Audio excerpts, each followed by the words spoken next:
Shot. The Mariners dropped their series finale to the Tigers yesterday, getting shut out for the 11th time this season. That's tied for most in MLB with the Mets, Pirates, and Giants. They open up a series against the Rays at T-Mobile tonight at 6:45. A chance here to bounce back for a tough August schedule. Some encouraging news from Seahawks training camp. Safety Nick Emenwari, who had off-season surgery to repair an ankle injury, was seen walking around without a boot on the sidelines of practice yesterday. Per Seattle Times reporter Bob Condotta, quote, "There's been optimism behind the scenes that Emenwari will be ready for the season opener."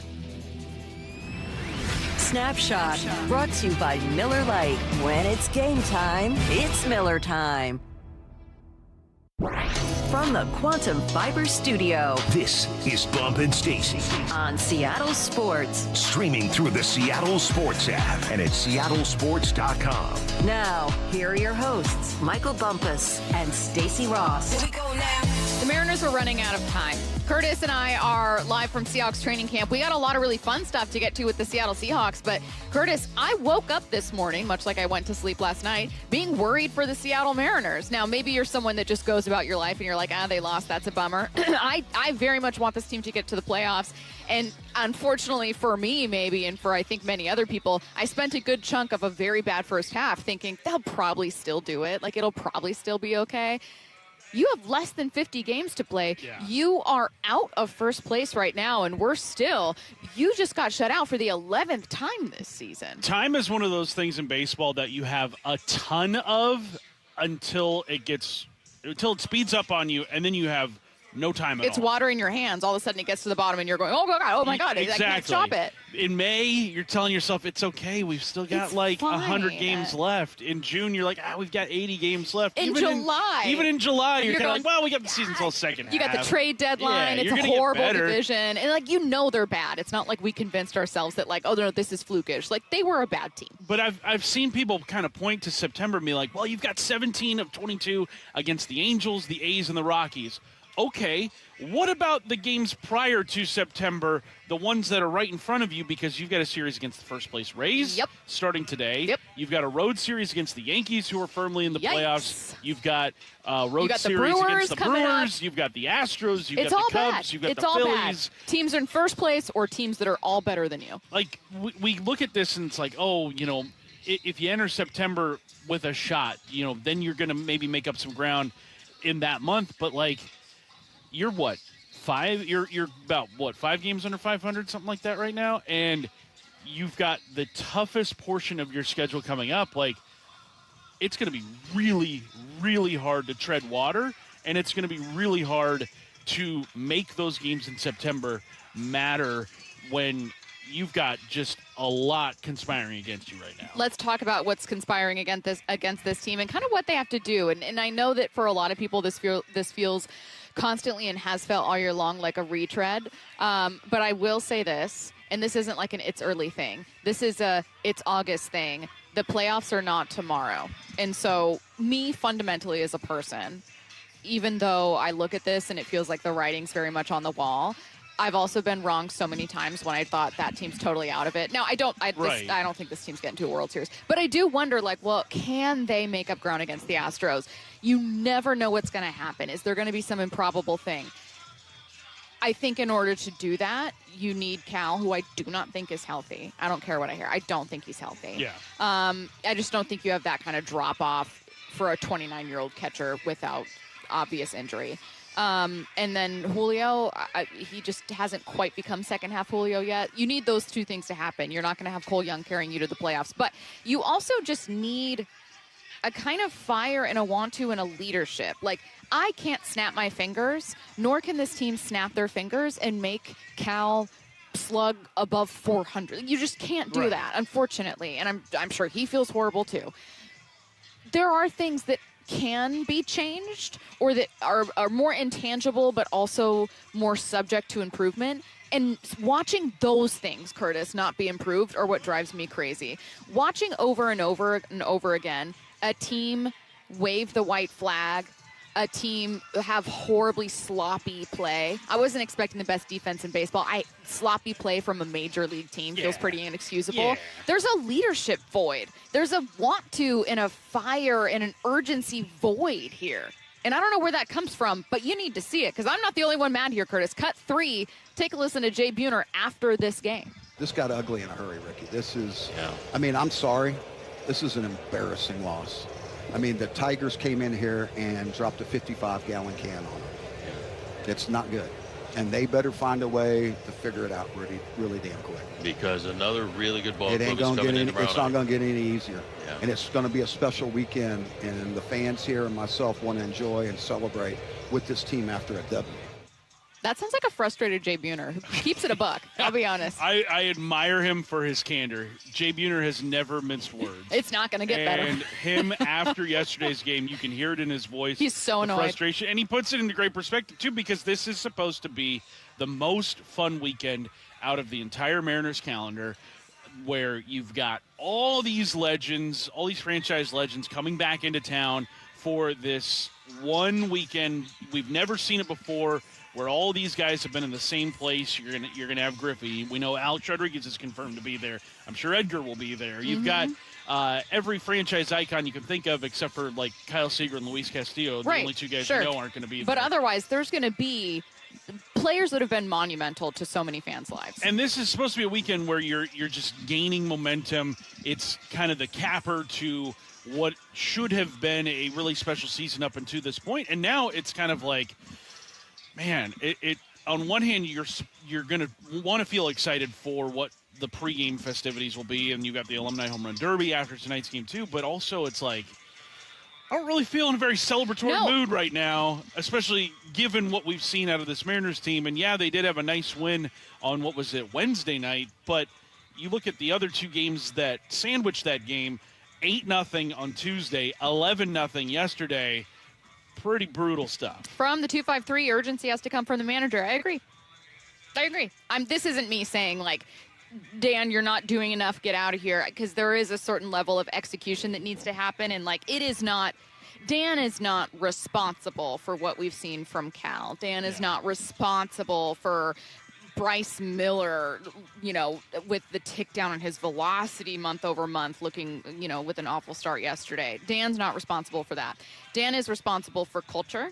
Dan is responsible for buy-in. Dan is responsible for keeping this team emotionally steady, and this team feels emotionally flat. It does not look like they've bought in. Yeah. It feels like there's a culture void.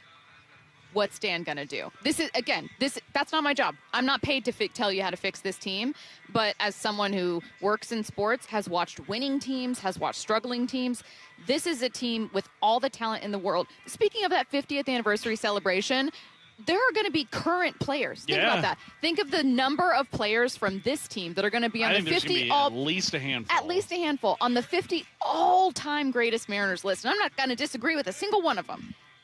And you might miss the playoffs in the weakest AL West in a decade plus. Yeah. That's pathetic. That's inexcusable. Really hard it's to baseball malpractice. It is. And I like that you bring up Dan Wilson and everyone needs him to kind of create this sense of urgency. I remember doing post-game the finale of the Red Series, which was the capper to the homestand immediately coming out of the All-Star break, where the Mariners, I think, they split. They went 3-3 against the Giants and Reds, two really bad teams this year. And I forget who it was in the post-game presser that asked Dan Wilson, like, hey, like, does it feel like losing this game, like there's a bigger importance to, getting a win over a bad team when you've got this schedule coming up? Like, did today's loss kind of sting a little bit more than any others? And Dan immediately answered, like, with kind of a, canned answer of, like, well, all games are important. It's like, they're not. I don't know, man. They're not. I think at this portion of the year, games have to matter a lot more. You can't be managing games in August and September the way you do in May. You can't have that reaction to a loss to a really bad team the way that you would a loss to, the first place Rays coming into town. I mean, the Tigers themselves have punted on this season. They gave up Tarek Skubal at the deadline. And they are raking. Like, that wasn't just against you. I'll give the Tigers that they've been raking against a lot of people, and I frankly think they, in the American League, should have gone for it. I digress. But the Tigers themselves have basically said, like, it's not worth it for us to traded go two for it. Two of their best starters. Exactly. And now here they are coming off of the trade deadline. This was their first series post Tarek Skubal and post Casey Mize. And they come out and they look like the better team. Dude, it's actually pathetic. Yes. And I'm not saying that this is not a personal thing. I really like the people on this team. I think that there are – so when I talk about a void in leadership, I think Cal and Naylor and JP and Julio in their own ways, in different ways, and Logan are all wonderful people, great leaders. But, like, this isn't 1960. It is not up to, in my opinion, it is not up to, like, well, where's the leadership from Cal? Yeah, be a good example. Work hard. Like, do better. Try to do more. But, like, what's Cal going to do? You're not even hitting 180, man. You're hitting 165, and for all the respect that people have for him, and he is well respected in that clubhouse, what are you going to do, man? I think it's frankly unfair for any. I hope that this isn't happening from Dan. For any person in that organization to think that Cal and Julio should be there to set examples, not to actually be the leader. Be the leader in terms of, like, hey guys, you need to play this harder, Randy. Like, it's not your place, man. No.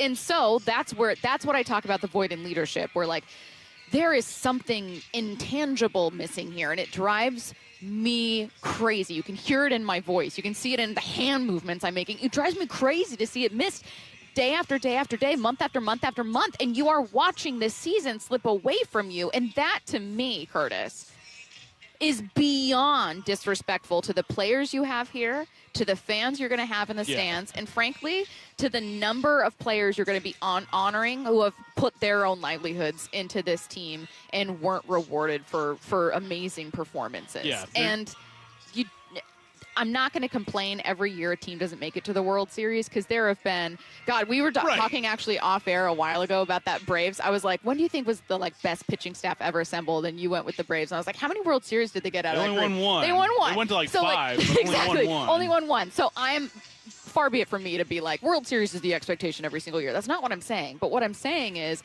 playoffs were fairly the expectation. And you have a problem staring you in the face, and you're not fixing it. Right. And I think it's funny how the bare minimum in terms of, like, guys getting called out goes as passable. Because yesterday, following the game, in cut number 1, Manny Acta, who was the acting manager yesterday because Dan Wilson was suspended, was actually, like, pretty direct in his criticisms of what he saw yesterday. Let's take a listen. He wasn't as sharp from the get-go with his whole repertoire. Got behind some guys with the fastball early and couldn't put him away with the breaking ball. And we all know that's what we preach here. Walks are bad. Not only him, but the rest of the guys. It seemed like whenever we ended up walking a guy, a long ball followed up. Now close your eyes. Thank you. And envision Dan Wilson saying those exact words. I can't. You can't do it. No, it would be a tough one tonight. I don't want to make fun of Dan Wilson. I'll say this about Dan Wilson. It's become a meme. Dan Wilson, I know for a fact, is a phenomenal person and a kind person. And I know for a fact a lot of players love Dan Wilson, like, as a salt of the earth guy. I know that for a fact. But I think that I would hope Dan finds it within himself to maybe, and maybe this wasn't the job for him when the season started. Maybe this wasn't what he thought it would be or what they were asking of him when it started, but this is just where you are now. And so you need to find it within yourself, within your staff, to really examine what it is you're doing. And here's the thing, Curtis, let's say, like, hypothetical, because I see this question all the time, like, oh, what if the problem is their approach with their hitting philosophy? Maybe, but you can't change that in August. So, like, there's going to be certain things that you just can't change. That's going to be, you've talked before about having serious concerns about Cal's swing because of that oblique injury and the timing, and just thinking, like, Cal's not going to be good this year. Like, he might be fine. He might be serviceable. He might have, like, a timely hit, but, like, he kind of is what he is because of myriad reasons. You aren't going to snap your fingers and change that. But there are things you can change. There are things you can change. And I want to end on that note before we get to headline rewrites, because I don't just want to rant for 15 minutes and be like, yeah, it sucks, so let's keep it moving. Like, there are things you can change. It's a ranting kind of Curtis, you mentioned it, and I will get to headline rewrites. You mentioned it at the beginning of this, which is The season's not done yet. The team ahead of you, they're two, but the team ahead of you we're talking about with the Astros, like, they don't have their best roster either, man. No. They're hot right now, and that's great and good for them, and they're doing what you need to be doing. Credit them for it. But, like, the season's not done. What are you going to do about it, though? Can't let it slip away.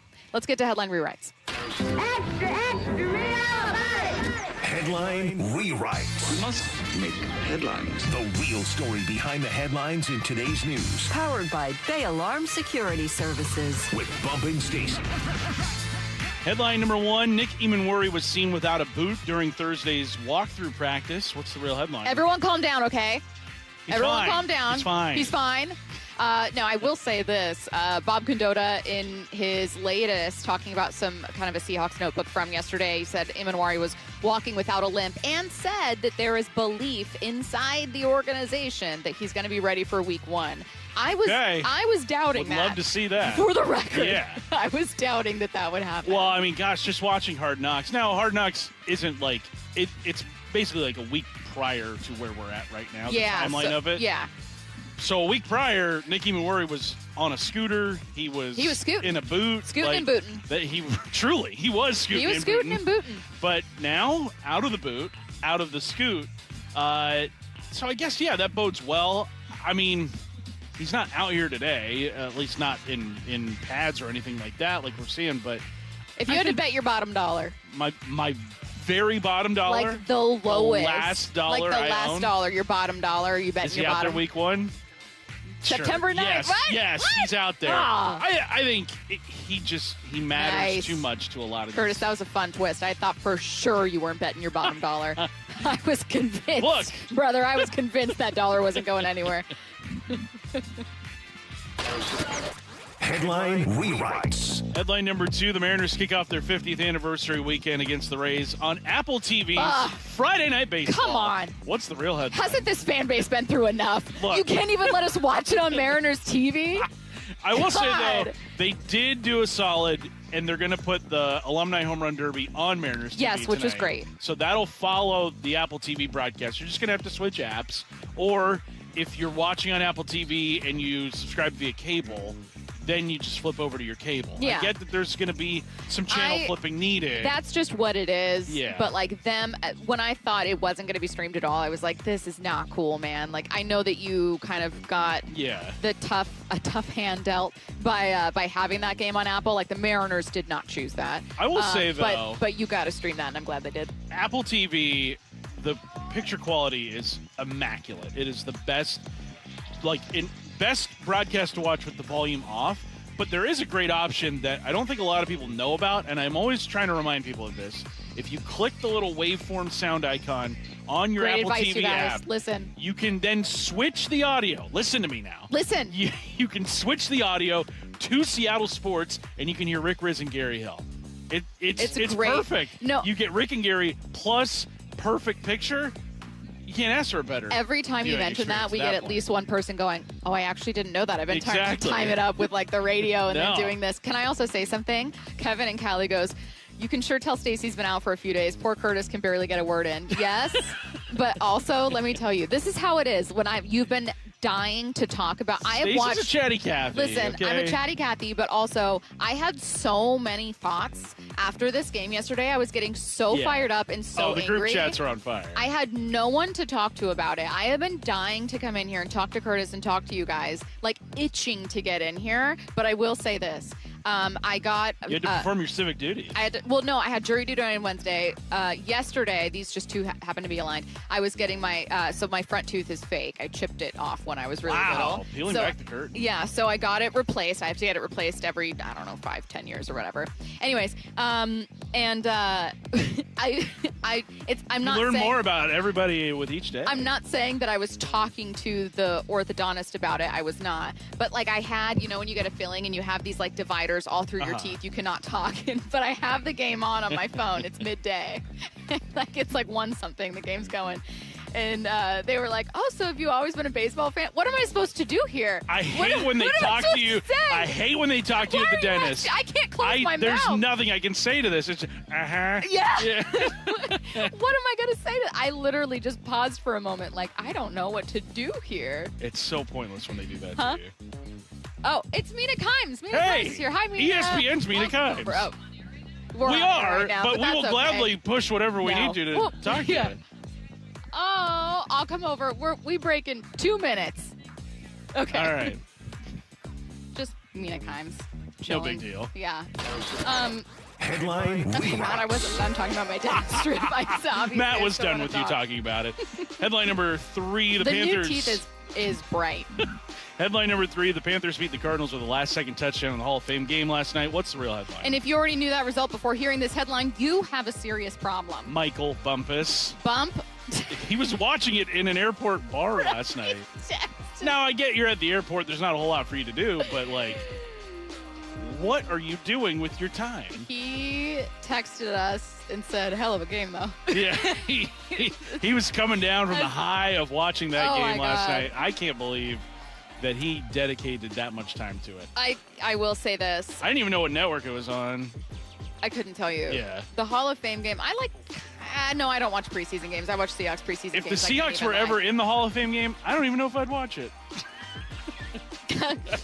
I mean, I would for work. Sure, I but guess. like, man. No, that's where like I actually heard Albert Breer talking about this, and while I am not a summer girly, I agree with Albert on this one, where he's like, look, I love football, but the people that are like 42 more days until we get until we don't have a Sunday without football, it's like just enjoy your summer, man. Yeah. Like I know we're all excited. We don't need to press fast forward like that. I saw Target putting out their pumpkin stuff, and I've seen lost that. Yeah, it. Costco has their Halloween I was so excited, decorations. but like even I can recognize that like the Hall of Fame game is not me scratching the itch for football. I'm sorry, it's really not.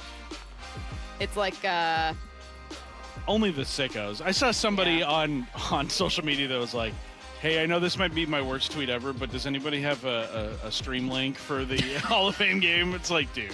You might as well be asking You're for going to illegally stream the Hall of Fame game? Why don't you go ask for hard drugs outside of a school? You look insane. You look like an insane person who's a horrible influence. Yeah. Don't say that publicly. Yeah. Delete that tweet. Your There's boss a digital footprint Your of all boss can this. see that. Yeah. Get a hold of yourself. That's how I felt about Bump as well. We miss him. We do miss him. One of the most underrated challenges for every team in every league every year is what do you do with expectations? 2 Seattle teams have had 2 very different stories this year. That's next. Seattle sports extends far beyond Western Washington. Every single day, thousands across our state listen and stream Seattle sports, including our neighbors in Spokane listening on KXLX radio. Our thoughts are with everyone in Spokane, where historic fires have already devastated our state's second most populated city. Join Seattle sports in doing whatever you can for our neighbors in Spokane. See how you can help at mynorthwest.com. When an emergency happens, be the first to know. Alert Seattle helps you stay safer and connected. This free service includes alerts about severe weather, safety, health, utility disruptions, major traffic accidents, and more. If you live or work in Seattle, Alert Seattle is the city's official emergency alert system. Sign up for text, email, or phone alerts during emergencies near your home, work, school, and more. Text Seattle to 67283. AlertSeattle.gov to learn more and sign up. A Wilt Chamberlain 1972 playoff game-worn jacket was recently bought for $3 at a Goodwill in Portland. You may not be sitting on a warm-up jacket worn by Wilt the Stilt, but there's serious value to your old gold, jewelry, watches, silver, and coins. Dave Wyman encouraging you to see what they're worth at Bellevue Rare Coins in Bellevue, Issaquah, Tacoma, and Linwood. They'll give you an honest, no-pressure assessment for free. See how much they're worth at Bellevue Rare Coins, and if the price is right, cash in. Pests and poor installation have something in common. One call to Eastside Exterminators takes care of both. For more than 50 years, families across Western Washington have trusted Eastside Exterminators to eliminate pests for good and protect homes from crawl space to attic. With dedicated installation services and the state's only smart pest detection technology. From Everett to Federal Way, one call handles it all. 425-482-2271 or visit eastsideexterminators.com. Eastside Exterminators, family first pest control. Doug. Limu and I created a trick to help you remember that you can customize your car insurance and save with Liberty Mutual. You see, the shirts Limu and I wear are yellow, and yellow is the color of lemons, and lemons grow on trees, and trees provide oxygen, and oxygen helps us breathe, and breathing is how you live, and you can live more life when you save money by customizing your car insurance. I agree, Limu. It's really quite simple. Only pay for what you need at libertymutual.com. Liberty, liberty, liberty, liberty. Sleep Number's new collections are designed to adapt to the changing nature of your life and your sleep needs. Whether it's the personalized comfort of the Comfort Mode mattress, the targeted pressure relief of the Comfort Next mattress, or the Climate Collection that actively cools or warms to help you fall asleep and stay asleep. And now, get early access to our biggest sale of the year. Save 25% on the new Comfort Next Luxe for a limited time. Only at a Sleep Number store or sleepnumber.com. Hey, Brock Hewitt here with my buddy Shannon O'Kelly from IRG Physical and Hand Therapy. Shannon, I get so used to hearing our pro teams in town talk about talent acquisition, being the lifeblood of their teams. At IRG, how important is talent acquisition for you? Brock, talent acquisition is everything. Here at IRG, we are looking for those people that want to be the best and the brightest. You know, our strength here at IRG is what I call our human capital. And our clinicians here at IRG are great, but we expect greatness. We provide them with ample mentorship opportunities, continuing education, advanced certification payment, in addition to providing Con Ed. When they receive advanced certifications, we also increase their base salary because they've improved themselves as a professional. They've improved their ability to provide great care, and that's what it's all about here at IRG. Great care. We want the best and brightest. With over 40 convenient locations, IRG is in your neighborhood. Find all the details at irgpt.com. Heading outdoors or on the water this weekend? Check in with Joey and Nelly on the Outdoor Line from 6 to 8 a.m. every Saturday on Seattle Sports and the Seattle Sports app.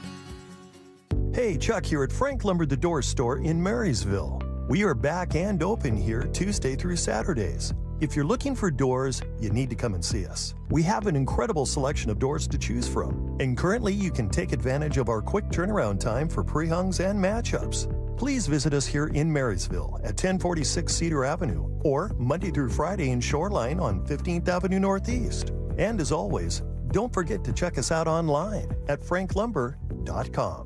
Here it comes, possibly the biggest online midsummer auction anywhere of heavy equipment, trucks, tools, lumber, and much more.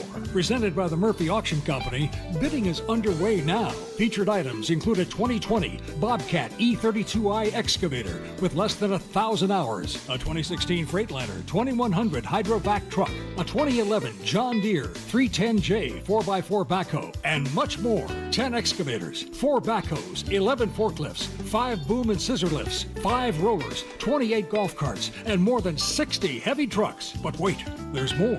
Attachments, roll-off boxes, shipping containers, contractor tools, lumber, and much more all go into the highest bidder. Preview all items August 11th and 12th, 8 a.m. to 4 p.m. at our location in Marysville, 3803 136th Street Northeast. For pictures, catalogs, and all details, visit murphyauction.com. That's murphyauction.com. murphyauction.com. Are you finding it hard to stay cool in your home during hot weather? The issue is likely your window's poor quality and lack of heat deflecting technology. Adrian here, owner of Lake Washington Windows and Doors. Our windows are 25% more energy efficient than Energy Star standards and come with high-performance Sun Matrix glass, which can help keep the summer heat out. Combined with our leak armor installation, your comfort will be secured for a lifetime. Choose Lake Washington Windows and Doors, a name you can trust. Visit lakewashingtonwindows.com. From the Quantum Fiber Studio. This is Bump Stacy. Weekdays 10 to 2. On Seattle Sports and 97.3 FM HD2. Just chatting it up with Mina Kimes at practice. She's oh, yeah, the you left me in the dust. I sure did. Oh, my God, I did. I said, see you later. Yeah, and I walked over to chat I don't know with you Mina. anymore. I'm just over yeah. here hanging with Trevor God, from our video department. It's crazy how much I know the Seahawks are her team. You know, she's a Seattle sports girly, but she still just knows so much about the team for having to know so much about other teams. We're talking about the Seahawks kind of here, but here's what I wanted to do. I want to talk, as you know, Curtis, one of my favorite conversations to have about any team are kind of those intangible things, whether it's about culture, but getting to like the mental and emotional aspect of sports, because it's fascinating to me. Yeah. And I thought it was and is especially relevant for last year's Seahawks and this year's Mariners, and frankly, this year's Seahawks once the season starts. Yes. It's about the weight of expectations and what expectations do to a team. The Mariners and Seahawks have had two very different stories here, as you know, Curtis. In fact, when I say the weight of expectations, what do you think of when it comes to these two teams? Well, it's funny because both of them have entered the 2026 season with the biggest expectations they've ever had. Obviously, the Seahawks winning the Super Bowl last year, and the Mariners getting as close to a World Series as they've ever gotten in franchise history, 8 outs away from getting to the World Series. You enter this season with huge expectations for both of them. Comparing that to before 2025, the Seahawks had 0 expectations heading into the year because you're coming off a 10-win season. It's year 2 of Mike Macdonald. You still didn't really know what to expect. You trade your starting quarterback. Yeah, it was like, hopefully you make the playoffs. We wanted them to, but nationally it was like, maybe they're in 4th place. You trade your starting quarterback. You trade your number 1 wide receiver in DK Metcalf to the Pittsburgh Steelers, and everybody's kind of looking at this Seahawks team a year ago being like, well, I don't really know what to expect. If you give me a playoff season, I'll probably be happy with that. We were all pleasantly surprised with how the season ended, winning a Super Bowl, and there's the berm has been jam-packed every single day for the entire month. I look at this Mariners team right now and the weight of expectations heading into 2026, and it's a crazy sort of it just looking at the Mariners in 2026 and how they have not been able to meet those expectations yet. Now, there is still time, not a lot of time, but there is still a bit of time to get to where ultimately we thought they were going to be this season. But playing with expectations, there is a lot more pressure than playing freely when you don't have those. Yes. And I don't know if that was a key to the Seahawks run last year, is that any kind of success was greater than what anybody had anticipated, because, I mean, even in the mic'd up audio of the Super Bowl, you heard JSN say, they thought we were going to win 7 games. Yeah, and they did. There's a real benefit, I think, to not having expectations. Yeah. If you're someone that has like a chip on your shoulder mentality, the vast majority of athletes and coaches are going to really thrive with that kind of thing, because you need motivation, right? All the stuff you're putting your body through and your mind through, like, you need to be able to motivate yourself, and it's easy when you don't have to kind of fake it. So a lack of expectations, you're right. You play more freely. It's just a different experience. But also, on the flip side, what you do with expectations in terms of your self-motivation or what you know about yourself is also interesting. Like, I think it's interesting. And at the time, I didn't critique it. I'll be 100%. I did not critique this about the Mariners entering the season. But in hindsight, I think it's something I wonder about if it's cost them. When the Mariners entered the season, I wonder if they thought, we know we're good. We've been here before. And on the one hand, I don't blame them for having that approach, because you're a team that hadn't been there. So what you kind of want is confidence. Right. A little bit of what you want is patience and confidence and being self-assured and being able to not have the moment be too big for you. So you do want to be able to think, we've been here, we've done that, we've done this before. But through June and July and now into August, I wonder if that has cost them, because you kind of need to adjust. Whereas I look at how the Seahawks kind of have to enter into the season. Now, you could enter into the season going, we know we're really good. We did this, so we're going to get back there. Or you could go, well, last year's last year. Yeah. Who are we this year? Well, what have we proven? It's hard, too, when you have focused your entire offseason and your entire spring training on getting to the World Series. And that was a common thing we heard from everybody that was interviewed in Peoria, on Wyman and Bob, and on Brock and Salk. And it was just kind of like, okay, like, I guess that's the expectation, is getting to a World Series. And I'm not complaining about that. I want this team to get to a World Series more than anybody. Yep. But also, it's like, you cannot fast forward to that without playing the entire season. Like, I don't know if anybody in the Dodgers organization was talking about World Series the way the Mariners were, where I think that's just kind of like, yeah, we know what we're doing here. Like, we know what the goal is, and we're not going to let anything, move us off that path. Yeah, you have to let. Where, like, here in Seattle, you heard a lot of guys just kind of be like, it's not a cute story anymore. Like, we know we can get to the World But Series. I don't blame them. I liked that when I heard it, so I don't want to critique it now. Sure. Like, I played that sound on air. I know I did. I liked hearing from Brian Wu, we're not just a cute story, because I thought, yes, this isn't just an opportunity to go, look at the plucky underdog Mariners. Like, finally. Yeah. Aggressiveness. I hate meekness, too, so it really resonated with me. I was like, great, fantastic. So I can't critique it now, but I think that you have to be open to kind of what you said. You have to be open to doing what that means. Mm-hmm. You can't just say it. You got to be like, all right, well, who are we in May? What do we need? Who are we in June? What do we need? Like, that has to be your real goal, not just something you say. Because I'm going to blow some minds here. You can't win the World Series in May. What? You can't win the World Series in June. Curtis, that's not right. You can't win the World Series in July. Then when can you win it? You can only win the World Series in October. Unless the season gets pushed back. Sure, which maybe in 2027 that could happen. Maybe but we're talking you can about November. only win the World Series in October. You've got to have other goals in mind prior to getting to that portion of your schedule. Now, you can do a lot of things to help yourselves to win a World Series in October. Yes. But you cannot win it until you get to the playoffs, and you've got to be mindful of that on the entire journey before getting there. And I don't know if this Mariners team has been able to kind of keep that focus during the season. No, I think it's like the way I see it from the outside is, tell me if you see it this way too, that they have had up until maybe right now, like a confidence that like maybe because the division is so bad, because they know they have so much talent, and because the struggles we're seeing, let's say with Cal, we've used him as an example, but it's the most drastic change. Cal's never been this bad. Right. So it was completely fair in May to go, well, that's not really who Cal is. It was 60 home runs wasn't Cal's rookie year. Right. You had a very established baseline for who Cal Raleigh was before that. Yes. Year over year over year. You had multiple seasons of going, this is who he is as a hitter. So it was perfectly, I think, acceptable in May to go, this isn't who they are. But I still think that they had and continue to have kind of a confidence with like, well, we know that we'll get to the playoffs and we'll win this division. What now? What now that it's slipping away from you? I don't want you to lose. I don't want you to not be confident because you need that as a hitter and as a player. Yeah. But expectations are hard. Expectations are really hard, and the Mariners had never had higher expectations. What do you do with it? How does it change? How does it change you? And then how do you adapt back? Right.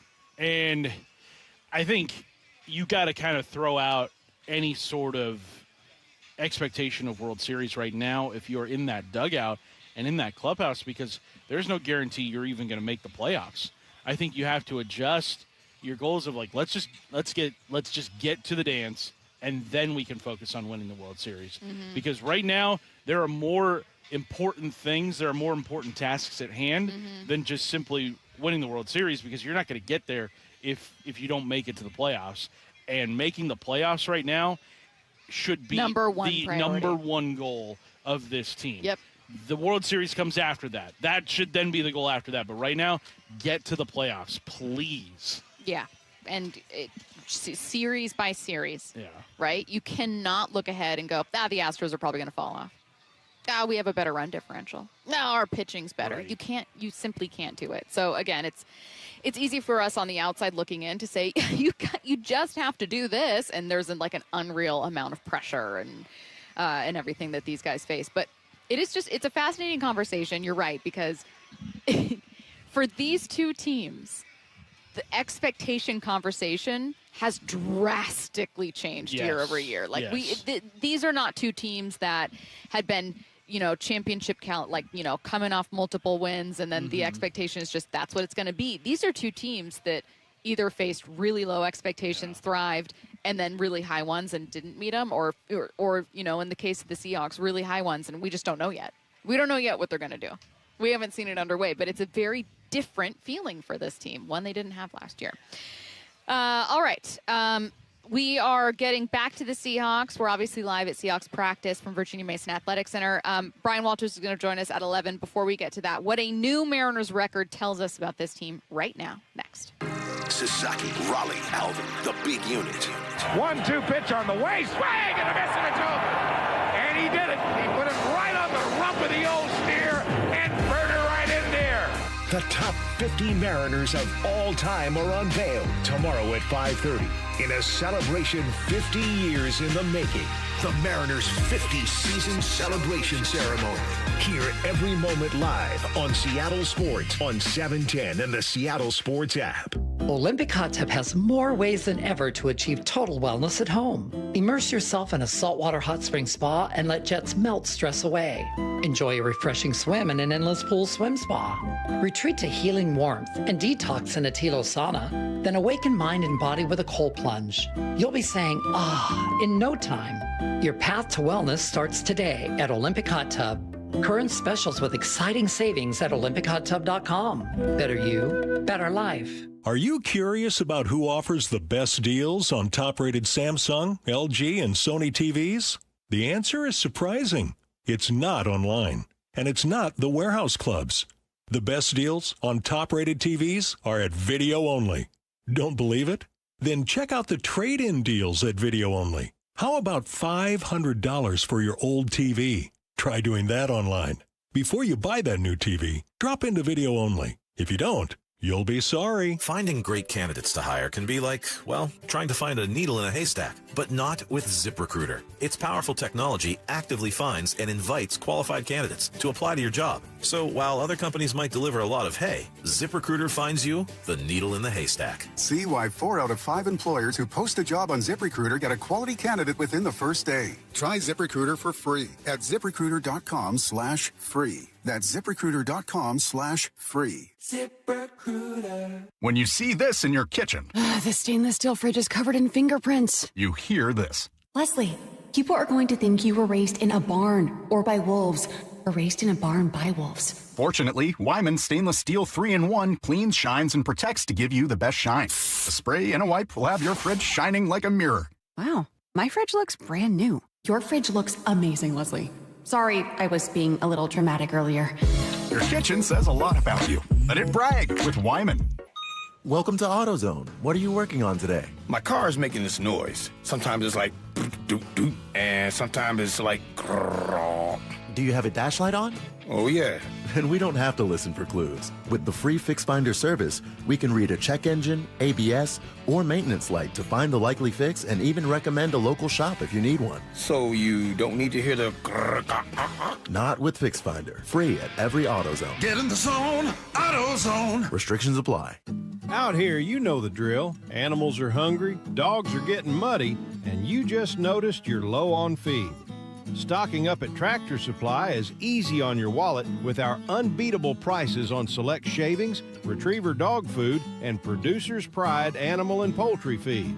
From backyards to barnyards, we've got everything to keep your pets, animals, and livestock well fed and comfortable with low prices all summer. At Tractor Supply. Your bathroom deserves a refresh. Call it a mid-season upgrade. Dave Wyman here for Fast Home Services, and right now, take advantage of 15% off a tub or shower refresh. Want to upgrade further? Bidet seats install for just $3.99. From leaks to full upgrades, it's the same plumbing expertise you've trusted since 1986. Call 1-800-THINK-FAST to book your free in-home estimate, or visit fasthomeservices.com for a virtual quote in seconds for water heaters, plumbing, HVAC, and electrical services. Heading outdoors or on the water this weekend? Check in with Joey and Nelly on the Outdoor Line from 6 to 8 a.m. every Saturday on Seattle Sports and the Seattle Sports app. Cascade Machinery and Electric has been the Pacific Northwest's trusted industrial machinery expert for over 100 years. And right now they're hiring outside sales representatives in Alaska, Washington, and Oregon. If you're an experienced seller of industrial equipment, highly motivated and have a skill for building relationships, a rewarding career is waiting for you. The salary is competitive. The benefits are great. Visit cascade-machinery.com/careers and apply today. Cascade Machinery and Electric, powering the Pacific Northwest since 1918. From whiplash to herniated discs, there are a few car accident injuries we've all heard of. J.P. Pendergast with Pendergast Law explains that even the most common injuries differ from one another. Pre-existing conditions, health history, beginning of treatment. There are hundreds of factors that make every person and every injury unique. While these variables aid medical treatment, the strongest case recoveries must also take them into account. Could you explain a little bit more? Our team at Pendergast Law is obsessed with turning over every stone to differentiate each case. This requires thorough investigation, diligent listening, and relentless research. We never pursue cases with a one-size-fits-all approach. We built our success by treating every injury and every case with the individualized attention our clients need and deserve. Pendergast Law's individualized approach to even the most common injuries makes the difference in case outcomes. It's another reason why I can't recommend them enough. If you or a loved one has been injured in a car accident, call Pendergast Law. We can help. Looking to add some excitement to your next night out? Then come roll the dice. Join us Sunday to Thursday after 8 p.m. at Sea Star Restaurant and Raw Bar as Chef John Howie turns your dinner into an exciting game of chance. Enjoy fresh seafood, premier sushi, great steaks, and so much more. At the end of your meal, you roll the dice. You roll a 6, your entire food tab is free. Yes, 100% free. Will fortune favor you tonight? Gather your friends and go roll the dice. Book your table now at SeaStarRestaurant.com. From the Quantum Fiber Studio, you're listening to Bump Stacy. Weekdays 10 to 2. On Seattle Sports and 97.3 FM HD2. Welcome back to the Bump Stacy Show. We got Curtis Rogers filling in for Bump. But I'm still here. I had to crash the party because that was the greatest preseason football game I ever saw in my life last night. Curtis, did you know this was happening? I did not. We're being ambushed. You got Beck doing this thing. Came down to the final draft. This is, Matt, how could you let this happen? How could you let this happen? Bump, don't you have like a plane to catch? Yeah. Or something? What the heck? It was delayed. Don't you worry about that. It was delayed. Oh, my God. You have a sickness, man. Like, no, it wasn't delayed. The arrival of Haynes King. The arrival of Carson Beck. That was not delayed. It was right on time. Let's go. Can you tell us about your experience watching the Hall of Fame game in an airport bar? Did you cry that football's back? Hey, I stood up, and I didn't even hear the anthem, but I just started singing it on my own. You know what I'm saying? I put my right hand over my heart, and I just started doing my thing. Man, we got Larry Fitzgerald. We saw Kuechly, Drew Brees. Like, come on, how can you not love the Hall of Fame game? I mean, those are the Hall of Famers. They're not in the Hall of Fame game, Right, though. the game itself. We saw Carson Beck, Bump. Hey, Carson Beck was balling. Haynes King was balling. You guys, you know that was a great game. I'm watching. No, I don't, because I didn't watch. I didn't watch a single second of it. How do they not understand the greatness of this game? It makes no sense to me. I'm very disappointed in you guys. How did they? Who are you? Are you talking to Matt? Yeah. I don't think Matt was watching. You. I'm talking to the sports personalities of Seattle sports right now, not watching that game. God, Bump, I'm sorry that we're letting you down not watching the Hall of Fame game because we're not football addicts like you are. Hey, Get help. It's okay. It's okay. I just had to crash the party real quick. Get back to you're probably talking Mariners. So no, we're get not. back to talking I mean, Mariners. no, we're not. We no, don't are. give him the satisfaction. We are, sorry. Fine. I'm sorry we couldn't talk Carson Beck here. Yeah. Hey, it's all good. Don't worry. We're gonna do 25 minutes on Carson Beck. Yeah, later. we're actually gonna wait until you're gone, and then we're gonna do the top of 15. We're gonna get Brian Walters on. We're only talking Hall of Fame game. Oh yeah. Hey, he'll hook you up. He got you. I love you guys. Just wanted to crash the party real quick. Love you, Bob. too, Bob. Bye. Peace. Matt, how could you let this happen? Yeah.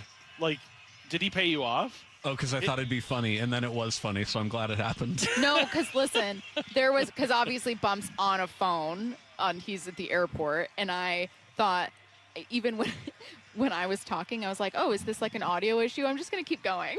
I did kind of think like, did it spot play? No, listen, I looked at you to be like this, like approval seeking, where I was like, look at Then me. I recognized the voice, and I was like, oh. It's Bump. Literally what I did. I was like looking at my producer, like, are you proud of me for still going? Of Bump and Stacy fame. God, I knew that he wanted to talk about this stupid game. Classic. He is sick. Matt, under no circumstance can you let him back on the air at any other point today. How dare he, frankly, calling, you guys are probably talking Mariners. He's right. He's right. So it's funny Bump says that. I'm not happy about what I'm going to say. Frankly, here's the thing. Curtis, hear me out. I'd rather watch the Hall of Fame game than watch the Mariners get shut out for a 12th time this season because they just got shut out. That? I mean every word. Okay. I mean every word. Yeah. Because the Mariners were shut out for an 11th time. That is a record, and it is tied for the most in baseball with the Pirates, which is really interesting because their offense is really good this year. Yeah. Giants and Mets, the latter two not groups you want to be with right now, but they pump it in fake crowd noise right now, which is very cool to see. I don't know why they need fake crowd noise. There's a whole crowd right there. Well, the crowd's giving them noise, but they're also turning it up to volume a bajillion from the sidelines on my right. Because I don't think that speaker right there, I don't think there's a crowd over there in the water. No, I don't think there is. No. But Mariners getting shut out for the 12th time, Yeah, though? they're not clapping for this, I'll tell you that. Well, and when a team gets shut out that much, you kind of wonder, like, if that's more of a mental thing than it is actual, like, physical talent and, like, just because you look at the talent on this roster that the Mariners clearly have. there. Yeah. Like, they are easily a top 2 or 3 most talented team in the American League, even with the record being what it is. Well, and even with, again, I don't think Cal's oblique is good. I think that Cal is not 100%, and I think that he's so important with this pitching staff and just with the morale of the team that they have him there. That, and he is stinging the ball a little bit more than he was. I was still waiting for him to make more contact with fastballs, but, like, he is hitting the ball harder, especially with some breaking stuff, and last couple home runs have been from breaking stuff. So, like, that's good. That's fine, and I understand it. But, like,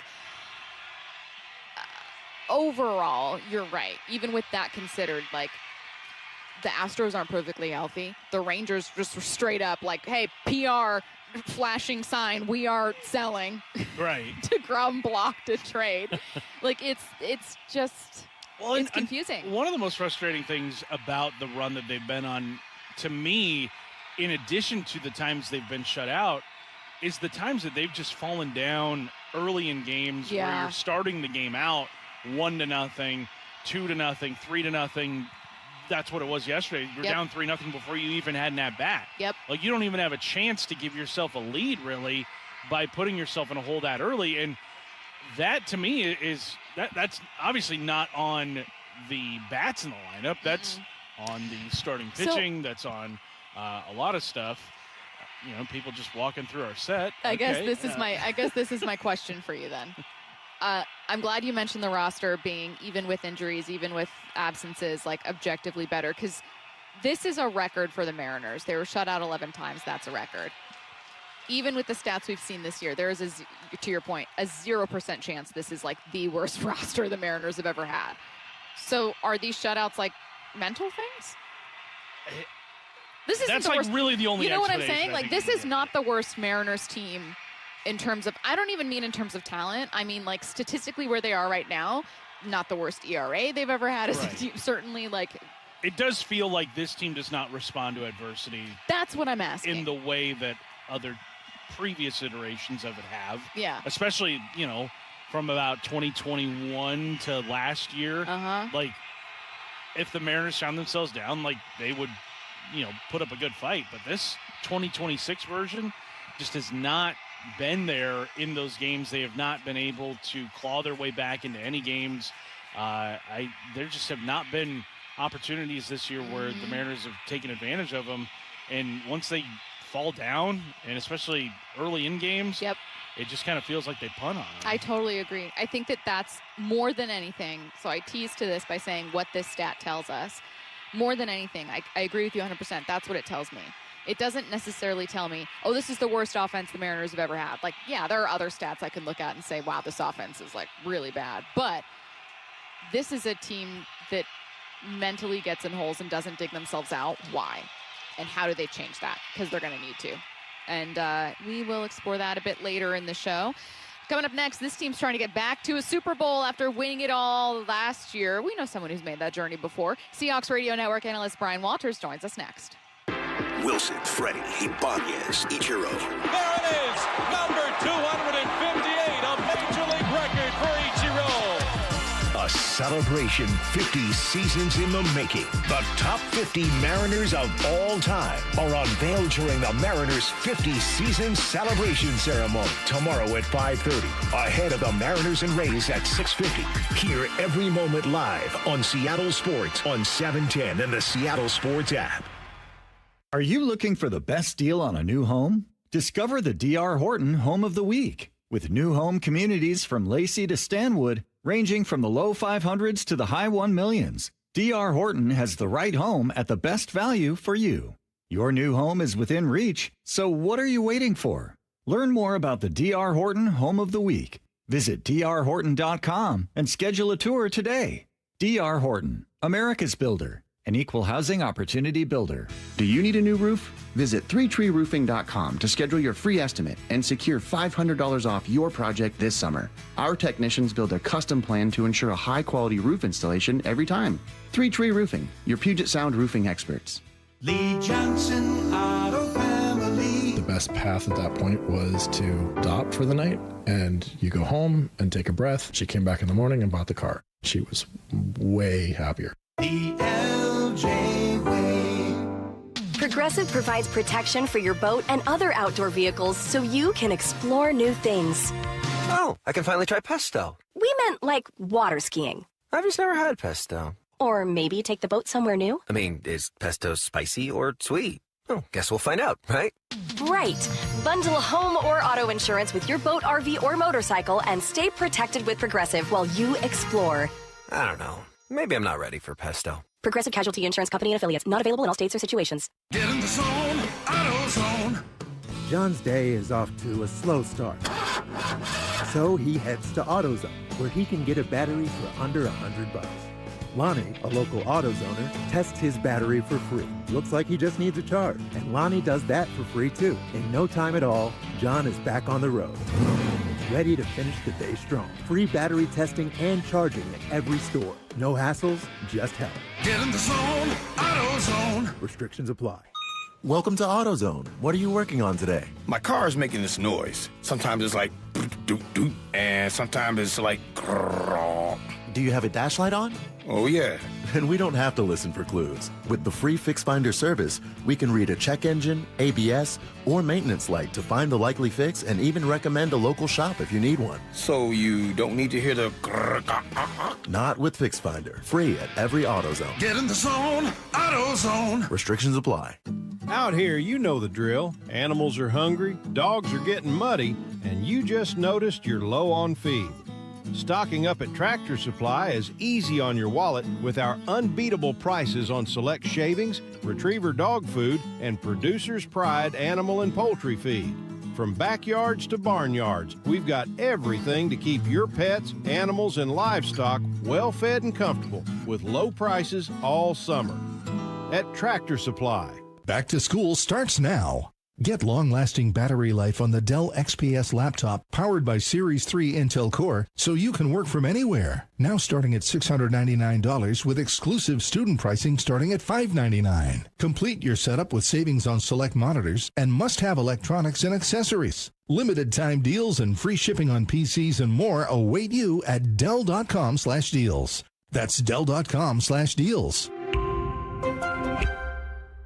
Big color, bigger savings. Sherwin-Williams Super Sale is here. Get 40% off paints and stains August 7th through the 13th with prices starting at $30.89. Whether you're refreshing your interior or exterior, we've got the colors to bring your vision to life. And with delivery, getting everything to your door is easier than ever. Shop online to have it delivered or visit your neighborhood Sherwin-Williams store. Retail sales only. Some exclusions apply. See store for details. Delivery available on qualifying orders. Hey, Brock Ewart here with my buddy Shannon O'Kelly from IRG Physical and Hand Therapy. Shannon, if I've heard it once, I've heard it 100 times from our sports teams in town. Talent acquisition, we need it. I'm guessing at IRG, talent acquisition is also key for you?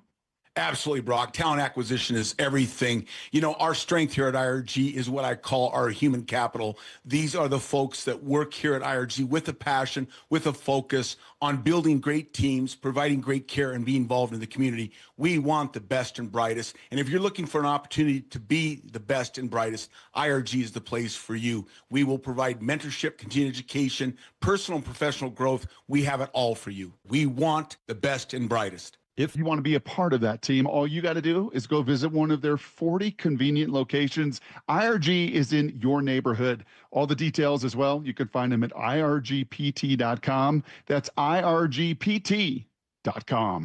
Let's go! This is Seattle Sports. Streaming through the Seattle Sports app. KIRO AM Seattle. KIRO FM HD2 Tacoma. Home of the Seahawks, Mariners, and everything Seattle sports.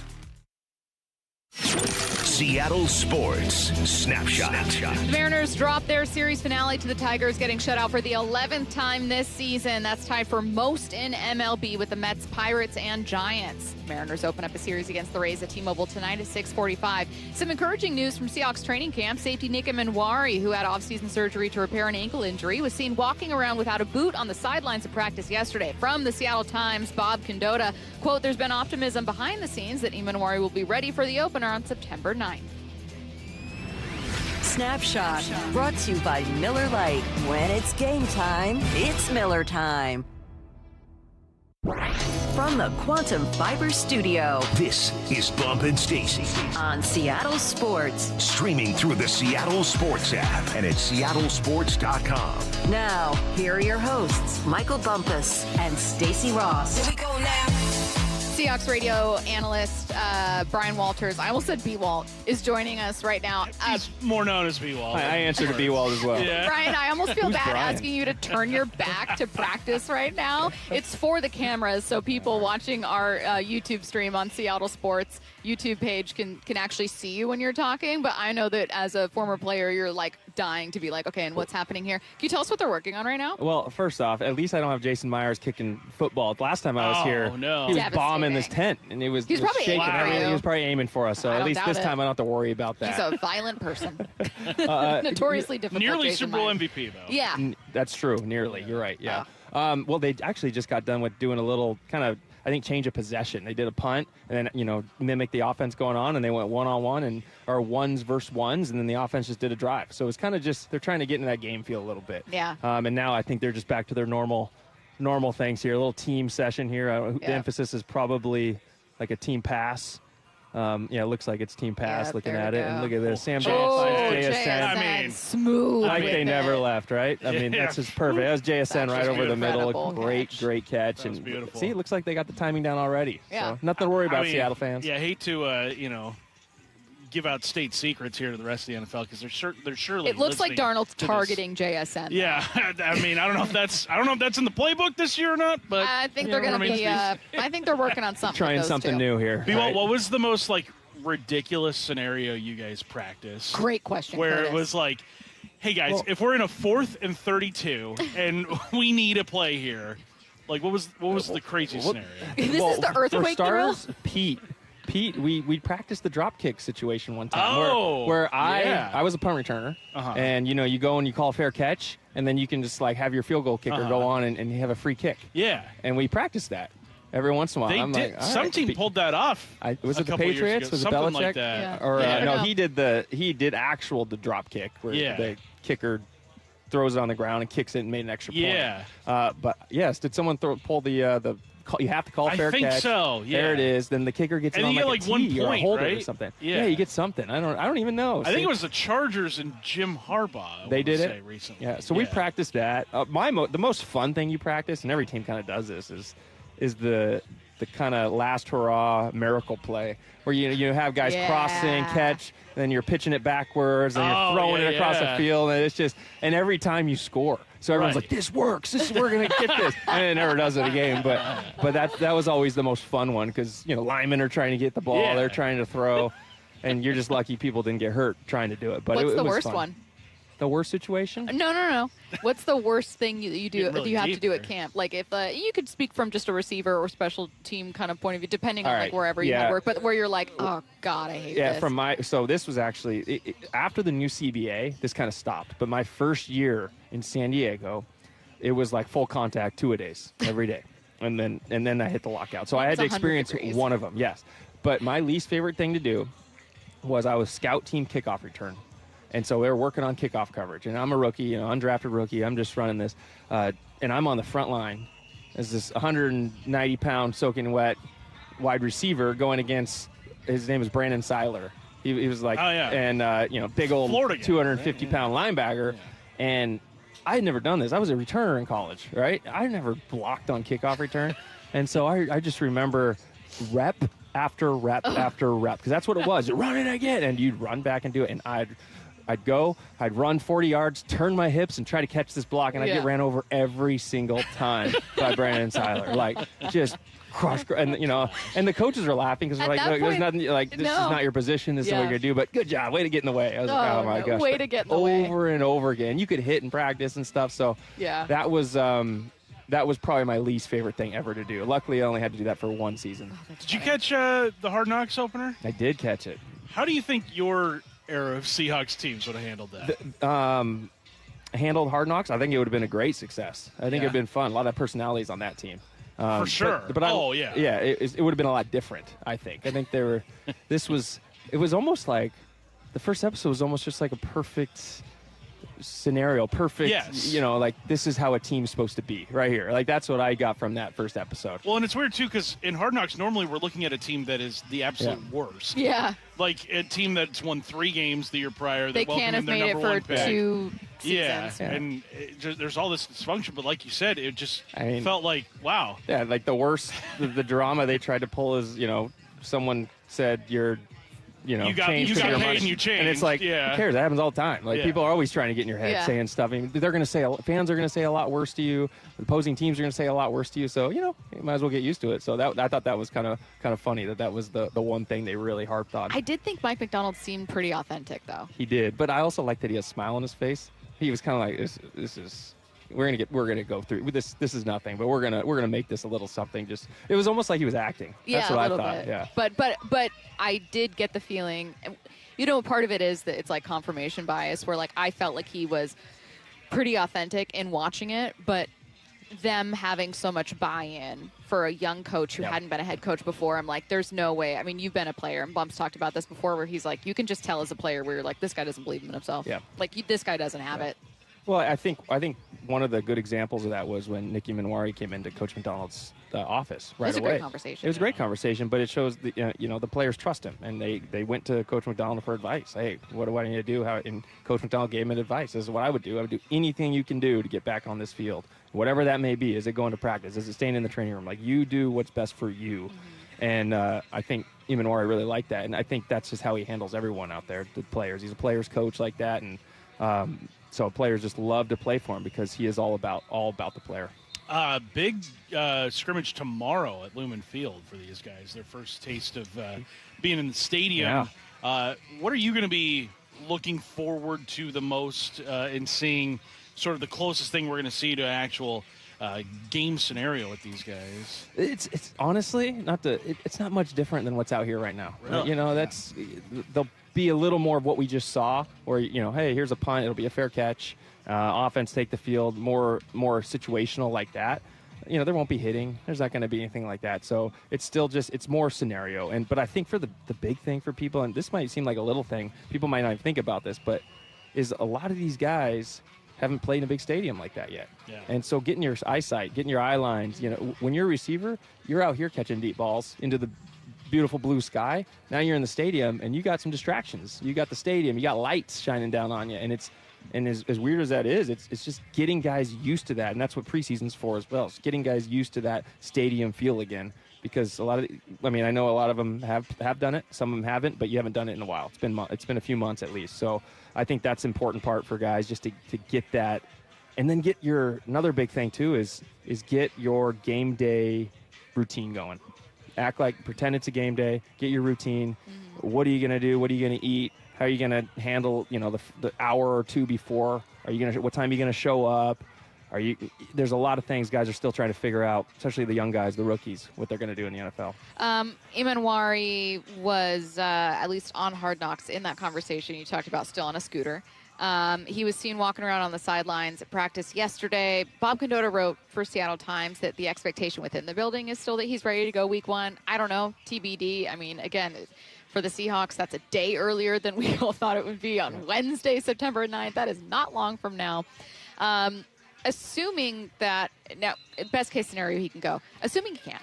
Assuming he still might need 1 more week and maybe the team just wants to be cautious. What do you think the plan is if he can't go? He's such a unique kind of hybrid position, biggest safety they have. I know what they did last year, but what do you think they might do this year? Well, I think you're going to rely on a lot of the same things you did last year. You had to do it a bunch with the safeties. There was days Julian Love was out. There was days Kobe Bryant was out. There was days Imanwari was out early in the season. I think didn't Nick Imanwari sprain his ankle the fourth play of the game last season? Yeah, he missed 2, 3. I think weeks 2, 3, and 4. Yeah, so I mean they're kind. I don't want to say used to it, but they're ready to adapt to it. But you saw, again, bringing up Hard Knocks, you saw almost a little worry in Coach McDonald, right? When he says, "Oh, we really need this guy. We need this." So it'll definitely be a loss. But again, this is what this team is so good at. You know, and to be very cliche again, but John Schneider always talks about the 70-man roster, and that's what this team is. And so they're pretty confident they'll have a guy who'll be able to replace him. Like, you don't want to replace him long term. You don't want that. But if you have to give him another game or two to really get back into that game shape, you know that the Seahawks will be ready for it, whether it be, you know, Ty Okada kind of taking over for in that spot and putting Bud Clark deep, or maybe Witherspoon moves, they run a little more nickel, Witherspoon in the slot there and just run more nickel in first and second down plays. I don't know. But that the beauty of this defense is they have so many options to kind of, you know, to counteract if a guy is injured. Offensively last year, we saw a large portion of the throws that Sam Darnold made to JSN, but now you've got Torrey Horton back healthy. You've got Rashid Shaheed with a full offseason in this program. Cooper Kupp's back. Are you expecting a similar distribution to JSN that he had last year, or do you think there's going to be other guys that emerge? This I always get asked this question. Here's what I'd say. I say if I could pick, do I want the same distribution? Yes. I want that. I want JSN to get the ball as much as possible. I would love it if he was 65, 70% of passes go to JSN and he has a year like he did last year. That'd be awesome, because that means teams aren't figuring it out. It's not JSN's getting open because he's your guy. He's the guy that you want. Good teams get the ball into their playmakers. So if that is possible and you can do that, then absolutely keep Pepper in JSN. Give him 14 targets and maybe Cooper Kupp has 3. Like, that's great. Is it going to work that way? I don't see that happening just because of the year JSN had. And I think people will, opponents, again, it's hard to take away a wide receiver. You're not just going to straight up double team him over on the outside, especially with all the motions and JSN motioning the inside. It's tough to do that. But teams will definitely have their awareness for JSN. And now that's where it gets fun for the Seahawks team, is you do have so many weapons outside of JSN. Right. You know, with the names you mentioned, and Torrey Horton's a guy that I mean, if he didn't get hurt last year, who knows what kind of year he would have had. Might have been your second leading receiver. He might have been, and who knows if Rashid Shaheed's even here, though. That's the other thing. Remember, he got hurt, and they brought in Rashid Shaheed the next week. Was that a coincidence? I don't know. I'd like to think maybe that deal was in the works anyway.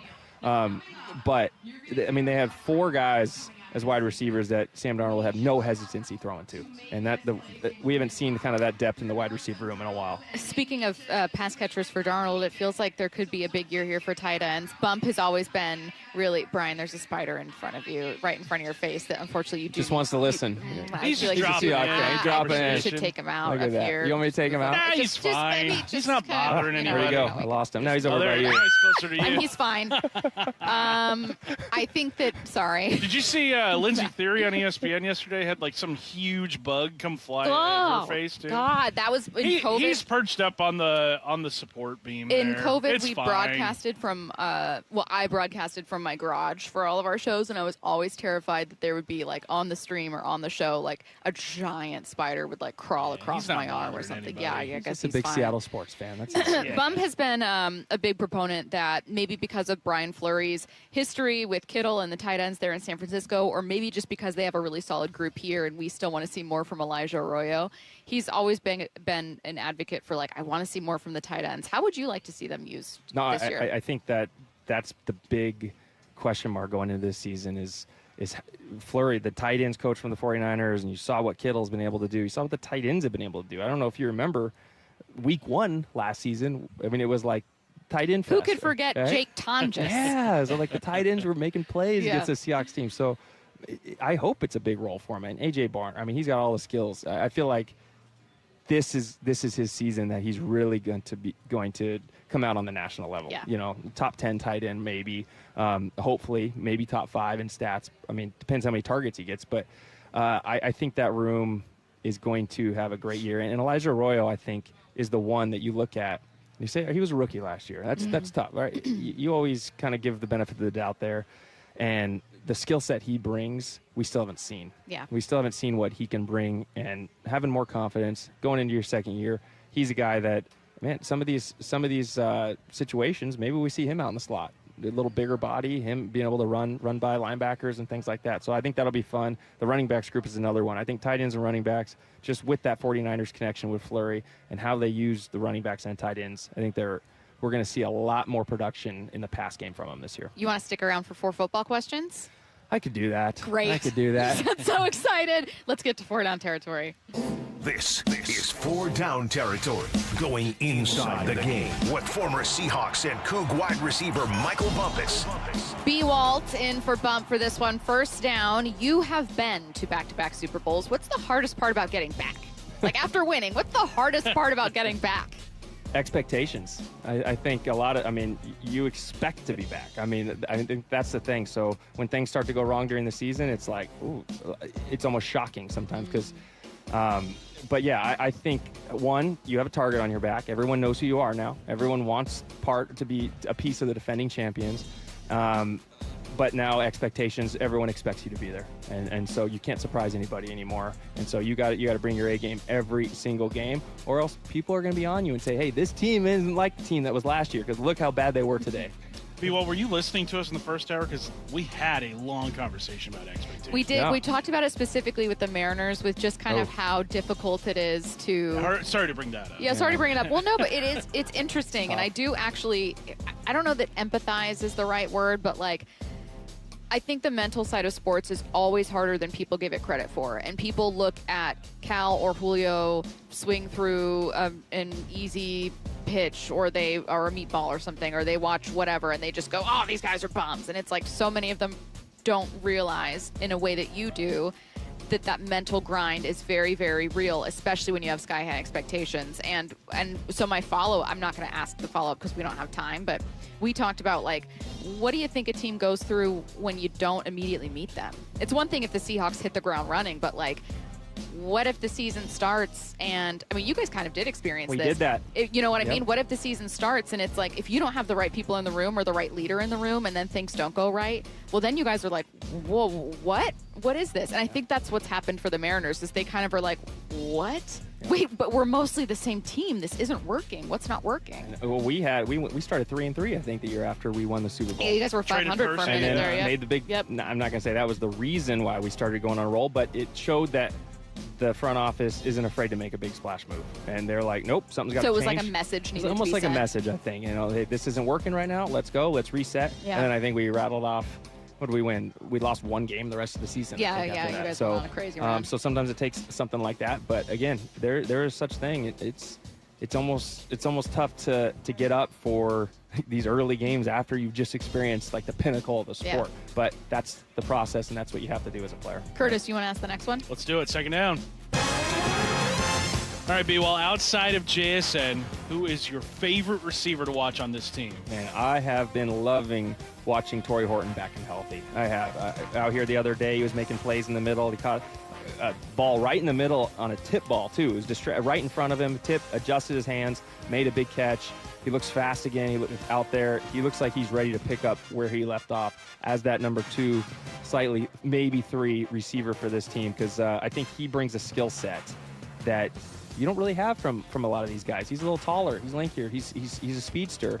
And, you know, Rashid Shaheed's a speedster too, but he doesn't have the length that Torrey Horton has. So I'm excited to see him if he can stay healthy. That'll be the big question for him. I hope he can, because this receiving core is stacked if he's in there all the time. Third down. There are a lot of questions, understandably, nationally and locally, about the running back room. I think that my gut says we're going to get a lot of those questions answered at different times over the course of the season. We just need more information. But what's a question that we could have answered sooner rather than later? Well, here's my thing about running backs, and it's something they also get a little, they take a little heat for, is I think a good running back is based on how good the O-line is. And that's it. So if this O-line is going to be as good as we think, I think the running back room is going to be phenomenal this year. I think it's going to be fine. Jadarian Price, we've seen him out here making plays. The big question mark is out of the backfield passing game. Well, he's exceeded those so far in camp.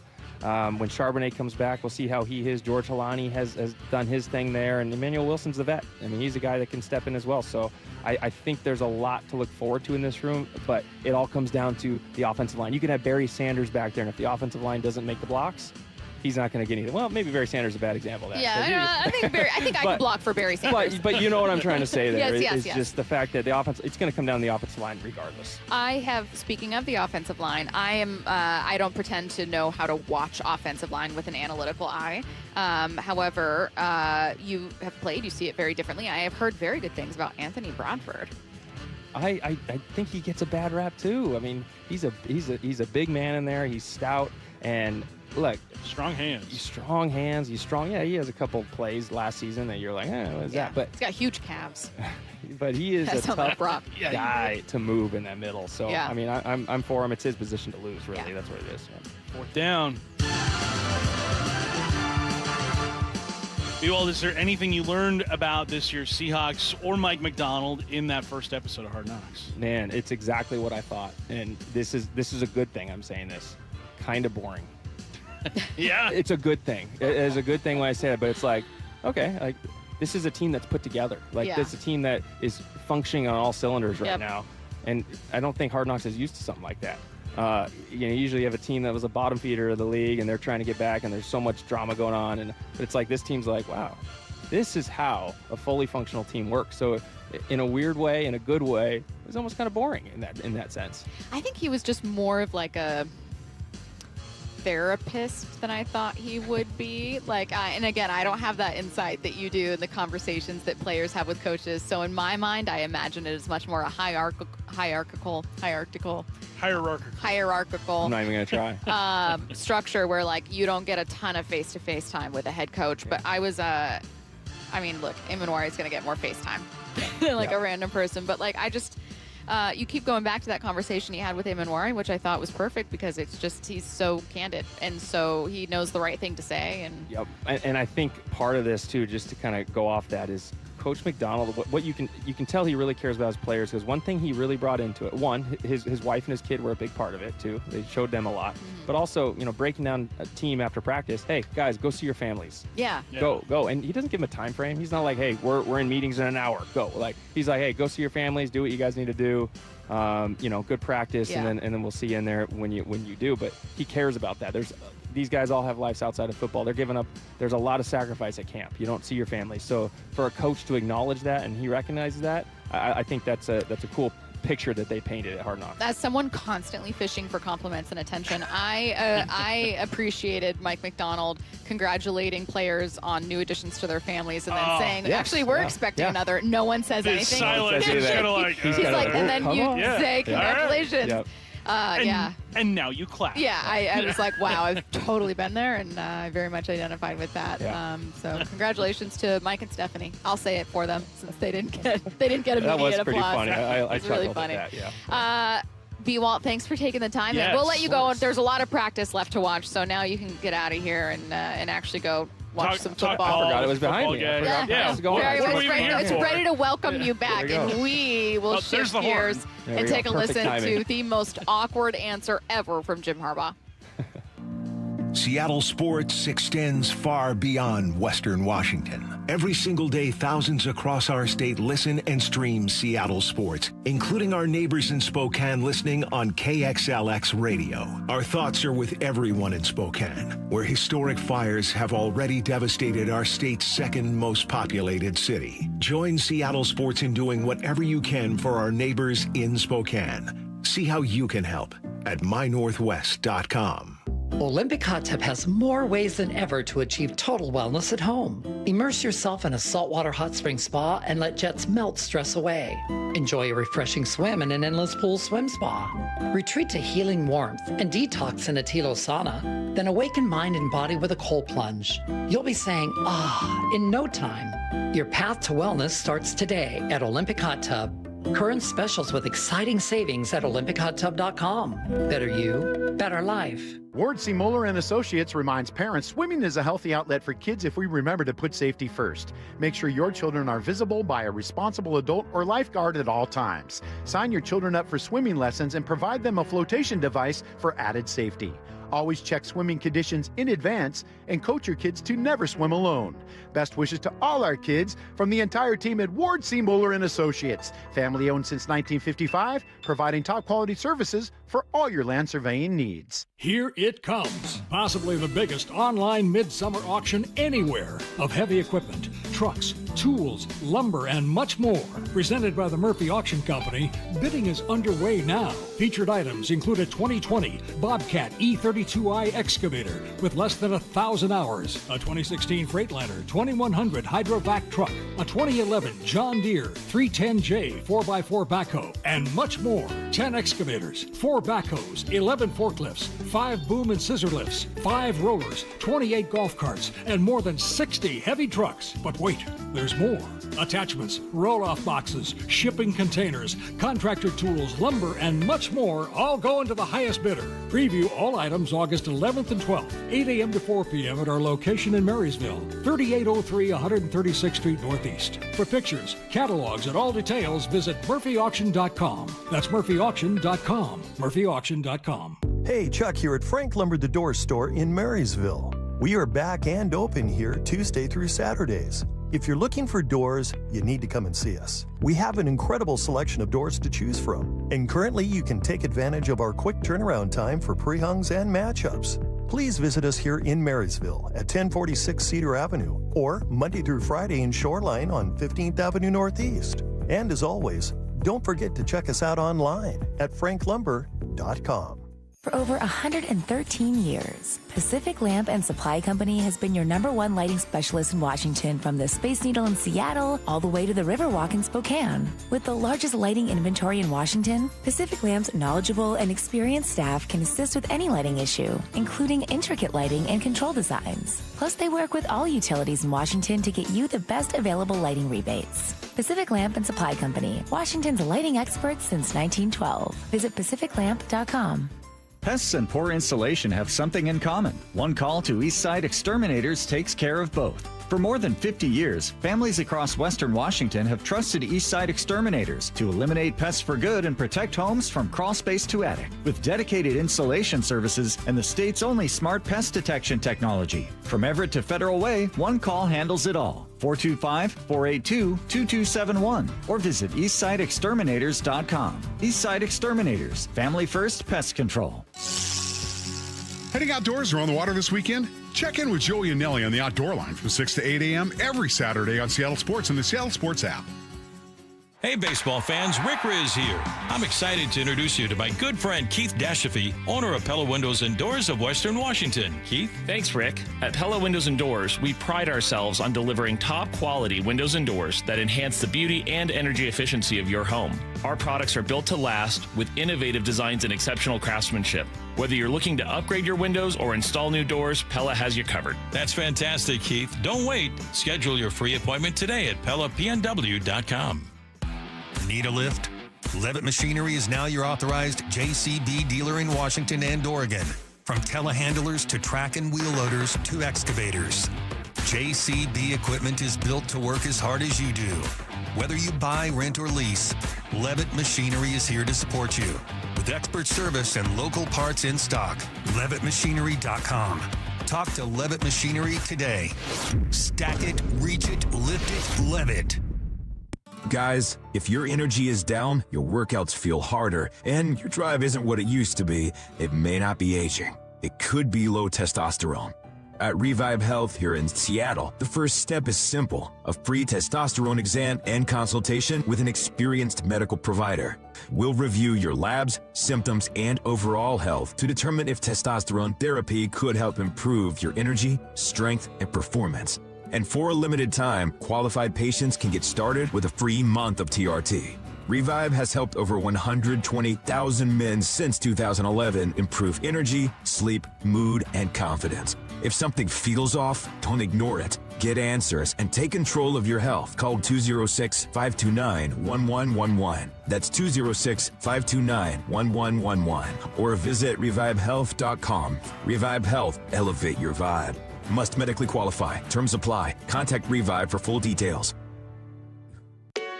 This is The Timeline with Bump and Stacy. Brought to you by 1-800-DUI-AWAY.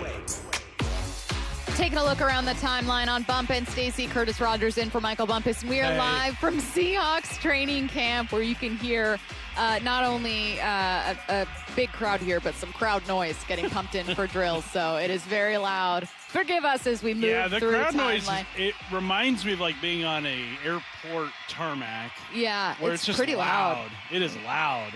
And I think something And about constant, too. the vastness of like the field with the water just echoes. I bet you can hear it on the other side of the lake. Probably. Yeah. First story in the timeline. Purdue introduced Tommy McClellan as the school's new AD yesterday. He tried taking a shot in cut 6 at their arch rival, Indiana, but it really didn't land. Every recruit, every current student athlete will hear this message repeatedly. We are here to win championships. If you don't want to win championships, go to Indiana.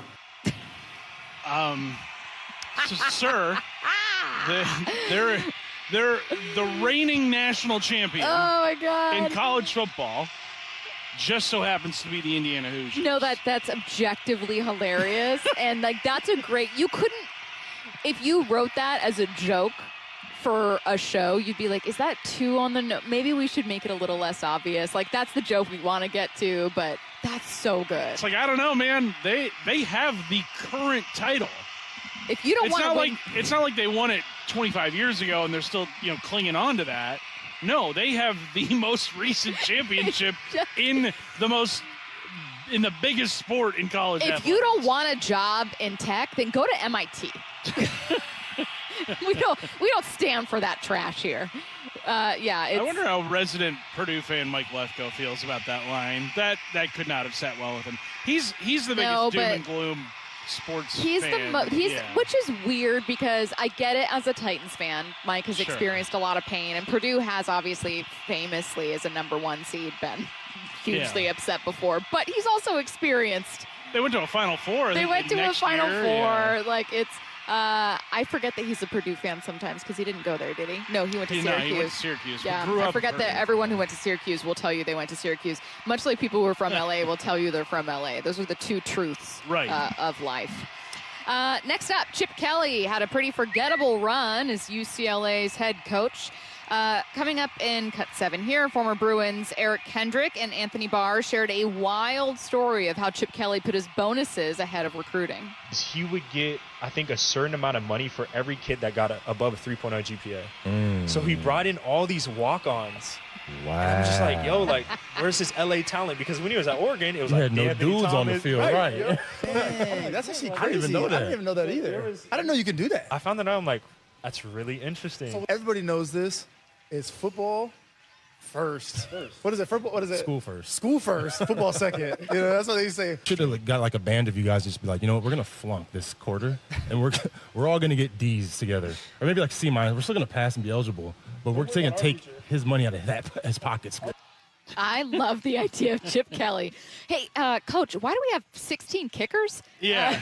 Not sure what's going on over here. They all look like those are engineering students. Why is my math tutor suiting up? This makes no sense. So your linebacker is 5'2". I'm not sure what's going on over here. I did think the point where they brought up where, like, at Oregon, they were getting 5 stars like crazy. And also 5-star kids from L.A. going to Oregon. And it's like, okay, you don't even have to convince them to move anywhere. Yeah. You're in L.A. Yeah. You're there. You can't do it. And he was like, nah, I'm not recruiting. But also, what I am doing is I'm hitting those academic bonuses. I was going to say, I wonder if now I am really going to critique not wanting to win as the number 1 priority, but I wonder if Chip just started realizing, like, writing's on the wall. I'm not keeping this job. This isn't going to work out. I'm going to get mine. And he said, there's like $10,000 I can cash in right now from adding these 2 students right here.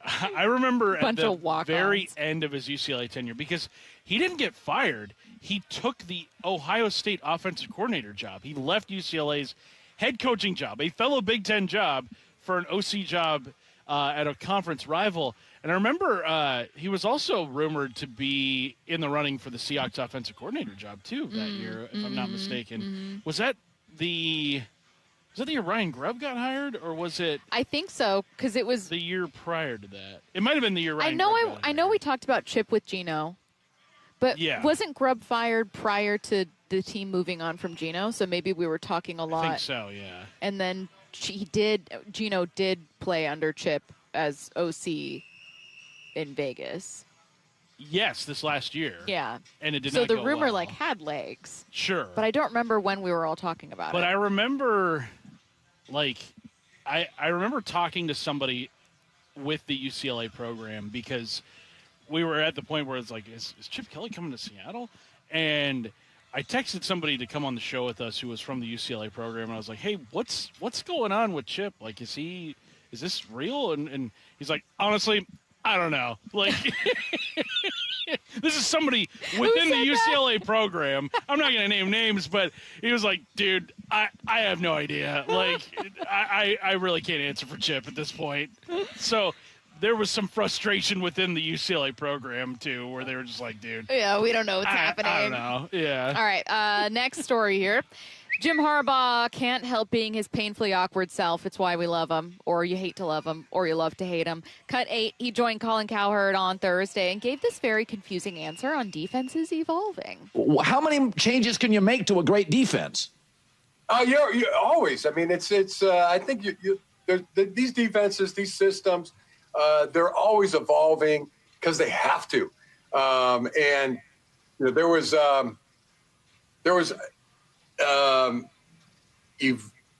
evolvement. Is that a word? Is it a word, Colin? He lost the thought, Curtis. Evolvement. I like evolve, evolving. Evolving, yeah. Same with Mike. There was Mike McDonald, and Jesse, and it'll be the same with Chris. So we're in that. I think a lot of the good ways that we saw, as an organization that, would be with whether Jesse being here, now he's not, but like the same kind of direction that Saving it. we wanted to go with this Big defense Effecto? and with this personnel. That's the direction we're headed with Chris. Yeah. So that's where they're going. Here's what I will say. Who among us has it? Because you hear the beginning of that. Matt, can you play the first 5 seconds of that cut? How many changes can you make to a great defense? You always. I mean, it's. I think these defenses, these systems, they're always evolving. Okay, stop it here. That's a totally normal start. Yeah. And I'm going to be, you listen to the beginning of that and you just go, well, when's it going to get weird? And then what happens to him is what has happened to everyone. And I beg you to have a different experience. You don't. What's happened to all of us, which is where the thought just walks away. It's gone. You left And a now window you're- open and the thought flew out and it's never coming back. And you're all of a sudden you're going, for whatever reason, maybe you were going to say something critical. Now you're starting to think about who you know, who are you going to insult? Maybe you're starting to think of oh, maybe I don't want to share this. Or maybe that CTE hit too hard. But for whatever reason, you just suddenly, that thought is a distant memory and you don't even know what it is. And now you're live on air with Colin Cowherd just going,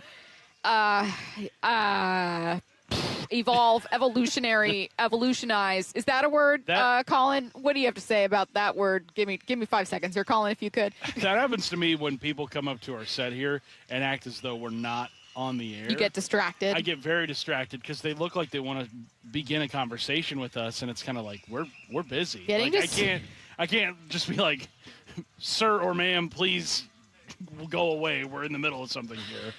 I have felt exactly what Jim Harbaugh has in that moment, but he did it in such a funny way because he kept powering through. Yeah. And I love that. There was no moment of I'm sorry, I totally blanked. What I'm trying to say is that the defenses always evolve, and I can promise you what he did was he realized he didn't want to be as blunt or honest or say as much as he initially thought. And then he was like, well, how do I replace all the words I have in my head?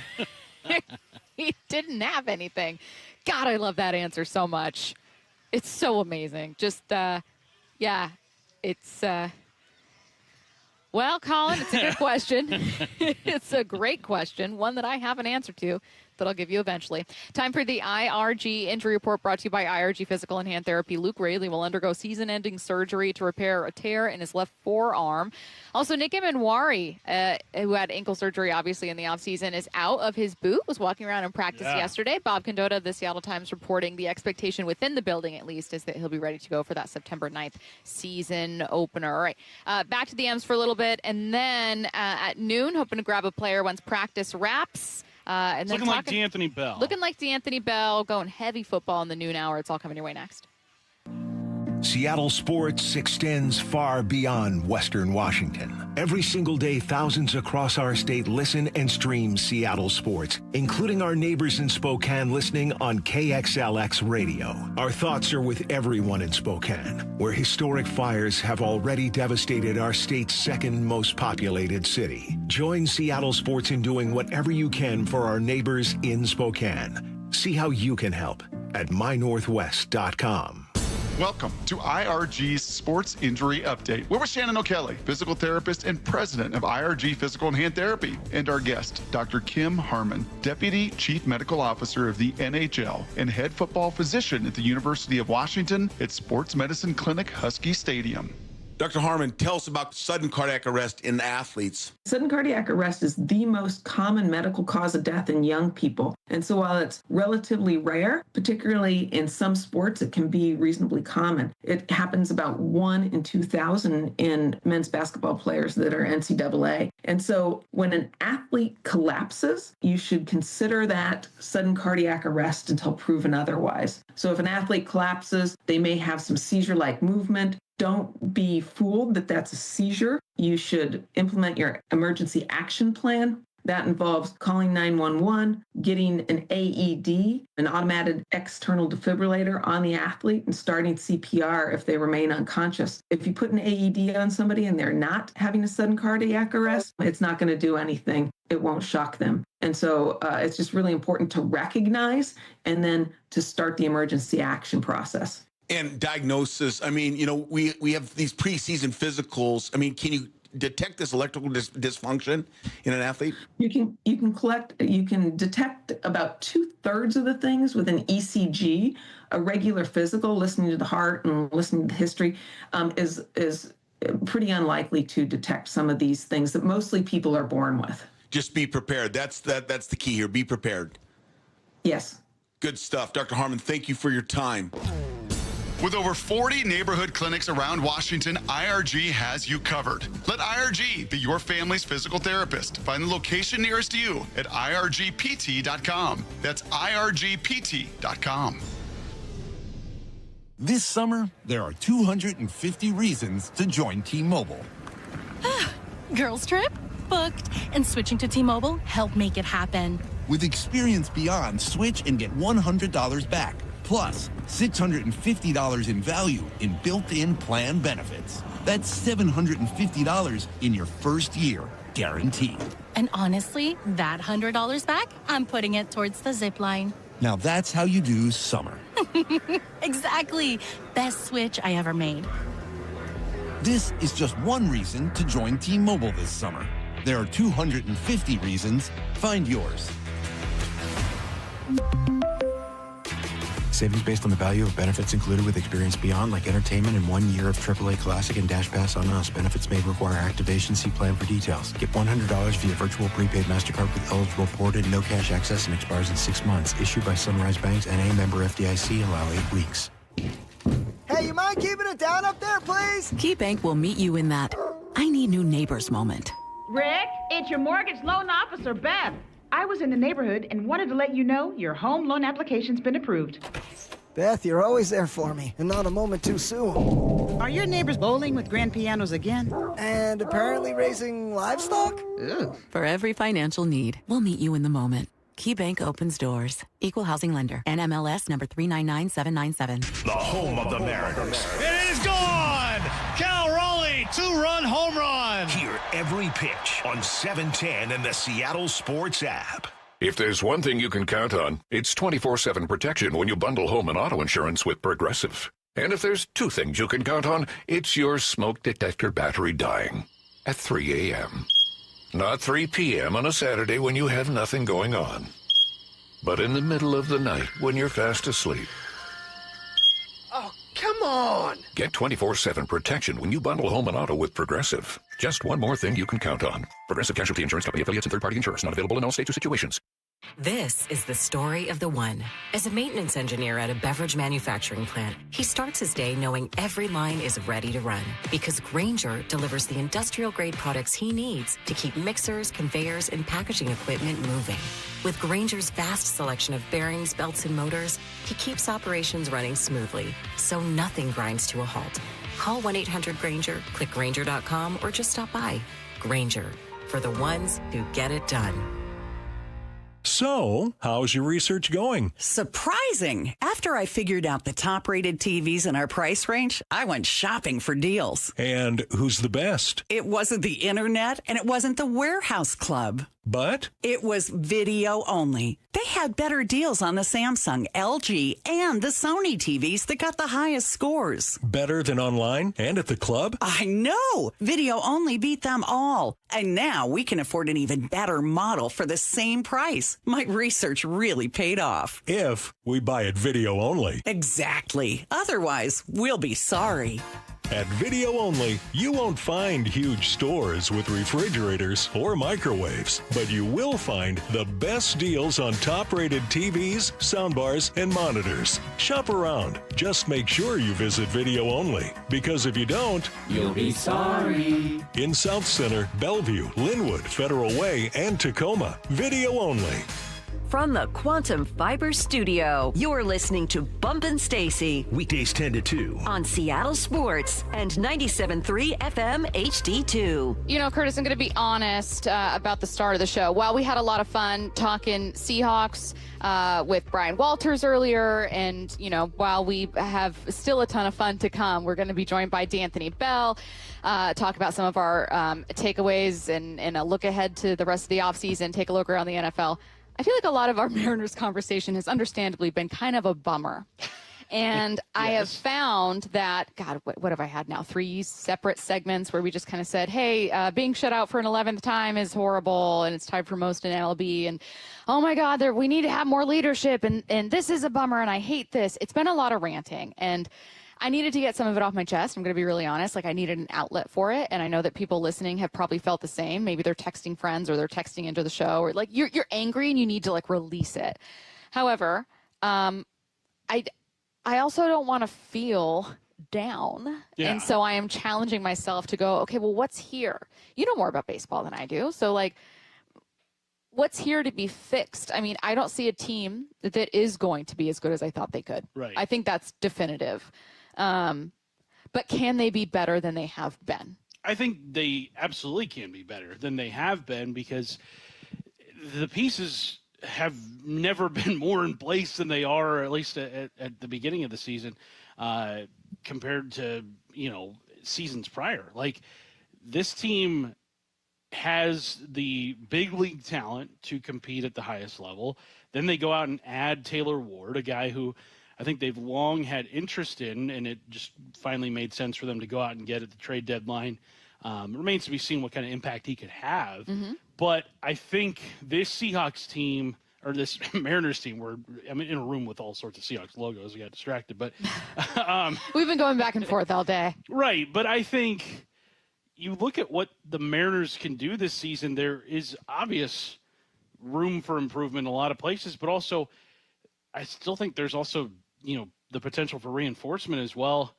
We had Jordan Schusterman on while you were out, and he brought up an interesting. Yeah, interesting. So you guys were hanging out without me. We did. Did Jordan say anything about me? Did you guys talk about me at all? No, actually, but he did speak on Emerson Hancock and Kate Anderson. Well, I'm interested. You know, 2 guys who are, you know, potential big pieces here to what the Mariners could possibly do. But he had brought up the possibility of the Mariners moving Emerson Hancock to the bullpen to finish off the season and put Kate Anderson in the starting rotation. I'm not mad at that. I thought it was a very intriguing possibility. Bump and I, we were kind of like, you know, do you move Emerson Hancock to the bullpen even though he's been your most consistent starter this season? I don't know if that's the route you go, but it's certainly like What about Miller? It's an option. That sounds so stupid, but here's my question. Right. He hasn't been good over the last month. He was for a brief period of time like, oh my God, this velocity is crazy, fresh off the IL. He might be your best starter right now. And then that's just ticked down over time. And I wonder if it's like, is he not healthy? Does he need another IL stint? Is he going to be placed there? What's that looking like? If he does, it's going to be 15 days. That's half of your toughest month. That's a big thing. So I guess what I'm asking instead is, what if it's Cade Anderson in place of Miller if Miller isn't okay? I think that it's getting to a point where Cade Anderson's going to have to be brought up eventually. Like, he has nothing left to accomplish in the minors, and you don't want to, make the kid frustrated and, be like, oh, there's nothing else I can prove here. Like, I am ready to be at the big league level. And I think the Mariners could definitely use another arm for sure, especially because they did not get one at the trade deadline. So I think that could be a very real possibility. You bring up Cade Anderson. Maybe you piggyback him with Bryce Miller or piggyback him with Emerson Hancock. That could be something the Mariners end up doing.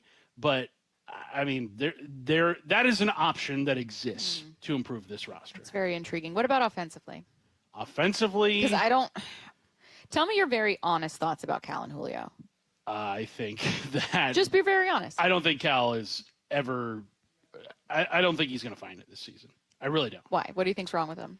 I think the swing is still messed up. I think the injuries are there, and I think he's in his own head. I think... Why do you think he's in his own head? Because he has never had a prolonged slump like this.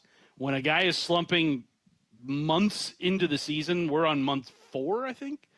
That's in your own head. I wouldn't say it's the yips, but it's definitely something it's where like it's pressing, trying too much. Like this came pressure. so easy to me last year. Why is it not happening the way it did a year ago? And then getting frustrated with that. Yeah. Yeah. I don't think it's I push back a little bit when I see people go like, oh, they just have like the not right guys in the room. I'm like, I think they have good guys. It's just not coming together. And the guys that are like, how are Cal and Naylor and Julio going to be like the most vocal leaders on the planet when they're struggling? Right. And when they probably I would imagine Cal probably feels like garbage. Yes. And feels responsible for a lot. What's he going to do?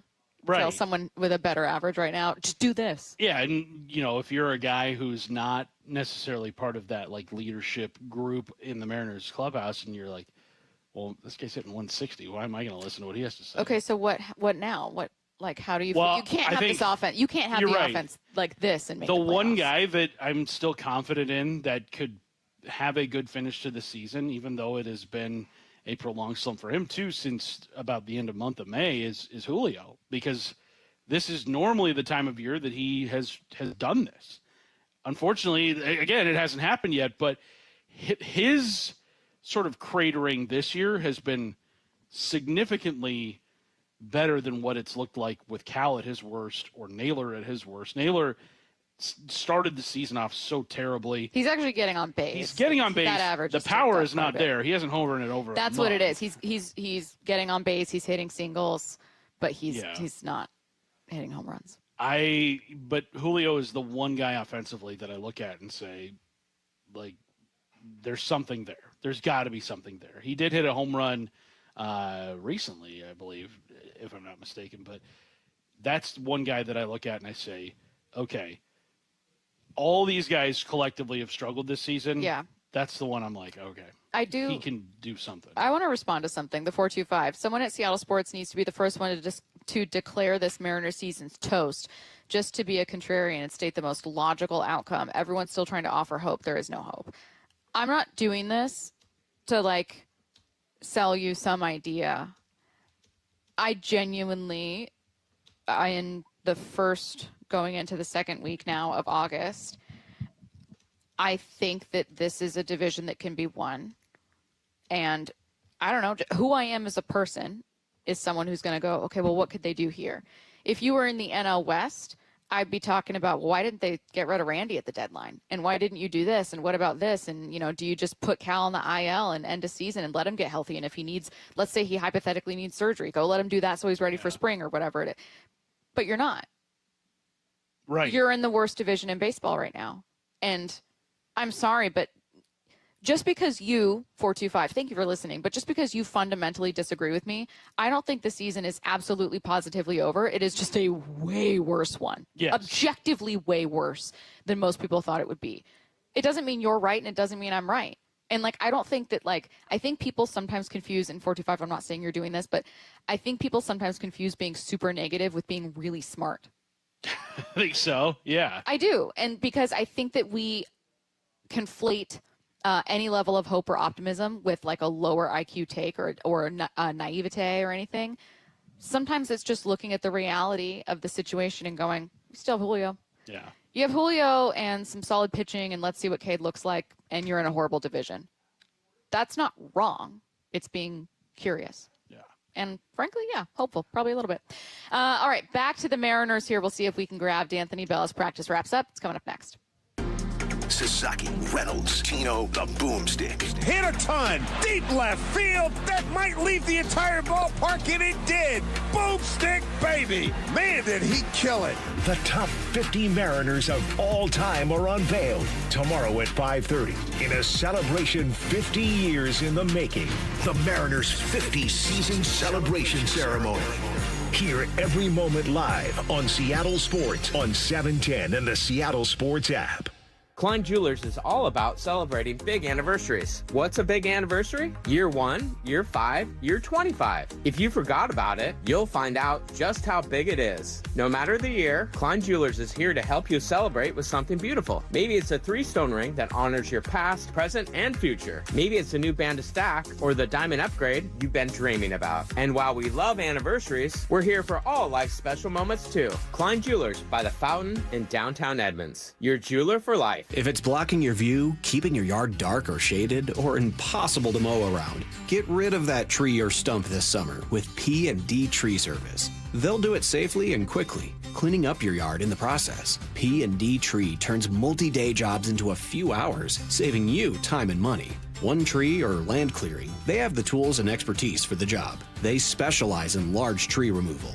Ever seen a tree removed by crane? PndTreeservice.com.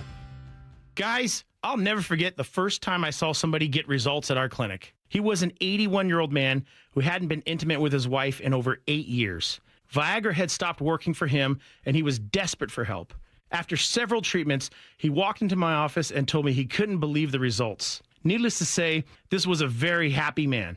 This man made me a believer in what we do. He had taken pills for years, but he had never fixed the problem. When he came to us, we fixed the problem. Our treatment does what no pill can do. So give West Coast Men's Health a call today. Speak with our clinic manager. Ask him any question you like, how it works, the science behind it, and even the cost. Change your life today, like the thousands of men who already have. In addition to treating ED and Peyronie's disease, we now offer testosterone replacement therapy. With clinics in Redmond and Tacoma, call 206-519-6541. 206-519-6541. Online at westcoastmenshealth.com. At Lake Washington Windows and Doors, we provide top quality windows that are 25% more energy efficient, reduce noise by 50%, and stay clear with low maintenance glass. With leak armor installation and lifetime warranties, you're protected for life. Visit LakeWashingtonWindows.com. Patrick was way behind on his IRS taxes. I was in way over my head. The total amount ended up being somewhere just over $30,000. $30,000. Then the IRS came to collect. Started getting letter after letter. A lien had been filed against me. They were going to basically hang me completely out to dry. He had to do something. That's when I reached out to Optima Tax Relief. Patrick's life quickly got a lot easier. It was very easy, pretty much hands off. They picked up the ball and ran with it. And how'd it go? I couldn't believe it. I had to ask 2 or 3 times. I saved an incredible amount of money. How does Patrick feel about Optima? Couldn't be happier. They definitely helped me. Optima Tax Relief, the best place to call. They're the best in the business. Do what Patrick did and call Optima Tax Relief for a free consultation. Call 800-343-6460. 800-343-6460. 800-343-6460. Optima Tax Relief. Testimonial from an actual client. Some restrictions apply. For complete details, please visit OptimaTaxRelief.com. My goal is what's best for the customer. I truly believe that I won't ever deviate from that. Lee Johnson Auto Family, the LJ way. Hey, Chuck here at Frank Lumber the Door Store in Marysville. We are back and open here Tuesday through Saturdays. If you're looking for doors, you need to come and see us. We have an incredible selection of doors to choose from, and currently you can take advantage of our quick turnaround time for pre-hungs and matchups. Please visit us here in Marysville at 1046 Cedar Avenue or Monday through Friday in Shoreline on 15th Avenue Northeast. And as always, don't forget to check us out online at franklumber.com. Endless hours of research, seeking referrals, dozens of calls. Hiring the right attorney can be a challenging process during an already difficult time. J.P. Pendergast with Pendergast Law explains. In Washington State, Tom, there are thousands of attorneys to choose from. Referrals and online research can be helpful, but discovering the right attorney requires a conversation. It can be hard to identify integrity and authenticity without that interaction. So, what do you recommend? We encourage anyone looking for personal injury representation to call for a free consultation with our team before making a decision simply based on referrals or online research. Accident victims need an attorney that listens, demonstrates honesty, and is genuinely understanding of their unique circumstances. The care, attention, and preparation that our firm provides throughout the case mirrors the effort involved when taking on the insurance companies. Save time and avoid mistakes after an injury. Contact the caring and compassionate team at Pendergast Law. If you or a loved one has been injured in a car accident, call Pendergast Law. We can help. Let's go! This is Seattle Sports. Streaming through the Seattle Sports app. KIRO AM Seattle. KIRO FM HD2 Tacoma. Home of the Seahawks, Mariners, and everything Seattle sports. Seattle Sports Snapshot. Some encouraging news from Seahawks training camp. Safety Nick Imanwari, who had off-season surgery to repair an ankle injury, was seen walking around without a boot on the sidelines of practice yesterday. From Seattle Times reporter Bob Condotta, there's been optimism behind the scenes that Imanwari will be ready for the the opener on September 9th against the Patriots. Snapshot brought to you by Miller Lite. When it's game time, it's Miller time. From the Quantum Fiber Studio, this is Bump and Stacy on Seattle Sports. Streaming through the Seattle Sports app and at seattlesports.com. Now, here are your hosts, Michael Bumpus and Stacy Ross. Here we go now. All right, coming up a little bit later this hour, we're going to be joined by Seahawks safety D'Anthony Bell. Guys still in the middle of practice right now. You can hear crowd noise in the background. Actually, a pretty crowded training camp today. Oh, yeah. Absolutely. Everybody's here. Electric feelings. You have, I'm curious to see, do you think it's boring to ask guys who won the day? Because sometimes it's fun. They have big plays, crowd gets into it, everyone gets excited. I'm going to ask him. Yeah. I don't care. He's going to join us coming up a bit later, and then we'll take a look around the NFL. Right now, though, let's get to headline rewrites. Extra, headline rewrites. We must make headlines. The real story behind the headlines in today's news. Powered by Bay Alarm Security Services. With Bump and Stacy. Headline number one, Nick Imanwari was seen without a boot on during Thursday's walkthrough practice. What's the real headline? Everyone calm down, okay? Just be chill about it. Just be chill. Don't freak out. Don't stare. Don't be weird. Don't make it weird.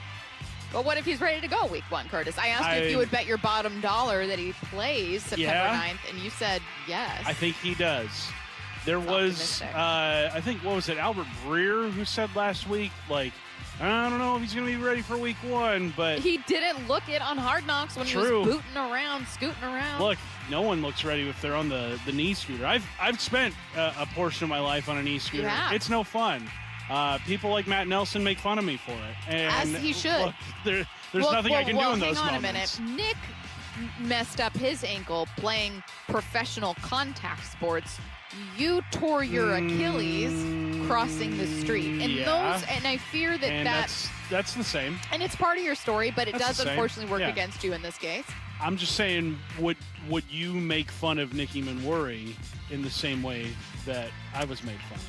If we heard that Nick Imanwari was crossing the street and he wasn't going to play week one because he popped his Achilles crossing the street, I would say, was he hit by a bus? What happened? I like to equate my injury more to Dre Greenlaw in the Super Bowl. That's fair, and that's fair. Because he was literally walking out onto the field and then, bam, done for the day, done for the year. That substation got him, man. I can't use that excuse. our studios on Eastlake are nowhere near an electrical substation. No, we'll find something to blame it on. Give it Yeah. time. We'll find something. Headline rewrites. Headline number 2, the Mariners kick off their 50th anniversary weekend against the Rays on Apple TV's Friday Night Baseball. What's the real headline? Hasn't this fan base been through enough? God, Apple, come on. Wyman and Bob okay? are going to be complaining so much about trying Has to find anyone this. told them? Well, luckily, they're out of the ballpark Okay, today. so they know. So, I mean, they know. they They'll could watch just stay. it. Yeah, they could just watch You the could just game. stay, but I feel like Wyman is going to text Lefko at some point, like Yeah. in the 3rd inning, being like, how do I get this game? Do you think Lefko's ever had to go to one of their house? homes to set something up for them? Because my mom and stepdad got a new TV, and my mom called my sister to come. What did she say? Her wording was also really funny. I'm not going to get it right, but I think she said, hey, come turn the internet on for it. And it was to plug in the Apple Fire Stick. Doesn't your mom also refer to like the Apple Fire Stick as The just, DVD like, player. Yeah, that's Everything's right. the DVD player. I don't think she's seen the Apple Fire Stick. I think it's just everything's there. Yeah. I think there comes, and maybe someone who's older, if anyone's in their 60s listening, I'm maybe even in their 70s, I'm sure there comes a time where you just thought like, yeah, I'm done. That's how I feel about jeans, and eventually it's how I'm going to feel about other things. Like there comes a time when you're like, I'm done learning new things. Right. I'm done trying new things. I'm done learning new things. This is who I am. And I've done that with clothes where it's like, yeah, I'm done. Low-rise jeans are back. I'm done. I'm not partaking. And that's how my mom and maybe some others are with technology, where they're like, Apple TV on the what? Yeah, it's the DVD player. I don't care. I just think they're making these remotes too small now. Every single one of the, like, we have an Apple TV. Yeah. And the remote for that is tiny. It's too small. Right. Like, I've had a Roku before. That remote's really tiny. Yeah. I've had an Amazon Fire Stick before. That remote is super small. Bigger than the Yeah, Apple a little bit. TV. But, like, whatever happened to, like, the Comcast remote? You know, the big gray one? That with remote the had huge power. buttons? Yeah. Yeah, it was like an alpha remote. It's like, I will have the hugest. Oh, let's get back to the 50th anniversary thing, which is actually what the headline is about. The most important thing to remember, though, about an Apple TV broadcast, you can still listen to Seattle Sports Audio while Very good to know. watching on Apple TV. If you click the waveform icon, it drops Now down you into have a to menu. explain what the waveform icon It looks is. like sound waves. There you go. And you click on that, and then you can pick Mariners Audio, which is Seattle Sports, or you can pick the Rays radio broadcast. I don't know why If you want to be a weirdo. Yeah, but you can still pick Mariners Audio, and everything's all hunky-dory. Yeah. You know what I think is interesting? The Mariners' 50th anniversary, best 50 players, we know that, like, A-Rod will be there, Yeah. and Felix will certainly be one of them, and Edgar, and Dan, and, like, all these names. There's also going to be players from this Mariners team that are part of it, and we don't know who they're going to be, but we can all guess. I think the fact that there are all-time Mariners players right now active on this team, like, it's a fascinating juxtaposition to where they are right now. You said we can all take a guess. At 12:45 today, I'm going to give it my best guess to guess the entire 50-man roster. I have to. Mine's going to be too similar, so I got to change up one thing on purpose just in case I'm right. Let me tell you something. Picking the first 40 was all right. The last 10, it was kind of like, I don't know if that guy's good enough. Yeah. Joey Cora, of course. Wow.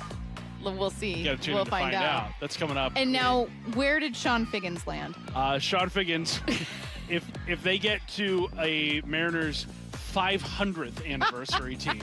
Jay Bruce? You didn't have Jay Bruce Jay on the Bruce? list? No, I didn't have make him. the list. Edwin Encarnacion? No, he was not on there either. You know what? I want there's the 50 all-time Mariners, which we'll talk about, and then I want just the Mariners list of Mariners, where it's just abstract Mariners. Oh. The most abstract. God, who is the bullpen guy that had the, like, French-sounding name? Oh, JT Chagua. Yes! Yeah. He was here twice? He was, yeah. Two-time Mariner. Chagua. Okay, last one. Headline Rewind. Headline number 3, the Panthers beat the Cardinals with a last-second touchdown in the Hall of Fame game. What's the real headline? And if you already knew that before hearing this headline, you have a serious problem. Seek help, man. I cannot believe, Matt, you let Bump call in to tell us about... Unforgivable. Who even knows? Just derailing the show. Yeah. Bump texted me, and I thought this is going to be such an amazingly funny way to just destroy this segment. And you know what? It worked. JSN just walking around with, for a minute there, with Jack McDonald on the field.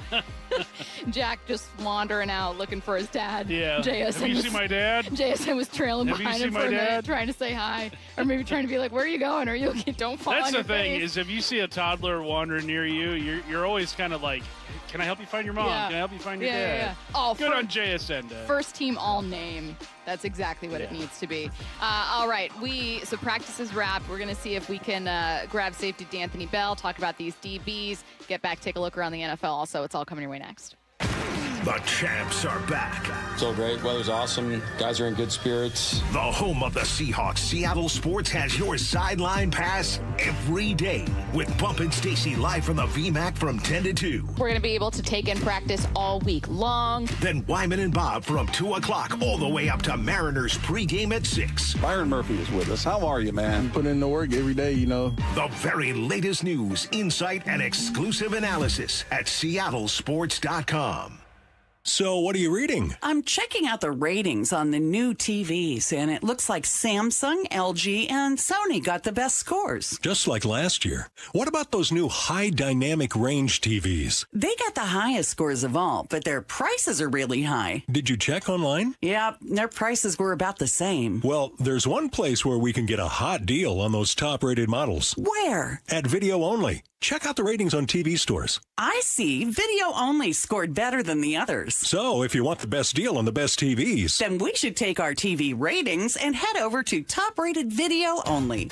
At Video Only, you won't find huge stores with refrigerators or microwaves, but you will find the best deals on top-rated TVs, soundbars, and monitors. Shop around. Just make sure you visit Video Only, because if you don't, you'll be sorry. In South Center, Bellevue, Linwood, Federal Way, and Tacoma, Video Only. Summertime is Pacific Power Batteries time. Okay, maybe that's a stretch. But we do sell more batteries in the spring and summer because you folks are all out there doing stuff. Golf carting and boating and buzzing around on stuff that needs batteries. When's a good time? How about tomorrow? We're open 7 days a week to test any battery and let you know the honest answer. Summertime and the cranking is easy. Happy trails from Pacific Power Batteries. Hey, Brock Hewitt here with my buddy Shannon O'Kelly from IRG Physical and Hand Therapy. Shannon, you know I love this time of year. It's the boys of fall. They're out there playing football, but we also know that sport, especially professionally, gets guys banged up. And they have doctors and trainers and staff there to put them back together. What about for those that do get hurt being active out on their own? Where do they go? They go to IRG Physical and Hand Therapy, Brock. We've always been available for the public, the consumer, that person out there that maybe has a bump or bruise, and maybe they're a recreational athlete. We are here to help them, give them guidance. But remember, Brock, in the state of Washington, we have what's called direct access. That means if you have an injury or a bump or a bruise, a problem, come see us. We can get you started in physical therapy right away, and we will navigate all the insurance complexities here at IRG Physical and Hand Therapy. And the sooner you start, the sooner you feel better. And with over 40 locations all over Puget Sound, they're easy to find. You can find them online as well at irgpt.com. That's irgpt.com. My name is Whitney Allen, and I'm a widow. My husband, Ryan, died. We never thought we'd ever have to use life insurance, but the unexpected happened. With Ethos, signing up was fast and 100% online. You can get a quote in seconds, apply in minutes, and get same-day coverage. No medical exams, and you can get up to $3 million worth of coverage. I'm grateful we were prepared. Get your free quote at ethos.com/play. That's ethos.com/play. Paid spokesperson. Time spent on application may vary. Online health questions required. Indeed presents hires you can't afford to get wrong, like public works supervisor. Hey, this waterman is under a ton of pressure. Did you ever fix it? Yeah, 3 layers of duct tape. Wait, should I have added a 4th layer?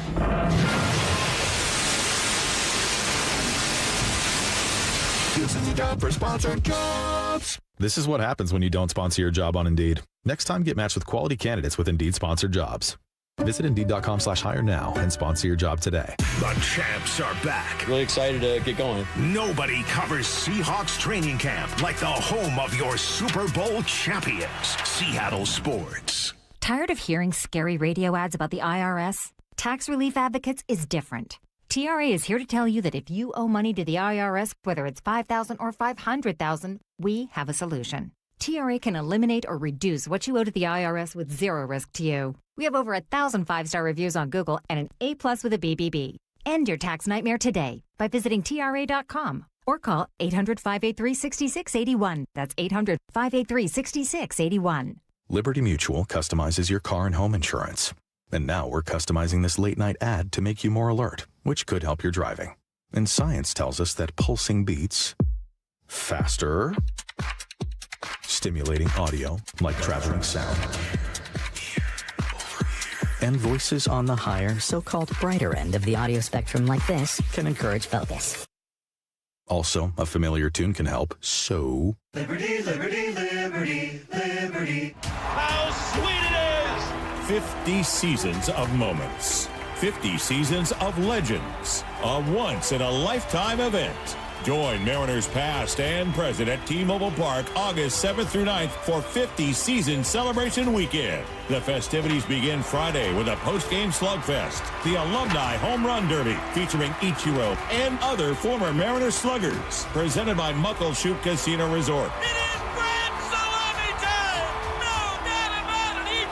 Saturday will be a showstopper. 50 Season Celebration Night presented by Daktronics. Arrive early to witness the biggest gathering of franchise icons ever assembled as the 50 greatest Mariners from across all 5 decades are revealed. It just continues.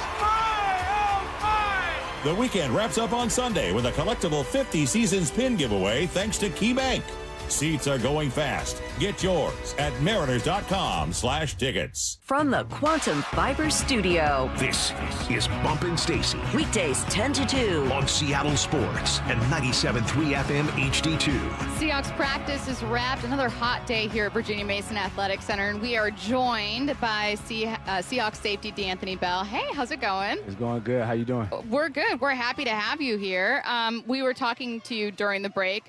We were like, oh, man, it's probably so hot out there with the smoke, and you were like, yeah, I'm from Georgia, right. So this is nothing. What's the worst, kind of like the hottest, most disgusting? Like, can you remember a game or a day where you were like, I still to this day, like I do the opposite, where I still to this day remember a day when I came home to the dorms. This was in college in January, and it was so cold. I remember the walk that we took from the parking garage back to the dorm. That's how cold it was. Right. Yeah. I remember one when I was in Florida, playing in Florida, and we played McEachern or McNeese State, and it was in Louisiana. And it was probably 105, and the coaches was cramping, and they, and I'm like, hey, it's so hot, the coaches were cramping. Coach, you need like a banana, some Gatorade. What can we get? Because in that scenario, like sometimes coaches don't have necessarily the most like forgiveness for guys cramping up out there. Yeah. But now you're kind of like, see, I'm not crazy here. You said you were lifting that play sheet. Yeah. What are you doing? Yeah, it was super hot. So that's one I remember all the time when I think about like heat. Tough look. Yeah.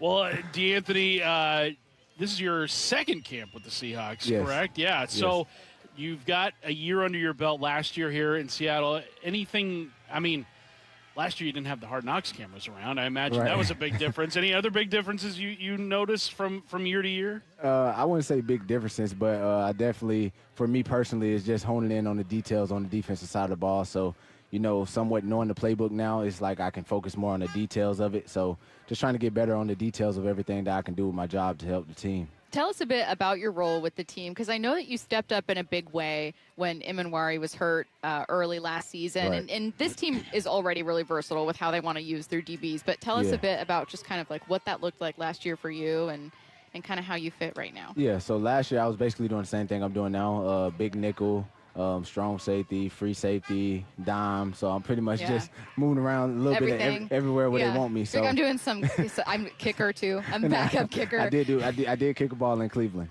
Really? I did. Like in a game? Yeah, versus Houston. Wait, can we go back to that? Because what happened? I didn't know that. Yeah, they told me to squib the ball down and kick, so I kicked it, and then I went and made the tackle too. Wow. Wow. That's never been done. Yeah, both our kickers had got hurt. So, but yeah, just I've been doing every position. But this camp I've been honing in on big nickel, trying to get the details down with that. So I've been working with CP, KO, Jeff, Mike. Everyone. We all been just trying to hone in on all the details of that one position right now. Busy man. Now, D'Anthony, your football journey might be the most winding road I've ever seen out of a player. Can you name in order all the schools that you have played for, dating back to high school to making it to the NFL? Yeah, so first college was Albany State, and then I left Albany State, went to Iowa Central. Then I sat out a year and worked construction with my dad, and then I went to Butler Community College after that, and then due to me going to so many schools, I couldn't go D1, so then I went to West Florida, D2 after that. Working construction with your dad is so. What was it like while you're working there, wondering am I going to get back into this? Because you're still working out, you're still you still have your eye on the prize, so to speak, but you don't know for sure what's going to happen. Well, more so it was just trying to make some money to help my family for the most part. And then I was it came to one point, my dad not paying me enough to keep doing this. It's hot out here.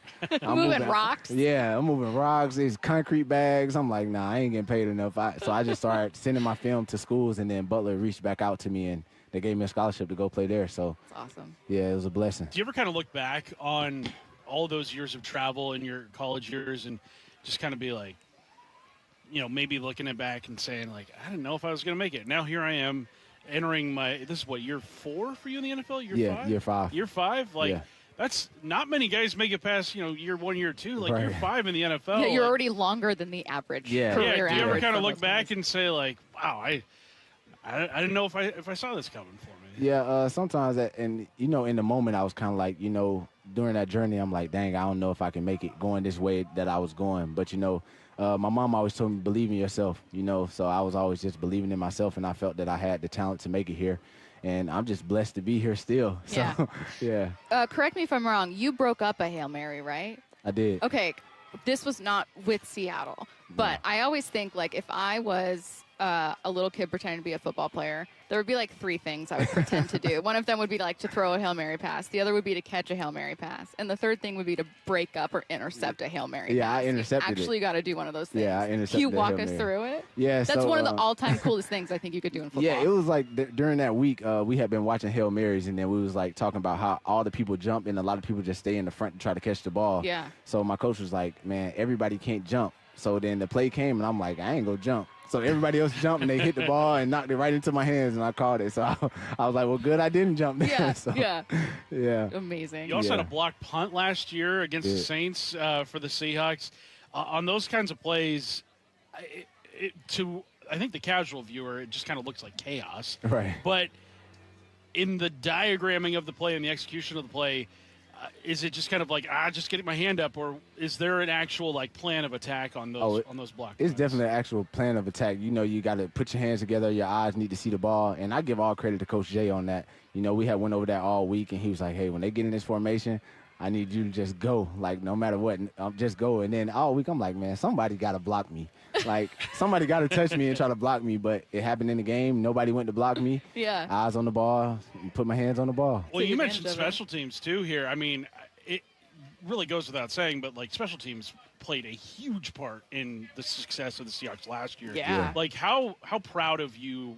How proud were you of the collective effort of the special teams? Oh, I was definitely proud. You don't go to many places where guys take pride in playing special teams. So, and we got guys here that they do whatever to help the team win. And I'm one of those guys that you can put me wherever to help the team win. So I commend all those guys, all my teammates, for putting in the effort to just help the team win. I'll say this, I know that you might be polite in your response to this, so you don't have to you don't have to echo what I'm saying, but I think sometimes even when we have all these conversations with people about people saying, oh, the Rams are going to be so good, they're going to win a Super Bowl, in fact they should give them the Lombardi now because they've won and they're so great, it's okay, yeah, this roster's stacked, I get it, we're not stupid. Miles Garrett's a monster. Aaron Donald, if he comes back, which he probably will, is amazing, but I feel like special teams completely overlooked in this conversation. I have not heard one person, because I think that frankly, unless you're a player, especially a player who's been on special teams, it's almost like you overlook the impact it has. And you just think, And then it's crazy because you see the impact it has with Shaheed. Game turning. All the games that he's returned punts, and then Torrey returned the punt. So it's like it's definitely a big difference. And you know, like the block punt, it made a big difference in the Saints game. So that swung that Falcons game too. Yeah, like, Falcons game. So crazy. special teams is definitely a big part. So a lot of people do miss that out. You know, Yeah. everybody just think about offense and defense, but special team plays a big part. Well, you play a big part there, Yeah. and we are happy to have you join us and chat for a little bit. Yeah. Is there something else you wanted to last one for me. I couldn't help but notice the Jason Voorhees tattoo. Oh, yeah, yeah, Are you a yeah. big horror movie fan? Yeah, I do. I got It, Jason, Wow. Chucky, Freddy Krueger. What's your Mount Rushmore horror movies? Probably Halloween. I love all the Halloween movies. All of them, just 1 through 4 right the there. Halloween movies. is- These feel like slightly before your time. Were your parents into horror? Like, did you have Nah. like an older sibling that like you I got just older got into siblings, it? but nobody watched it. You but were like, me. I just have it in me. Yeah, I'm like, I just want to watch it. That's what I like watching. So. Yeah. Well, let's hope you're someone else's nightmare out there. There There's you your- go. get Yeah, that yeah. out. There you go. Thank That's a you. good one. Seahawks safety D'Anthony Bell. Thanks so much for taking the time, man. Thank you. Taking a look around the NFL when we get back. Edgar, Alvin, Moyer, Boone, Griffey. Breaking ball, belted into the upper deck. That will fly, fly, fly away. My, oh, my. The top 50 Mariners of all time are unveiled tomorrow at 5:30 in a celebration 50 years in the making. The Mariners' 50 season celebration ceremony. Hear every moment live on Seattle Sports on 710 and the Seattle Sports app. Got leaks? Tired of applying those cheap roof coating products that never seem to last? What if you could find a roof coating that remains permanently flexible and won't be impacted by harsh UV rays or temperature extremes? Dunn Lumber has what you're looking for. Geico Roof. 100% silicone roof coating, waterproofs, protects, and withstands permanent ponding water with an industry-leading 50-year limited warranty. Available in a variety of colors and on sale now at Dunn Lumber. Old windows cost you money and security. Lake Washington Windows and Doors installs energy-efficient, high-security windows that lower your bills and increase protection. With leak armor installation and lifetime warranties, you're protected for life. Choose LakeWashingtonWindows.com today. Keep summer outside where it belongs. Save $588 on every window and $1,088 on every door, plus free heat deflecting glass. Claim your free quote today, plus 12 months no payments. Visit LakeWashingtonWindows.com. Got neighbors? Big Trees can help. This is Nancy Penrose, owner of Big Trees in Snohomish. If you've been considering planting trees to add privacy, look no further than Big Trees. Privacy trees fill in empty spaces, help to define property lines, and add curb appeal. Learn more about Big Trees' big supply of privacy trees at bigtreesupply.com. Beauty, privacy, instantly. Big trees. Our number one thing with them is always like, hey, welcome someone in and assure them that they're in the right place. We're going to take care of them. Lee Johnson Auto Family, the LJ way.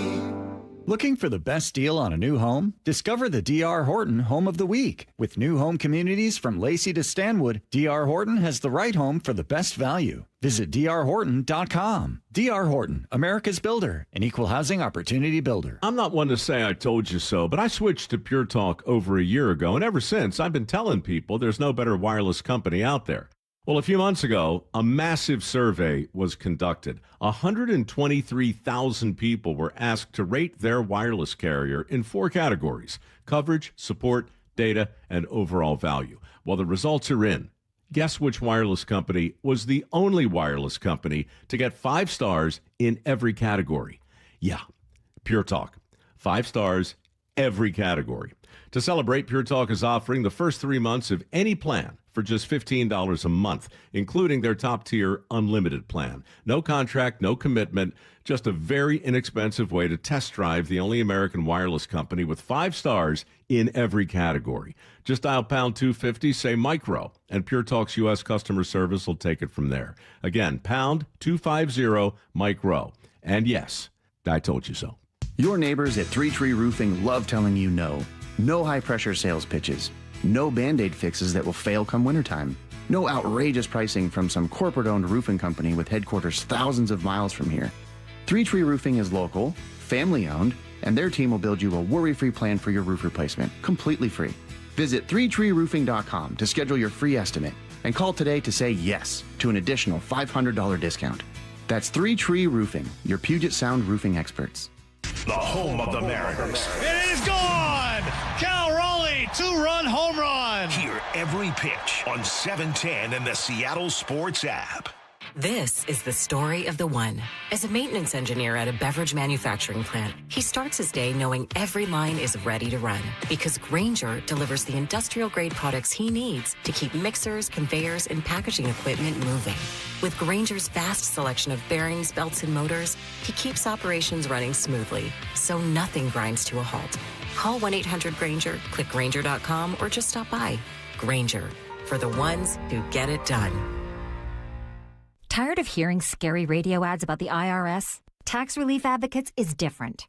TRA is here to tell you that if you owe money to the IRS, whether it's $5,000 or $500,000, we have a solution. TRA can eliminate or reduce what you owe to the IRS with zero risk to you. We have over 1,000 5-star reviews on Google and an A+ with a BBB. End your tax nightmare today by visiting TRA.com or call 800-583-6681. That's 800-583-6681.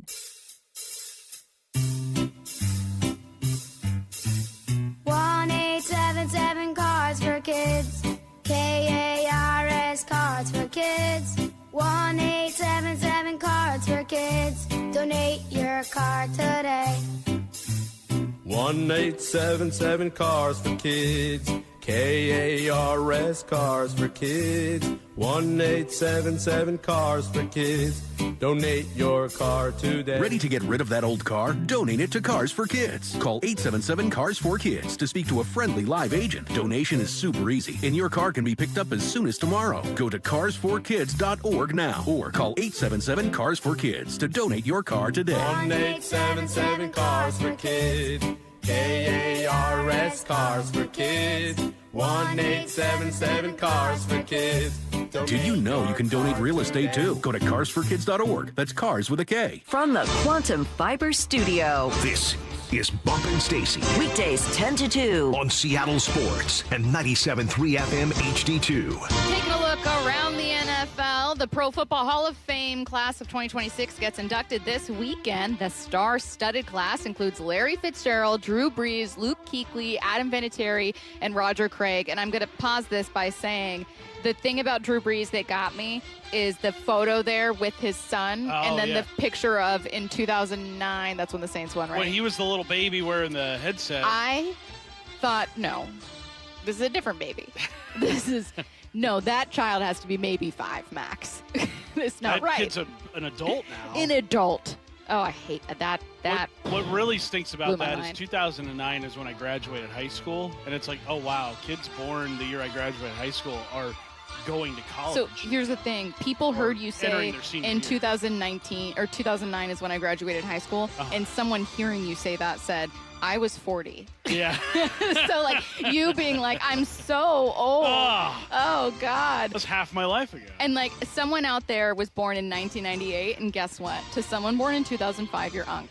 Right. So don't feel too good about Don't feel too good about yourself. Yeah, being born in the 90s used to be the coolest thing. I will say, though, this Hall of Fame class, among the best ever when you look at just the names and what they were able to accomplish. Drew Brees, obviously the headliner, but Larry Fitzgerald, 17 years in Arizona. Second all-time in yardage and in receptions. I can't tell if the Hall of Fame classes are just getting better because football is just putting up unreal numbers, or if it's that I'm getting older, so the Hall of Fame classes just have players that I watched and remember the entirety of their careers. Because, like, I know Barry Sanders was a phenomenal player. I didn't watch, but you know what I mean? Like, I was too young to really appreciate what he was able to accomplish. I didn't watch a ton of Joe Montana. The only guy in this class that I was too young to remember is Roger Craig, but he was a huge part of that 1980s 49ers dynasty. Vinatieri is an interesting one, Stacey, because did you see who's inducting him? No. Like, we all think of him as a Patriot, right? Carly Irsay-Gordon is going to be the person introducing him because he did win a Super Bowl with the Colts. Yeah. And I believe he ended up playing more years with the Colts than he did with the Patriots, even though he won 3 Super Bowls with the Patriots. I don't like that. Yeah. What do you think about it? I mean, I kind of like it when the Patriots don't have something go their way. I like it when the Patriots don't have something go their way, and I also like it when someone, I was going to say honors, like, the team that was there first or just in a very different way. But no, I like that. And then, I think it's that I just don't like Boston is what it is. I'm realizing it's dawning on me that's what it is. And then Luke Kuechly, I mean, if he's a first ballot Hall of Famer, then Bobby Wagner, for sure. Without a doubt. I mean, they not played a doubt the same in my mind. era. I think they're the same draft class, if I'm not mistaken. Luke Kuechly's going to be also one of those players on the all-time list of and what if he stayed healthier for longer? True. Not that he didn't have clearly a Hall of Fame career as it was, but just a player, concussions kind of caught up, dealt with a lot of injuries later in his career, but just one of the best all-time linebackers. And you just wonder, man, what if, just fully healthy seasons more often. Another day, another running back resets the market. First, it was Bijan Robinson in Atlanta, and now Jahmyr Gibbs in Detroit takes the crown. Gibbs and the Lions agreed to a 3-year deal worth up to $67.5 million. That's $51.5 million fully guaranteed. Worth it, for sure. Yeah. I mean, he is maybe the most explosive running back in the NFL. A lot of people kind of have him pegged for even more of a breakout season now that he's not in a timeshare with David Montgomery anymore. Detroit has really nailed their last few drafts, especially Penei Sewell, Jameson Williams, Jack Campbell, Jahmyr Gibbs. Credit to them, too, because with Gibbs in particular, they were critiqued for that pick. It was a running back. It was a running back taken very early. It was a running back taken early in a class with a lot of great defensive talent at the top.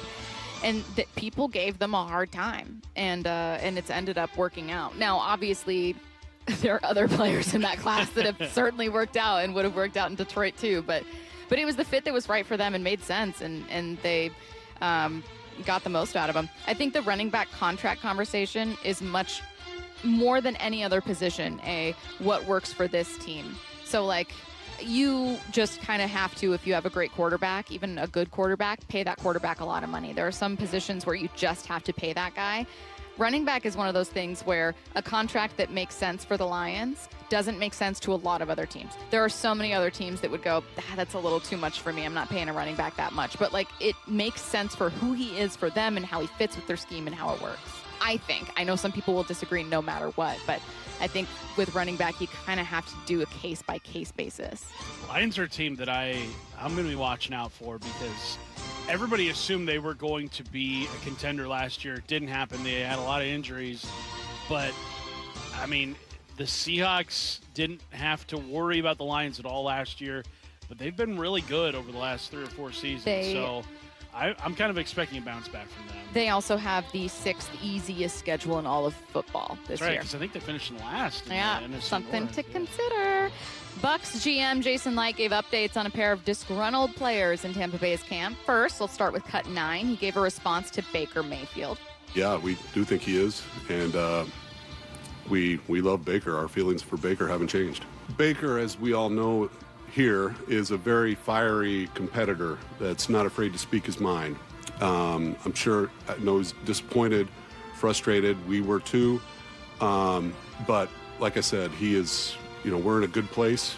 He's out to have the best year. He's focused on having the best year of his career.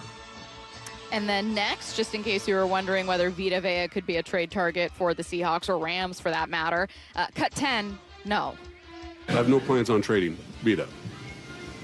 Do you expect him to play this season? That's what the hope is, and that's what that's what we're trying to resolve right now.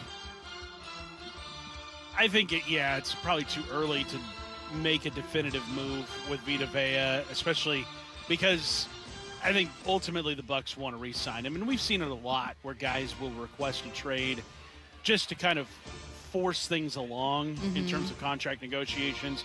What was it 2 years ago? Myles Garrett with the Browns tried to do that the week of the Super Bowl and did all the interviews on Radio Row, being like, I want them to trade me, and then a week later the Browns give him that huge contract extension. Then they ended up trading him eventually, but I think this might be a negotiation tactic by Vita Vea's camp. And I mean, he's definitely worth being paid what he wants because he's been tremendous for Tampa Bay. Well, they're in a fascinating place where, again, we've had that conversation about the strength or weakness of a division when we talk about the Mariners a million times. There's a leverage in being in a weak division to where, if you're Vita Vea and you're not the youngest player on the planet, but you go, look, I'm a great player for a team that can win this division. Why would you not pay me?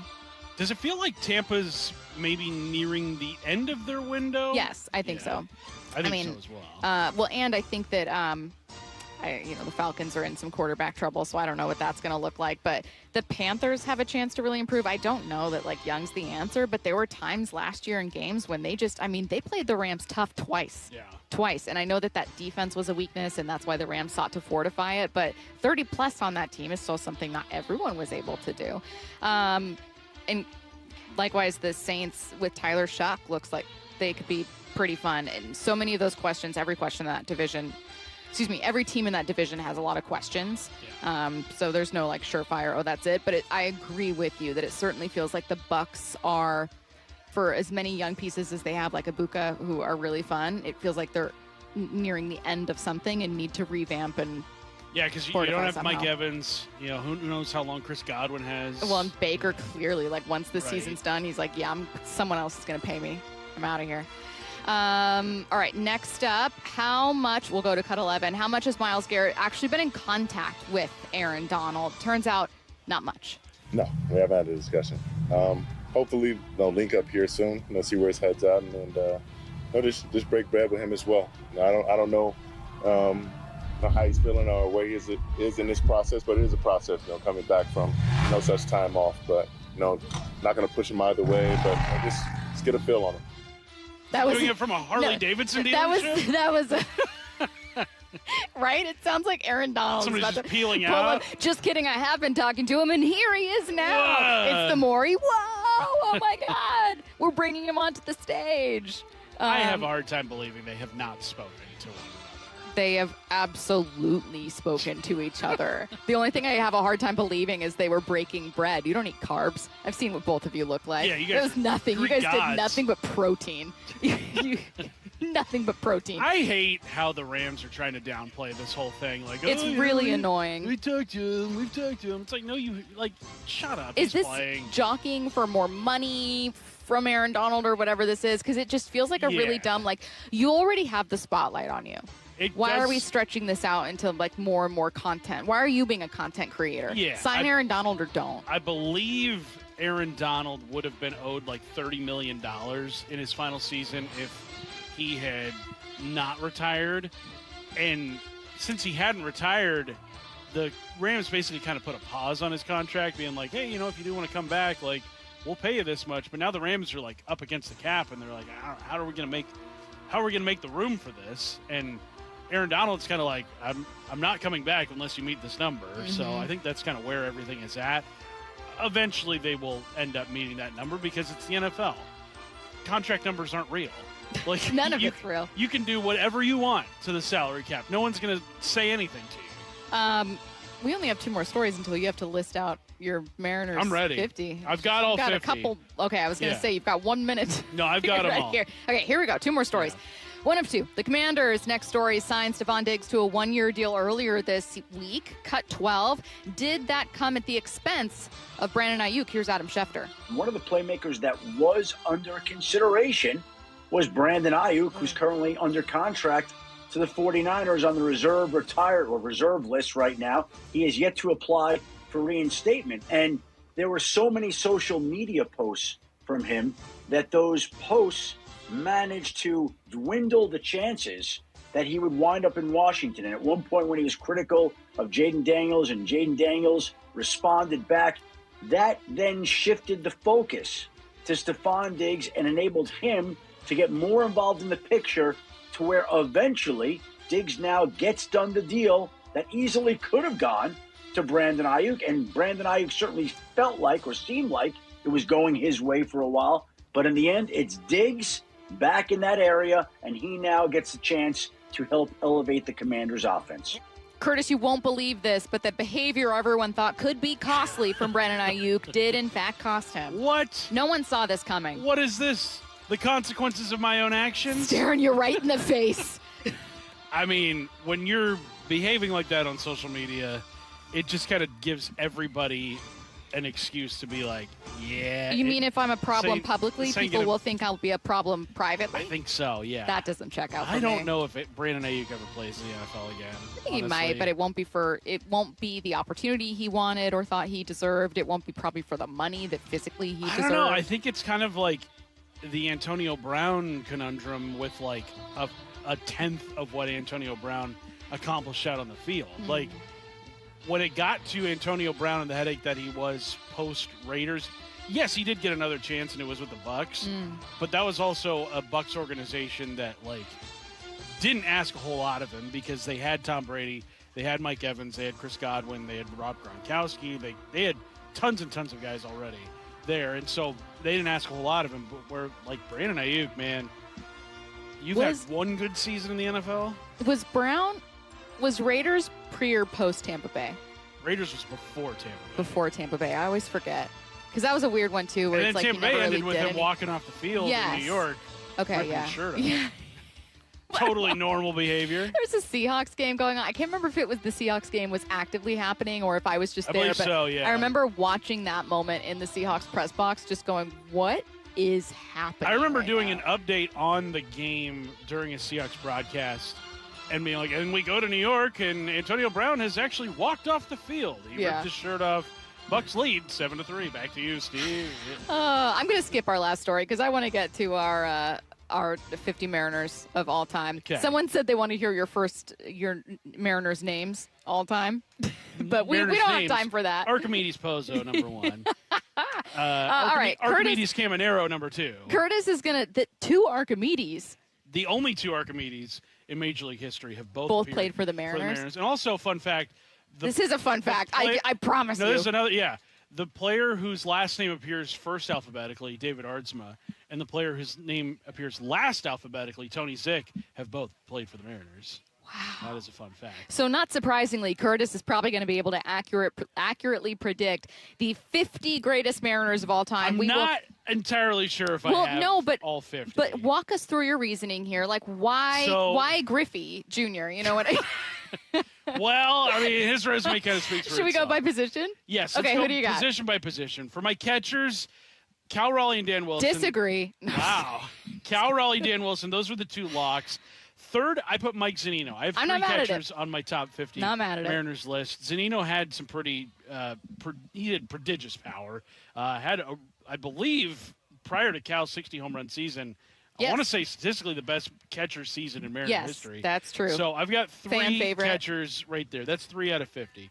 First base. I think this you could use one, 47 more catchers, but First base, this one was pretty deep. I've got 5 guys. Alvin Davis, John Olerud, Tino Martinez. All right. This one might be controversial. Richie Sexson, who did not play well at the end of his tenure here, that's for sure. But his first couple of seasons, I think he hit 40 home runs one of those years. He was pretty good. And then for the I don't want to say olds, but I think you should. For the OGs, I've got Bruce Bochy, first base, and then second base for the lovers of nostalgia. Yes, for our golden Mariners fans. Second base, Brett Boone. I mean, the numbers he put up here were staggering. So your first 2-3 choices in each one, I'm like, yeah. Yeah. The fun ones are at the end. Second, Harold Reynolds, who stole a ton of bags here, played really good second base for a number of Your years. next one is a little controversial, even though I think it's obvious. This is a controversial one that I think people will be up in arms about, but It's I mean, so you look clear. at the numbers, he was totally worth the Yeah. contract that he signed here. Robinson Cano. You Yep. cannot have a top 50 Mariners list without Robbie Cano on it. And then finally, Joey Cora, because he was the second baseman on the most important Mariners teams in franchise history, was a fan favorite, and he waved at me once when I was 8 years old. Is that how much percentage out of 100 did that carry with this decision? 5, 10? Not 40. Someone is But already. no, Joey Cora was, I would say he's a top 50. You already have people taking issues with your list, just so you know. Sure. Someone said, well, John Jaso caught Felix's perfect game. He was here for 1 year. That's really important to know. Yeah, he was here for one season. So here for such a somebody little says amount no of Dave time. Valley. the reason why I didn't have guys like Dave Valley on the team is because when we get to the pitchers, you're going to see why. Like, oh yeah, I can't. You can only pick 50. Okay, I'm not picking everybody's favorite catcher here. So are Some you people are gonna publicly get their saying feelings hurt. you have an issue with Dave Valley personally? Or Not is at it all, like, because as a player, I see him quite regularly. So just kind of like as a player in person, you kind of are like anti Dave Valley? No, not at all. Okay. This Not what I'm hearing. shortstop, this was the one where I had the fewest amount of guys. I think you chose well. Alex Rodriguez and J.P. Crawford. We Yep. know Alex is going to be there. He's confirmed, so that was an easy one. And then J.P. Crawford climbing the list of Mariners leaderboards in franchise history in terms of like games played has been awesome for a long time here. He's the longest tenured Mariner right now. So, yeah, that's my shortstop. So, third base, Kyle Seager, Adrian Beltre, Mike Blowers, Gino Suarez. Check. Sure. Check. Left field, Raul Ibanez, Phil Bradley, and this one. I like this one. I put Randy. I put Randy Arozarena. Now, did you? He's a two-time All-Star. Now, did you Mariner almost history. not? Because here's the thing. Yes, that was one. That was one of my last. Is it because you'll think of Randy almost forever as a Ray? Sure, but I mean, he's a two-time All-Star. It's hard to lead off multiple-time All-Stars With your on this team. top 50 list, especially for a franchise with the Mariners that Dude, just I'm haven't co-signing it. necessarily had the greatest history. I don't disagree with this. Center field, maybe the easiest call for the first three. Junior, Julio, Mike Cameron. And then I also had Rupert Jones on that list. Great choices. Right field, Ichiro, Jay Buhner, and Mitch Haniger. That's interesting. Yeah. Mitch was here for like 5 seasons. You know what I think is has one of the biggest hits in franchise history. has one of the biggest hits, and Mitch was a big voice, and I think that was like a He was contentious- integral to the team getting back to the playoffs. I know he didn't. I don't think he was on the 2022 team, was he? I think he signed in free agency with San Francisco, I want to say. I don't remember. Because Robbie Ray was here. Marco was there. Were guys still here. here? Like Marco is still here. But I mean, Haniger was really good for a number of years. Made an All-Star team. DH. This was the easiest group of them all. Edgar and Nelson Cruz. Yeah, two most likable Mariners too. Okay, so starting pitchers. Now this is why some names that people are yelling at you about have been left off. Yeah, we're getting to the pitchers now. Okay, everybody, stop. Okay, stop freaking out. Yeah. Felix, Randy Johnson, Jamie Moyer, Mark Langston. I went Eric Hansen as a starting pitcher. He was in the early 90s. Logan Gilbert, Luis Castillo, George Kirby. I have George Kirby. I like on that my, pick, but it's on my controversial. top 50. He's been here for, 5 seasons now? And Yeah. has pitched a He's lot of big got to games. have one of the better whip all time. Oh, for sure. Hisashi Iwakuma, who threw a no-hitter. I have James Paxton, who maybe didn't reach necessarily the ceiling we thought he could, but threw a no-hitter, had some really amazing performances in a Mariner uniform. I've got him among my top 50. And then Freddie Garcia. Those are my starting pitchers.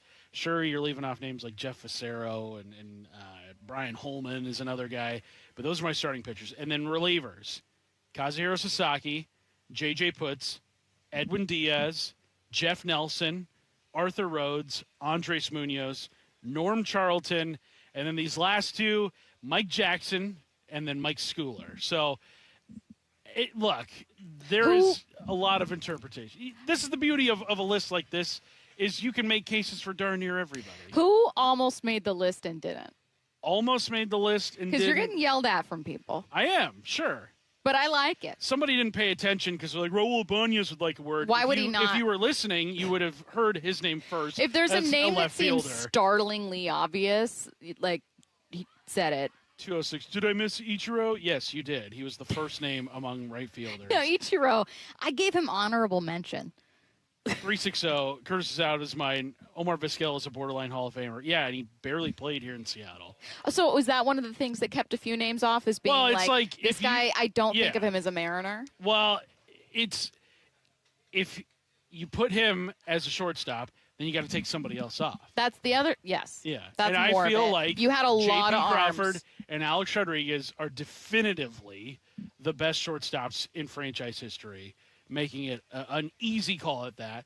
Whereas if there was any gray area with Omar Vizquel, it's kind of like, I didn't feel like putting him on. Now, what name do you have on here that you are pretty sure would be the most controversial? That you feel pretty good at? One that you feel pretty good about, where you're like, I actually think we're going to hear this person. I think Robinson Cano is one that I think we need to hear tomorrow. You think we will? And I think we will. I do too. If this top 50 group wants to have any credibility, with any credibility, you put Robbie Cano in that group. I agree. Okay, during the break, we'll discuss our first team all names, and when we come back, Some of these people just did not listen at all in this segment. I'm just saying. Did you have Joey Cora? Yes. We spoke at length about him. Well, I'm just going to start saying stuff like, I cannot believe you didn't include Griffey. God. And I'm just going to let that create kind of like dual narratives where someone out there hears only that, and they're like, dude, this is insane to me. Curtis didn't have Cal Raleigh on his list of all-time great catchers for the Mariners. That's insane. But, yeah, I heard it, too. All right. Still to come, What I Need to Know is coming up at 1:45. Get your questions in, 866-979-3776. We'll head to the podium following Seahawks practice, take a listen to some of the leaders on this team, and then coming up next, previewing Mariners-Rays with Apple TV Friday Night Baseball's Trisha Whitaker. Ichiro, Boone, Langston, Buhner. And belted one for history into the upper deck. My, oh my, Jay Buhner. A celebration 50 seasons in the making. The top 50 Mariners of all time are unveiled during the Mariners 50 season celebration ceremony tomorrow at 5:30 ahead of the Mariners and Rays at 6:50. Hear every moment live on Seattle Sports on 710 and the Seattle Sports app. Every parent hopes their child finds a place where they belong. A place where teachers notice when they're having a tough day, where coaches become mentors, where classmates become lifelong friends. At Archbishop Murphy High School, education is personal. With small classes, 4 full-time counselors, exceptional academics, championship athletics, outstanding arts, faith, and a caring community, students are encouraged to discover who they are and who they're called to become. Graduates leave confident, prepared, and ready for college, careers, and life. That's one reason AMHS proudly celebrates a 100% graduation rate. Financial aid is available, making an Archbishop Murphy education possible for many families. See the difference for yourself at the Fall Open House, Sunday, October 18th from 2 to 4. Register at am-hs.org. Archbishop Murphy High School, forming leaders for life.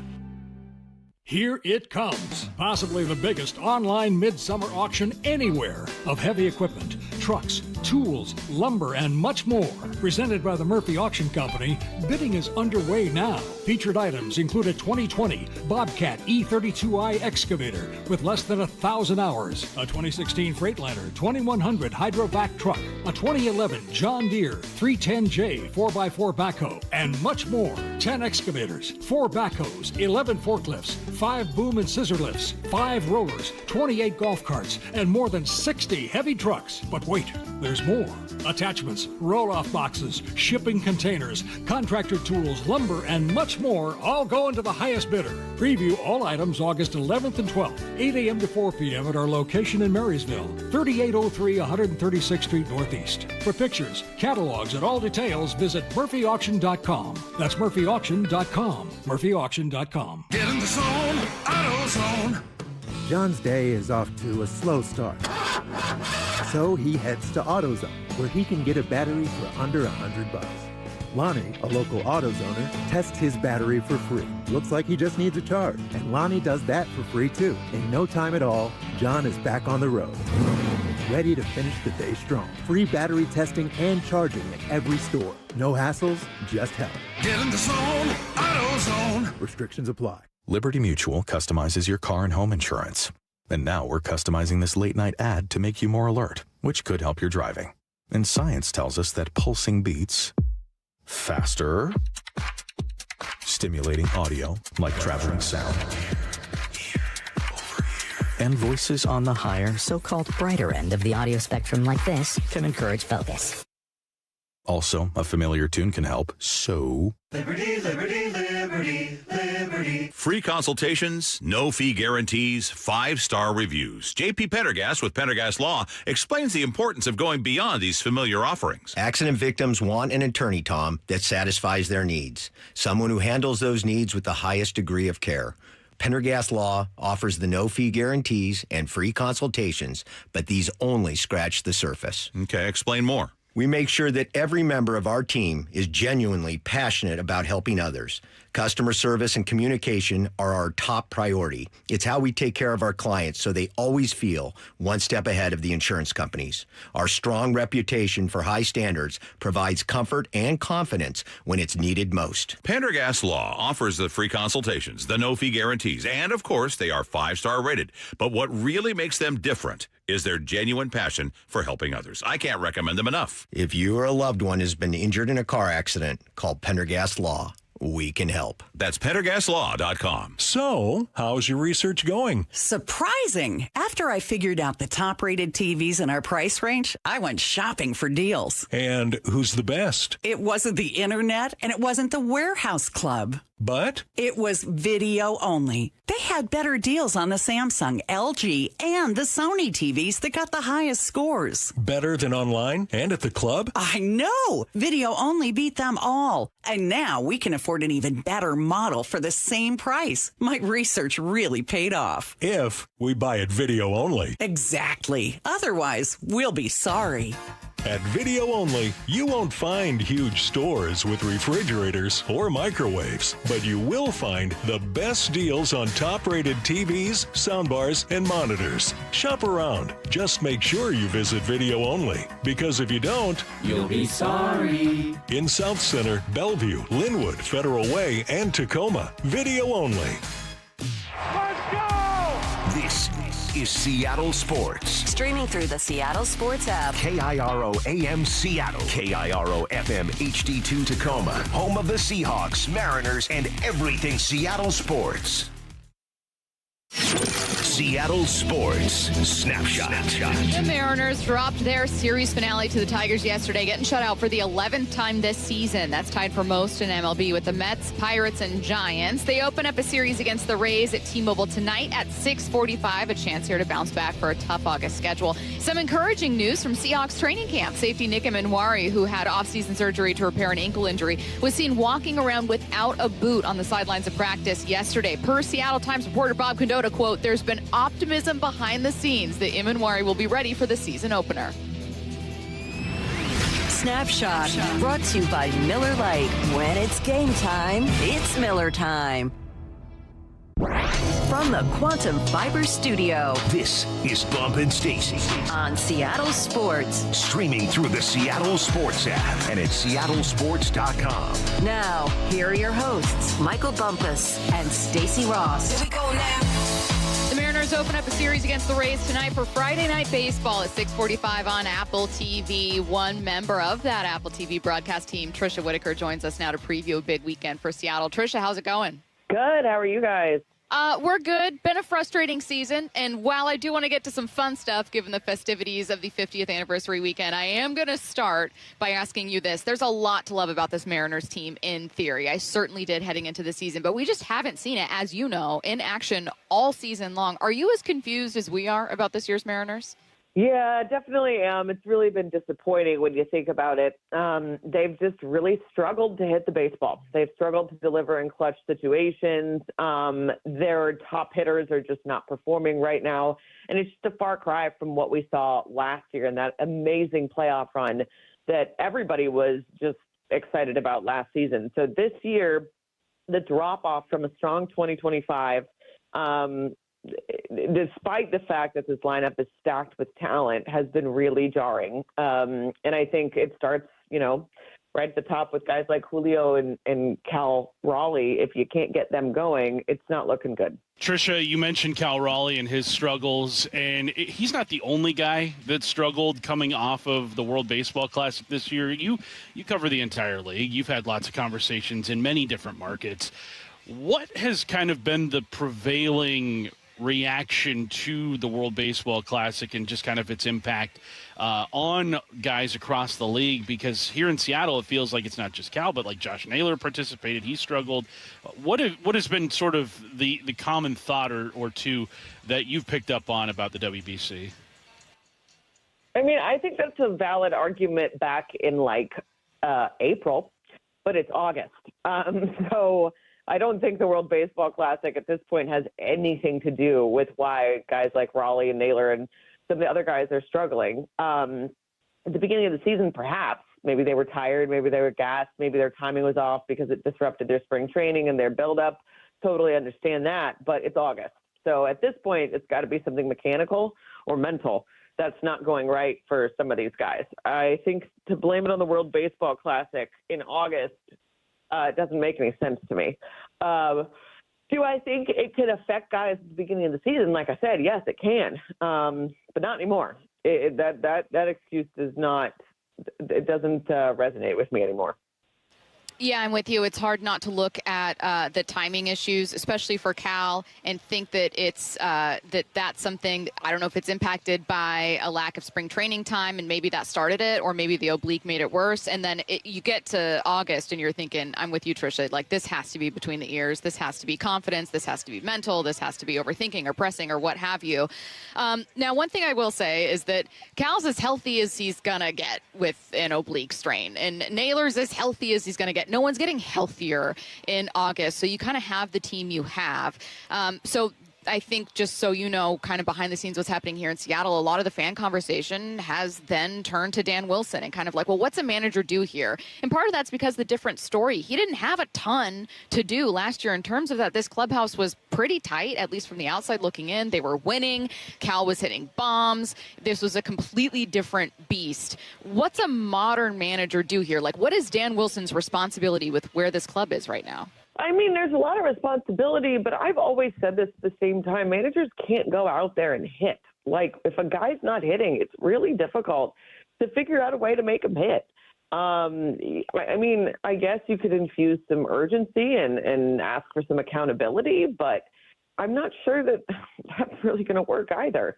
I know, some managers will try to light a fire under a stagnant lineup and send a message that, mediocrity is unacceptable, but I also think these guys know that. So I don't really know what you do. You shake up the lineup. The Mariners went out and fired the assistant hitting coach, and I think that was more like a call to action type of move rather than like a move that actually made any sense. Like, you're telling me it's the assistant hitting coach's fault that this team isn't hitting? That's insane. But maybe they tried that to be like, hey, take this seriously, figure it out. Well, some guys don't respond well to that type of thing. There's not a whole lot, in my opinion, that a manager can actually do other than try to infuse some urgency and accountability in the guys. Tricia, in the American League, the Mariners, despite the struggles that they've had, the frustrations that they've had, are not out of it. They're very much in the wild card hunt. They're very much in the hunt for the American League West title, even at how bad things have been over the last month. When you look at the total landscape of the American League, though, is there any team or maybe a team or two that you look at and say, yes, this is a World Series team. This is a team capable of going up against the Dodgers or whoever wins the National League, because there's countless World Series contenders over there. But in the AL, is there a team or two that jump out to you as one that you think could actually handle themselves in a 7-game series against the best the National League has? Well, when you look at specifically the AL West, I don't think that I would say the Astros can go out there, and get to the World Series or whatever. But I think when you look at the West and that division, I do think that the Astros are the best team in that division, and I think they're going to end up winning that division. We just had the Astros and the Rangers last weekend, and the Astros look good. Now, when you talk about the AL as a whole, you do have to talk about the Rays, which is insane to me that we're talking about the Rays, because I did not think, I'll be honest, I didn't think they'd be this good this year. But you do have to look at the Rays as a legitimate threat. Now, will that happen with the Rays in the postseason? I'm not sure, because the postseason is a totally different beast. But yeah, I mean, you do have to look at teams like the Rays, and then I also think that if we're not talking about a team like the White Sox, you're not paying attention. What they've done to turn around their season this year has been unbelievable, and they're full of youthful, energetic guys. Do I think they can go out there and contend with the best of the best in the World Series or make a deep playoff run? I'm not sure. But I think you have to look at them. Yeah, that would really be my and of course, how could I not mention them? The Red Sox. When you think about a scary team right now, that's the team that I circle because I'm like, they're hot. They've got some magic in that clubhouse. And near mid-August, going into September, that's what you want to be. You want to be the hottest team in baseball. So those are the teams that I would look at least in the AL. I think that's what's so frustrating about it is like the playoff odds don't matter in May. But like at one point, Boston's playoff odds were like 12%. And you're looking at it going. They were non-existent, yeah. They were non-existent. And you're looking at it, and at least I was at the time going like, man, I think they might be out of it because the Rays are so much better than I thought. The Yankees at that time still had Aaron Judge. So I was like, man, it's one thing if you're in the AL West and it looks like you're out of it. It doesn't matter. Like you don't know what it's going to look like. But in the AL East or, you might as well be looking at some National League divisions going like, hey, man, that's a bummer, but maybe next time. And then they just rattle off 14 wins. They're really aggressive, like controversially aggressive at the deadline. And I think that there's a lot of Red Sox, maybe some Red Sox fans felt like they gave up too much, and many others are like, prioritize winning now, man. You don't know if there's going to be baseball in 27. The Mariners at the deadline were not as aggressive. I mean, I think a lot of people could argue it was fair given that their club hadn't given the front office a ton of reason to be aggressive. I want to get back to what you said about how you think the AL West is going to shake out because, Trisha, while I understand, I haven't seen any turning point from this team. Every good game they have, we go, maybe this is it, and then they lose 2 or 3 in a row, and we just go, never mind. There's been no momentum to speak of for a team that has relied on that. For they are a second-half team, and they have been for a while, and that's not been showing up. What gives you more confidence in the Astros, and what would the Mariners need to show you? What would you absolutely need to see from them to start challenging that prediction? Yeah, I mean, you have to see if the Mariners are going to do anything, you have to see their guys like Cal Raleigh and Julio Rodriguez get it together. You have to see that. And when you ask about the Astros, they've got power hitting. They've got an MVP candidate in their lineup in Alvarez. They're battle tested. And they know how to win when it matters. They already went through a terrible start to the season, plagued by just underperforming. But I think they've turned their year around by winning at a different rate than they were at the beginning of the year. And so that's why when I look at the Astros, I see a team that could actually do this. And when I look at the Mariners, I just don't see that right now.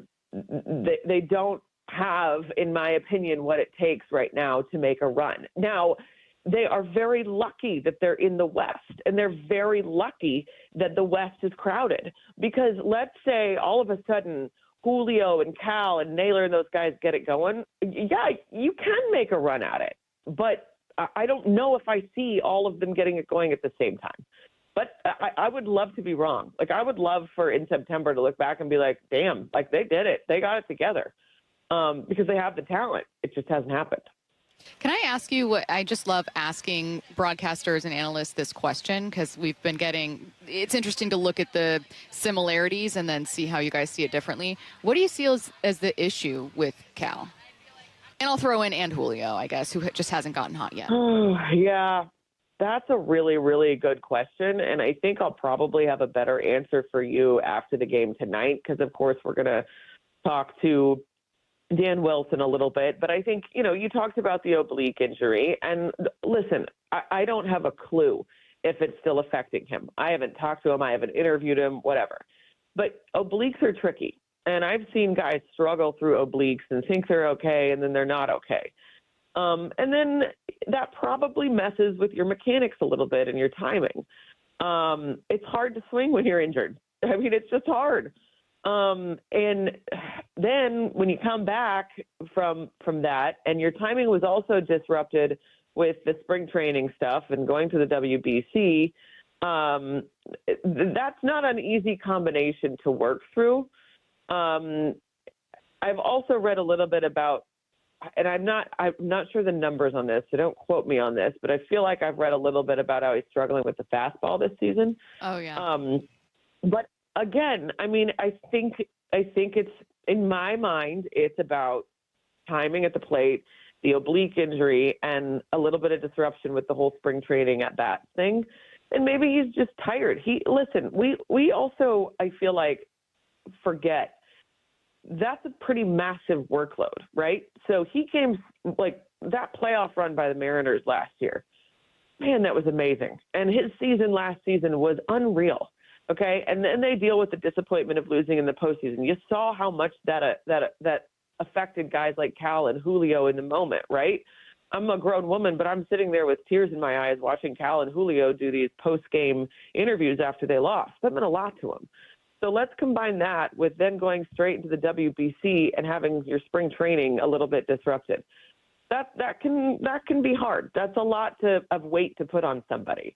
So I think it's a combination of things. And you want to see it change for them, because I love watching the Mariners when they are good. That stadium is unbelievable with the fans when they're good. And it's good for baseball when the Mariners are good. So, I hope that we can see them turn it around. Tricia, you have a lot of experience covering this Rays team. You also have a lot of experience covering Randy Arozarena. We're in our third season doing that here, and it kind of feels like whenever we've got Randy figured out, there's just something that changes in him. I don't know. He's an enigma. Yeah, he's just a hard guy to pin down. So I want to know from you, what makes him go? Like, what makes him tick? Like, what gets the best out of Randy Arozarena? Well, that's a loaded question. Randy Arozarena, I covered him for years and years and years. And I mean, his energy with the game is just, it's kind of unmatched, right? Randy thrives under the bright lights. We know that. In some circumstances he does. There's also been times where he has not done as well as he wanted to, in the postseason or under the bright lights. But he's got a dynamic combination of those elite athletic tools, and just like a flair for the dramatic, right? He's not afraid, of anybody, and he's got that raw power, okay? But he also, just the way that he plays, sometimes I'm just like, you don't really have like an in-between, right? He's either 0 or 125%, okay? And, he also just he's so good for the game with his infectious energy. That's what fuels him. The fans fuel him. The bright lights fuel him. His antics fuel him. So if you don't like his antics and his personality, I get it. But that's part of what makes Randy good and what makes Randy go. When he's having fun out there, he's better, right? I watched him in the 2020 World Series when he was wearing his cowboy boots and just putting on a show and winning dance battles with his teammates. And that's when he plays his best baseball. And so I think that's what makes Randy tick. And it's been really fun for him to embrace to watch him embrace the Mariners fan base in Seattle after leaving the Rays. Yeah, lots of chants from Mariners fans after some incredible plays in the outfield the other day. I was like, whoa. Randy, when he turns it on defensively, is also just a crazy athlete. It was insane to watch. So certainly been the best hitter on a team that badly needs it, and hopefully they get a bit more offense from everyone else tonight, too, against a tough, really good, you're right, surprisingly really good Rays team this year. Apple TV, Friday Night Baseball, it's Mariners-Rays at 6:45. You're going to hear Tricia Whitaker later in this game. Thanks so much, Tricia. Thanks, Tricia. Anytime. See you guys. No bump today, so instead, let's ask Brian Walters 4 football questions. This is 4 down territory, going inside the game with former Seahawks and Coug wide receiver Michael Bumpus. B. Walt in for Bump for this one. First down, you have been to back-to-back Super Bowls. What's the hardest part about getting back? Like, after winning, what's the hardest part about getting back? Expectations. I think a lot of, you expect to be back. I think that's the thing. So when things start to go wrong during the season, it's like, ooh, it's almost shocking sometimes because, but yeah, I think, one, you have a target on your back. Everyone knows who you are now. Everyone wants to be a piece of the defending champions. But now expectations, everyone expects you to be there. And so you can't surprise anybody anymore. And so you got to bring your A game every single game, or else people are going to be on you and say, hey, this team isn't like the team that was last year because look how bad they were today. B-Wall, were you listening to us in the first hour? Because we had a long conversation about expectations. We did. Yeah. We talked about it specifically with the Mariners, with just kind of how difficult it is to... Sorry to bring that up. Yeah, sorry to bring it up. Well, no, but it's interesting. And I do actually, I don't know that empathize is the right word, but like, I think the mental side of sports is always harder than people give it credit for. And people look at Cal or Julio swing through an easy pitch or a meatball or something, or they watch whatever and they just go, oh, these guys are bums. And it's like so many of them don't realize in a way that you do that mental grind is very, very real, especially when you have sky high expectations. And so my I'm not going to ask the follow-up because we don't have time, but we talked about, like, what do you think a team goes through when you don't immediately meet them? It's one thing if the Seahawks hit the ground running, but like, what if the season starts and, you guys kind of did experience this. We did that. You know what I mean? What if the season starts and it's like, if you don't have the right people in the room or the right leader in the room and then things don't go right, well, then you guys are like, whoa, what? What is this? And I think that's what's happened for the Mariners is they kind of are like, what? Wait, but we're mostly the same team. This isn't working. What's not working? Well, we started 3-3, I think, the year after we won the Super Bowl. Yeah, you guys were 500 for a minute there, yeah. Made the big, I'm not going to say that was the reason why we started going on a roll, but it showed that the front office isn't afraid to make a big splash move. And they're like, nope, something's got to change. So it was like a message needed to be almost like sent. a message, I think. Hey, this isn't working right now. Let's go. Let's reset. Yeah. And then I think we rattled off. What did we win? We lost one game the rest of the season. Yeah, you guys went on a crazy run. So sometimes it takes something like that. But again, there is such thing. It's almost tough to get up for these early games after you've just experienced like the pinnacle of the sport. Yeah. But that's the process, and that's what you have to do as a player. Curtis, you want to ask the next one? Let's do it. Second down. All right, B. Well, outside of JSN, who is your favorite receiver to watch on this team? Man, I have been loving watching Torrey Horton back and healthy. I have. Out here the other day, he was making plays in the middle. He caught a ball right in the middle on a tip ball, too. It was right in front of him. Tip, adjusted his hands, made a big catch. He looks fast again. He looks out there. He looks like he's ready to pick up where he left off as that number 2, slightly, maybe 3 receiver for this team, because I think he brings a skill set that you don't really have from a lot of these guys. He's a little taller. He's lankier. He's a speedster. And Rashid Shaheed's a speedster too, but he doesn't have the length that Torrey Horton has. So I'm excited to see him if he can stay healthy. That'll be the big question for him. I hope he can, because this receiving core is stacked if he's in there all the time. Third down. There are a lot of questions, understandably, nationally and locally, about the running back room. I think that my gut says we're going to get a lot of those questions answered at different times over the course of the season. We just need more information. But what's a question that we could have answered sooner rather than later? Well, here's my thing about running backs, and it's something they also get a little, they take a little heat for, is I think a good running back is based on how good the O-line is. And that's it. So if this O-line is going to be as good as we think, I think the running back room is going to be phenomenal this year. I think it's going to be fine. Jadarian Price, we've seen him out here making plays. The big question mark is out of the backfield passing game. Well, he's exceeded those so far in camp.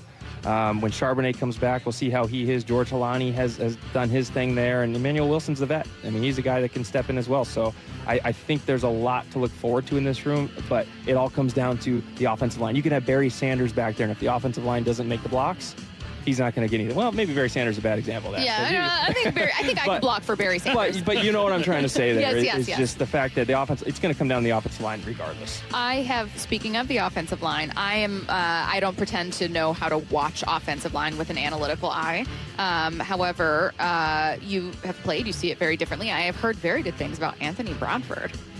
I think he gets a bad rap too. I mean, he's a big man in there. He's stout, and look, strong hands. He's strong. Yeah, he has a couple plays last season that you're like, what is that? But he's got huge calves. But he is That's a tough guy to move in that middle. So yeah. I mean, I'm for him. It's his position to lose. Really, yeah. That's what it is. Yeah. Fourth down. Well, is there anything you learned about this year's Seahawks or Mike McDonald in that first episode of Hard Knocks? Man, it's exactly what I thought. And this is a good thing I'm saying this. Kind of boring. Yeah. It's a good thing. It's a good thing when I say it, but it's like, okay, like this is a team that's put together. Like it's a team that is functioning on all cylinders right now. And I don't think Hard Knocks is used to something like that. Usually you have a team that was a bottom feeder of the league and they're trying to get back and there's so much drama going on. And it's like this team's like, wow, this is how a fully functional team works. So in a weird way, in a good way, it's almost kind of boring in that sense. I think he was just more of like a therapist than I thought he would be. And again, I don't have that insight that you do in the conversations that players have with coaches. So in my mind, I imagine it is much more a hierarchical. I'm not even going to try. Structure where you don't get a ton of face-to-face time with a head coach. But I was, look, Emanwari is going to get more face time than a random person. But I just, you keep going back to that conversation he had with Emanwari, which I thought was perfect because it's just, he's so candid. And so he knows the right thing to say. Yep. And I think part of this too, just to kind of go off that, is Coach McDonald, what you can tell he really cares about his players, because one thing he really brought into it, one, his wife and his kid were a big part of it too. They showed them a lot. But also, breaking down a team after practice, hey guys, go see your families. Yeah. Go. And he doesn't give them a time frame. He's not like, hey, we're in meetings in an hour, go. He's like, hey, go see your families, do what you guys need to do. Good practice, and then we'll see you in there when you do. But he cares about that. These guys all have lives outside of football. They're giving up. There's a lot of sacrifice at camp. You don't see your family. So for a coach to acknowledge that and he recognizes that, I think that's a cool picture that they painted at Hard Knocks. As someone constantly fishing for compliments and attention, I appreciated Mike McDonald congratulating players on new additions to their families and then saying, actually, we're expecting another. No one says anything. Silence. He's like, and then you say congratulations. Yep. And now you clap. Yeah, I was like, wow, I've totally been there, and I very much identified with that. Yeah. So congratulations to Mike and Stephanie. I'll say it for them since they didn't get immediate applause. That was pretty funny. I was really funny. At that, yeah. That was Brian Walters helping out with 4 Down territory. Coming up next, a few Seahawks getting ready to speak to reporters at the podium after practice. Don't go anywhere. Seattle sports extends far beyond Western Washington. Every single day, thousands across our state listen and stream Seattle sports, including our neighbors in Spokane listening on KXLX radio. Our thoughts are with everyone in Spokane, where historic fires have already devastated our state's second most populated city. Join Seattle sports in doing whatever you can for our neighbors in Spokane. See how you can help at mynorthwest.com. We meet by accident, fixing every last bit, Accurate Auto Body. If you've been in an auto accident, you have the right to take your vehicle to any repair facility. Accurate Auto Body has been family owned and operated since 1994, and they work for you, not your insurance company. Your insurance company may not love them, but you will, because We meet by accident, fixing every last bit, Accurate Auto Body. Are you curious about who offers the best deals on top-rated Samsung, LG, and Sony TVs? The answer is surprising. It's not online, and it's not the warehouse clubs. The best deals on top-rated TVs are at Video Only. Don't believe it? Then check out the trade-in deals at Video Only. How about $500 for your old TV? Try doing that online. Before you buy that new TV, drop into Video Only. If you don't, you'll be sorry. If the customer wants to be met in Seattle, then let's get that car from Kirkland to Seattle so that customer can come in there and transact. The Johnson Auto Family, the LJ way. Keep summer outside where it belongs. Save $588 on every window and $1,088 on every door, plus free heat deflecting glass. Claim your free quote today, plus 12 months no payments. Visit LakeWashingtonWindows.com.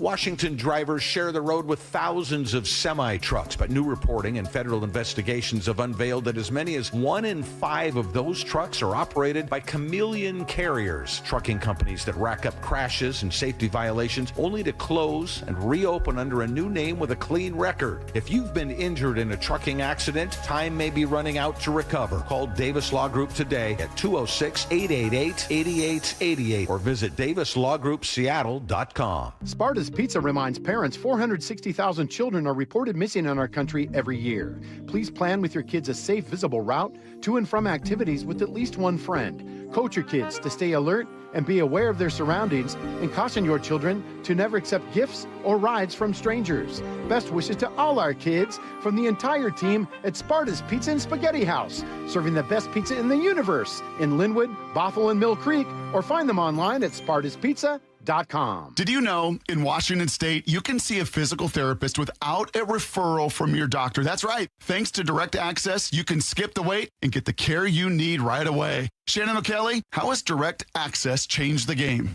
Direct Access for us, Brock, is a game changer. Why? Is because there is so much research and data out there that says if you get in early when you have a musculoskeletal problem or an injury, the earlier you get in and we can start care, the better outcomes and the decreased downstream cost, okay? So it's so important. Our providers are all doctors of physical therapy. They're all trained to identify situations and problems. They've got the skill, they've got the talent, they've got the knowledge. If you get in and start therapy early, we're going to get you back to activity, pain-free, and moving and having fun. Fast, easy, effective. Direct Access is your path to better movement, starting with a single step. Visit irgpt.com to schedule your appointment today. irgpt.com. The champs are back. Really excited to get going. Nobody covers Seahawks training camp like the home of your Super Bowl champions, Seattle Sports. When you see this in your kitchen, the stainless steel fridge is covered in fingerprints. you hear this. Leslie, people are going to think you were raised in a barn or by wolves, or raised in a barn by wolves. Fortunately, Wyman Stainless Steel 3-in-1 cleans, shines, and protects to give you the best shine. A spray and a wipe will have your fridge shining like a mirror. Wow, my fridge looks brand new. Your fridge looks amazing, Leslie. Sorry, I was being a little dramatic earlier. Your kitchen says a lot about you. Let it brag with Wyman. Wait, everything on this IHOP value menu is just $6? I told you it was amazing. A huge plate of pancakes, bacon, and eggs is just $6. Wow. There's also French toast, a ham and cheese omelet, and oh, they got a BLT and fries now. Okay, we're coming here every day. You don't have to tell me twice. Feast for just $6 with the IHOP value menu. $7 in some locations, available every day for a limited time at participating restaurants in the U.S. Hours may vary. No substitutions. Not valid with other discounts or promotions. Prices may vary. Guys, if your energy is down, your workouts feel harder, and your drive isn't what it used to be, it may not be aging. It could be low testosterone. At Revive Health here in Seattle, the first step is simple: a free testosterone exam and consultation with an experienced medical provider. We'll review your labs, symptoms, and overall health to determine if testosterone therapy could help improve your energy, strength, and performance. And for a limited time, qualified patients can get started with a free month of TRT. Revive has helped over 120,000 men since 2011 improve energy, sleep, mood, and confidence. If something feels off, don't ignore it. Get answers and take control of your health. Call 206-529-1111. That's 206-529-1111. Or visit revivehealth.com. Revive Health. Elevate your vibe. Must medically qualify. Terms apply. Contact Revive for full details. This hour is brought to you by Mazda of Everett. From the Quantum Fiber Studio. This is Bump Stacy. Weekdays 10 to 2. On Seattle Sports and 97.3 FM HD2. Speaking with reporters right now after Seahawks practice, it's Seahawks wide receiver Rashid Shaheed. Let's take a listen. Competition, that's what these practices mean, especially at this time of camp. With all the installs coming in, now it's just about execution and going out and playing football. And when we have a great offense and a great defense, we're going to see some back and forth and push, and it's just going to get us better at the end. You excited to get just, I know it's not a regular season game, but just getting back in Lumen tomorrow and kind of going through that a little bit? Yeah, no, I'm excited to see the energy of the fans. It's going to be good to get back in our home turf. And, it's going to be a ton of good energy, and we're all excited. What are you seeing from this offense so far? Yeah, a lot of explosiveness, a lot of guys that can move the ball. Sam has been absolutely amazing throughout this camp. We like where we are as an offense, execution-wise. Of course, there's some wrinkles that we got to, figure out and fix. But at this point in camp, we like where we're at. You said that about Sam being amazing. What are you seeing out of Sam, maybe this camp compared to last year or whatever? Yeah, just his focus and execution each and every day. He holds us to such a high standard, and he comes out here and performs at that standard every day. And it just makes us want to, feed off that energy. He's making great decisions. He's being decisive, and that's all we could ask from him. And he's been our leader and our captain, and that's what he's been. Seems like you guys have an intense competition going on at receiver, the amount of depth you guys have there. Have there been any guys that have really jumped out to you during this camp that really maybe surprised or exceeded your expectations? I wouldn't say surprised by any guys. We all know what we could do. We're excited about our room. Like you said, we have a lot of depth. And we're all just coming out here and competing and making plays. A guy like Montori Foster, he's had a great camp so far, made a ton of plays, and I'm super proud of him. His hard work is paying off. But us as a group, man, I feel like we're all excited for the season that we're about to have. Hard Knocks kind of highlight Cooper Kupp, some of the stuff he's doing off the field, the role he has. How do you see as a player and what he can bring, not just playmaking, but from a leadership standpoint, the knowledge he has in the game? Yeah, man. Being in the same room with Cooper Kupp, it helps us all elevate to his level, not necessarily to his level because he's so far beyond just what you can expect as a receiver because he's like another coach, literally as Hard Knocks kind of explained. But yeah, Cooper's amazing, just his knowledge of the game, how he breaks things down in meetings. He's so willing to help, and that's what we appreciate about him. And you obviously see what he does on the field. Obviously he's a Triple Crown winner, Super Bowl champion for a reason, and yeah, it's just great to have him around. What have you guys said amongst each other about that first episode of Hard Knocks? You've seen it? Yeah, no, for sure. Ton of laughs, ton of jokes. It's kind of cool to see how HBO, portrays our team on TV, and I feel like they're doing a great job of that. Just showing how we operate within the building, our mindset through each and every day, and how we come out and compete and have fun doing it. They do a good job of highlighting that, and I'm excited to continue to watch. You mentioned the install mostly being in or all in on the offense. Now that it is kind of in with Brian Fleury, sort of how did that process go? Yeah, with everything being in and kind of installed, now it's just kind of going out and playing. Execution, that's kind of just what we're coming out to practice, and that's our mindset, is executing these plays, and later on in the film we'll make the corrections. So, like I said, I like where the offense is. Of course, there's little things we can nitpick, but as far as camp is gone, I like where we're at, for sure. How was your off-season? It's got to help the fact that you had an off-season to get ready. How was that, and how did it help you jumpstart this preseason, if you will? Yeah, no, it helped me out a ton. Being able to be here through OTAs and now training camp, I just feel way more comfortable. I feel more at home.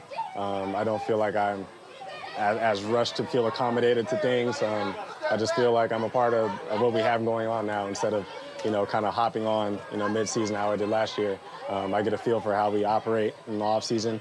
And, I love the work that we put in, and, it's going to pay off in the season. Away from the chemistry with Sam and learning the offense, what are some things that you attacked in your game this offseason? Yeah, just being more of a vertical threat, or I would say operating more in the middle, in the lower half of the field. Just building my all-around game, being more of a possession guy than, just being a down-the-field threat. Just little things like that, getting my strength up, my weight up, just so I could be prepared to, have the longevity through a long season with offense, kickoff return, and punt return. So I'm excited for my role, and I'm ready to work. You mentioned Montori. I know he didn't show up for like the last week of last season, and and now has been here. What has impressed you about him, I guess? What do you kind of... His mindset, his route to get here hasn't been easy, but his approach to every day, he's in the meetings asking questions, super locked in, and when you're locked in like that, you come out here and you're just able to play fast and play free, and that's exactly what he's done, and it's been impressive, and I'm super proud of him. That was Seahawks wide receiver Rashid Shaheed. Speaking now, DeMarcus Lawrence. Let's take a listen. I'll start with some pool treadmill. I don't know how to explain it, but treadmill in the pool. Walk for 5 minutes, cold tub for another 10 minutes, get in the hot tub for 3, back in the cold tub for 5, shower up, and then if I have enough time to get some boots, I get some boots before meetings. Dante Fowler said, you were a guy, obviously, that he talked to before deciding to sign here. Just what was your sales pitch for coming here, and then what's he going to bring to this team?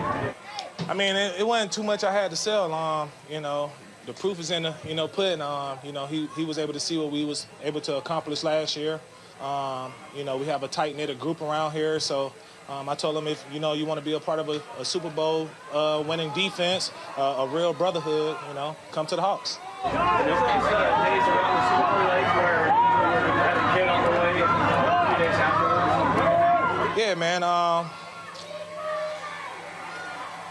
You can say it was stressful, but, it was a blessing, just to, be able to have my mind set on, receiving a child into this world, my last child at that, and then on top of it, put a cherry on the top and, get to win a Super Bowl. Like, I feel like that's all a man can dream of, receiving a child and a Super Bowl.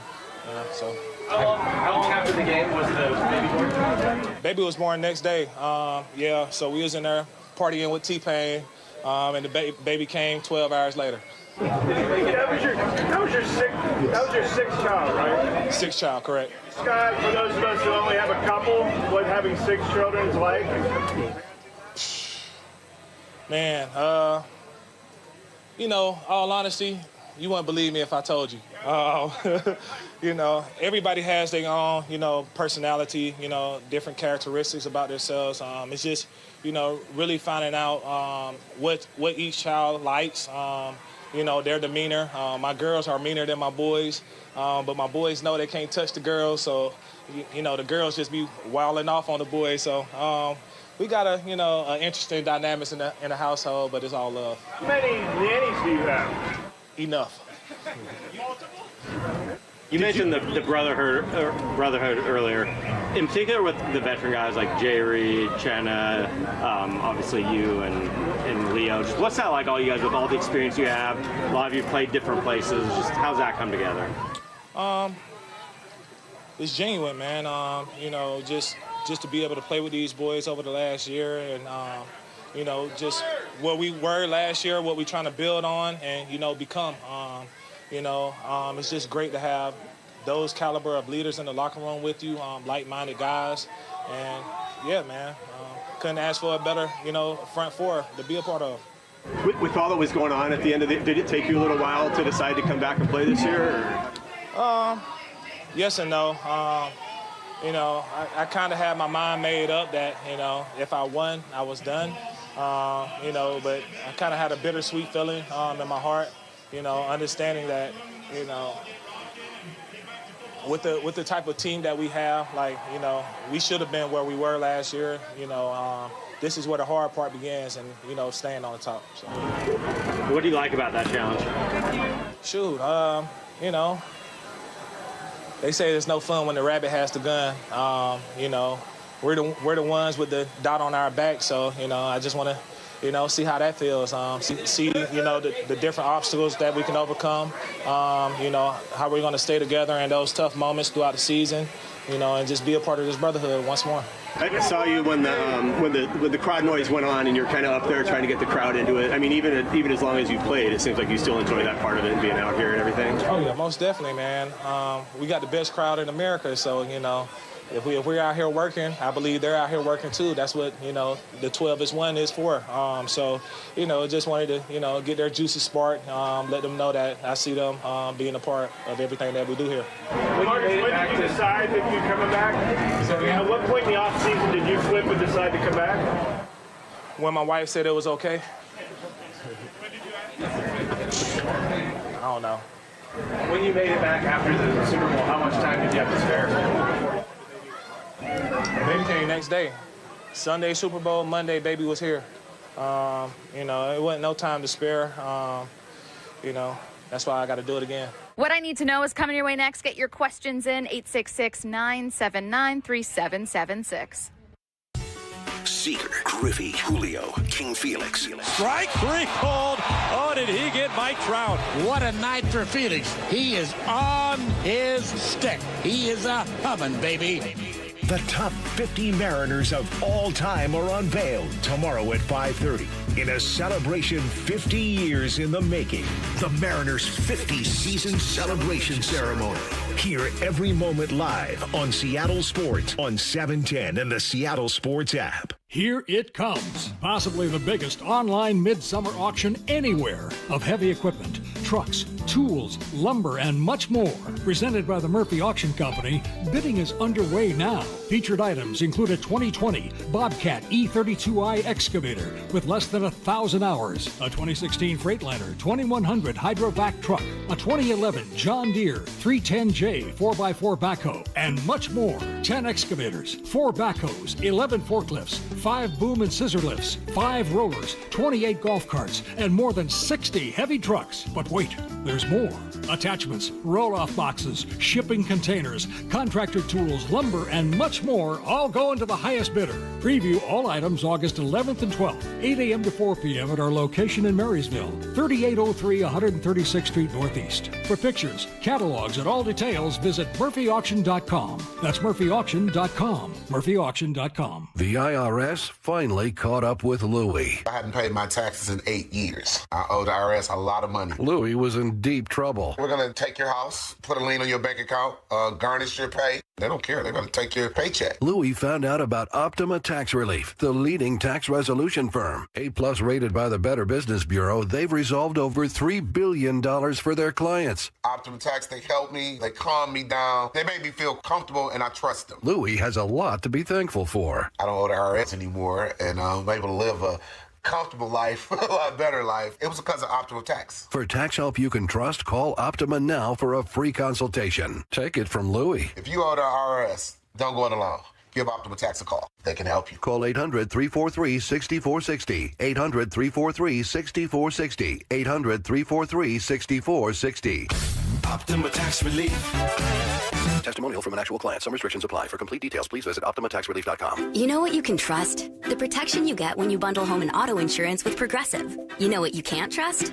Everything else, apparently. Like when you saw that article that said that thing you eat every day is a superfood and great for your gut health. But then 30 seconds later, a different article warns you to avoid it and it's taking years off your life. Well, which is it? Kind of a big difference there. Anyway, bundle home and auto insurance with Progressive for reliable coverage in a reliably unreliable world. Progressive Casualty Insurance Company affiliates and third-party insurers. Not available in all states or situations. Wait, everything on this IHOP value menu is just $6? I told you it was amazing. A huge plate of pancakes, bacon, and eggs is just $6. Wow. There's also French toast, a ham and cheese omelet, and oh, they got a BLT and fries now. Okay, we're coming here every day. You don't have to tell me twice. Feast for just $6 with the IHOP value menu. $7 in some locations, available every day for a limited time at participating restaurants in the U.S. Hours may vary. No substitutions. Not valid with other discounts or promotions. Prices may vary.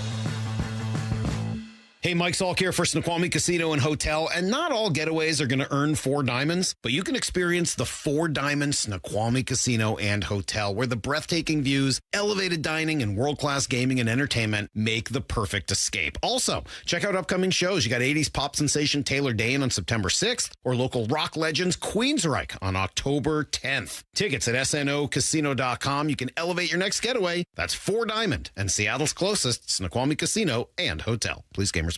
The home of the Mariners. It is gone! Cal Raleigh, 2-run home run! Hear every pitch on 710 and the Seattle Sports app.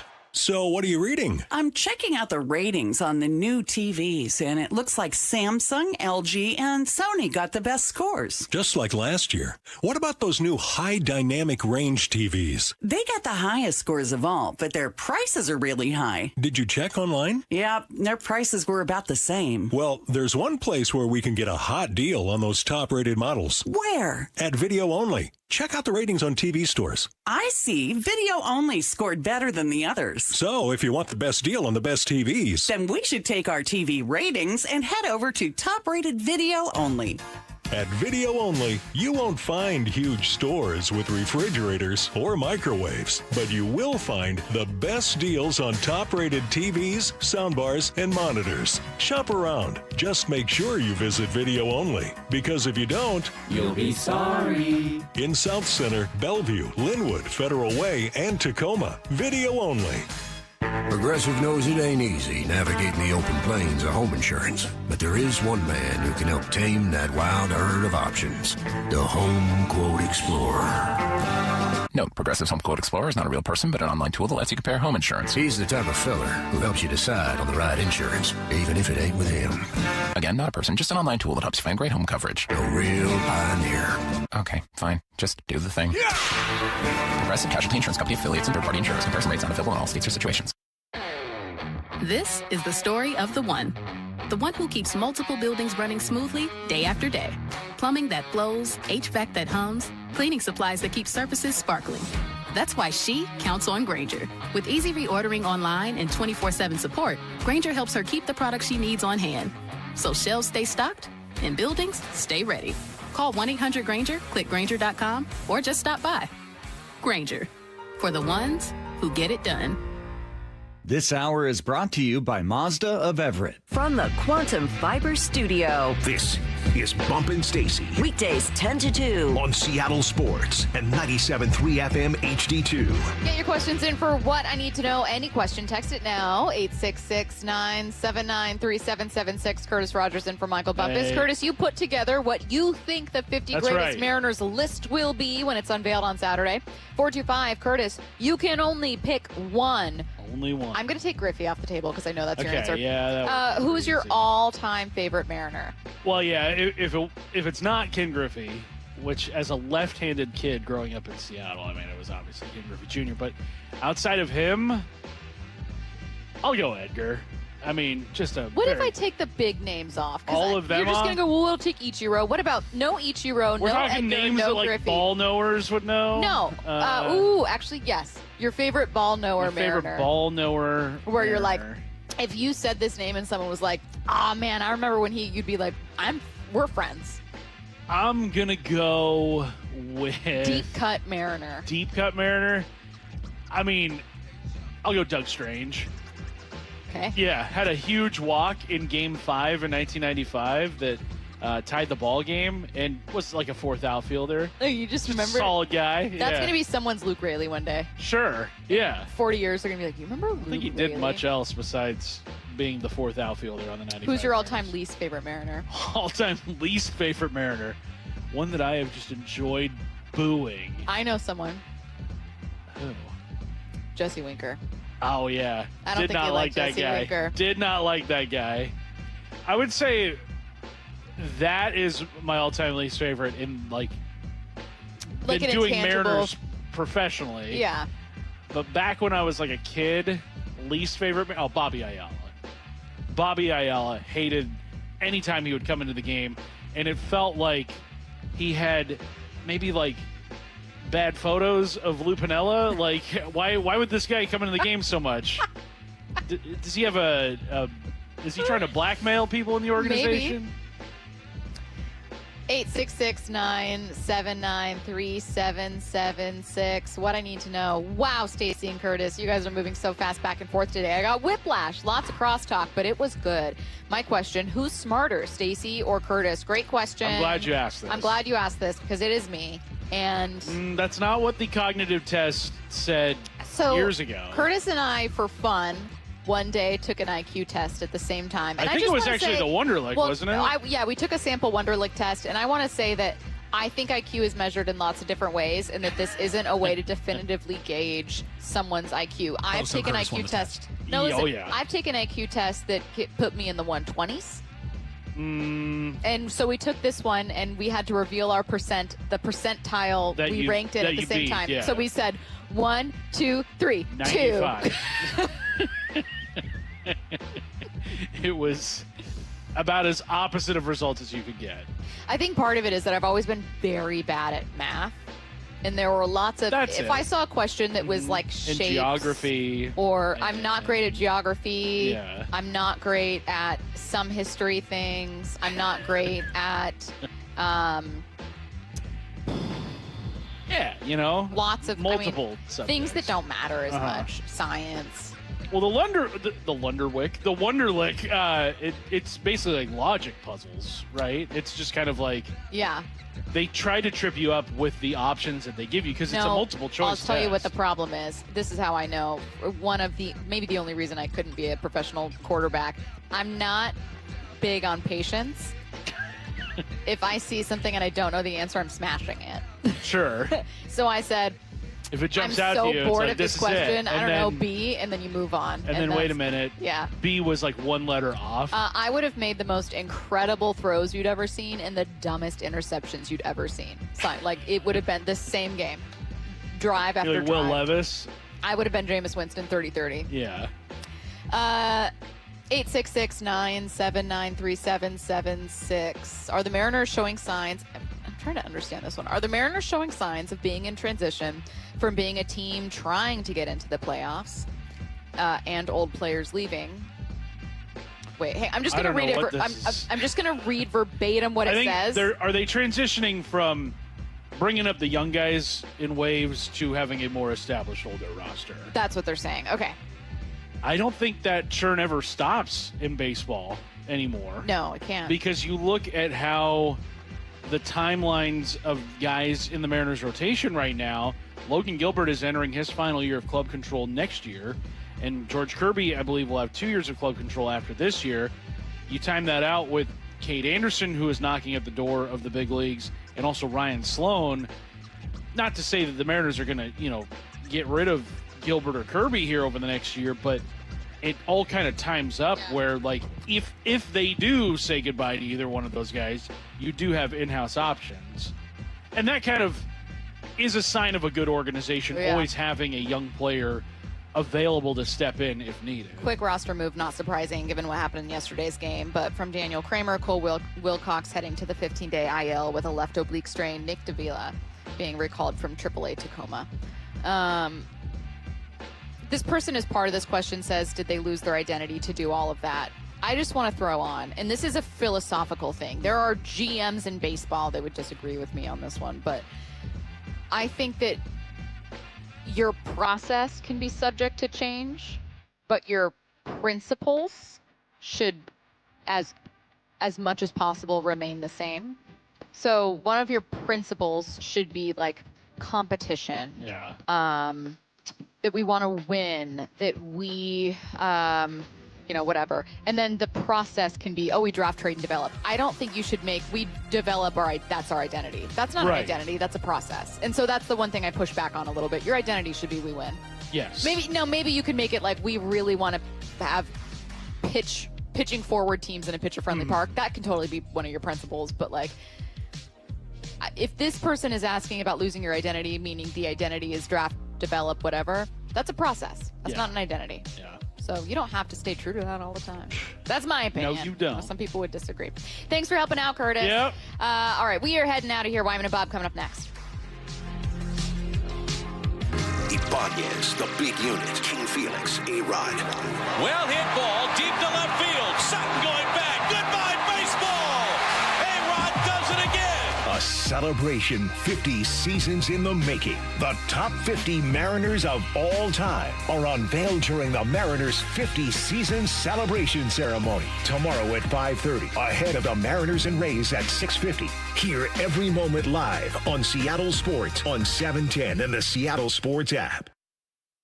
Viagra. ED pills are no longer needed. The brutal side effects like 4-hour headaches, blurred vision, and that flush feeling can all be put behind you with our treatment. Here at West Coast Men's Health, we have a better approach to ED. Acoustic wave therapy creates blood flow circulation by safely removing the plaque in your arteries and restoring function naturally. Guys, let me be clear. Pills will never fix your problem. Our equipment is the latest technology, and our medical staff is the best in the industry. So give West Coast Men's Health a call today. Speak with our clinic manager. Ask him any question you like, how it works, the science behind it, and even the cost. If you suffer from ED or Peyronie's disease, give West Coast Men's Health a call today. In addition to treating ED and Peyronie's disease, we now offer testosterone replacement therapy. With clinics in Redmond and Tacoma, call 206-519-6541. 206-519-6541. Online at westcoastmenshealth.com. Feeling lucky?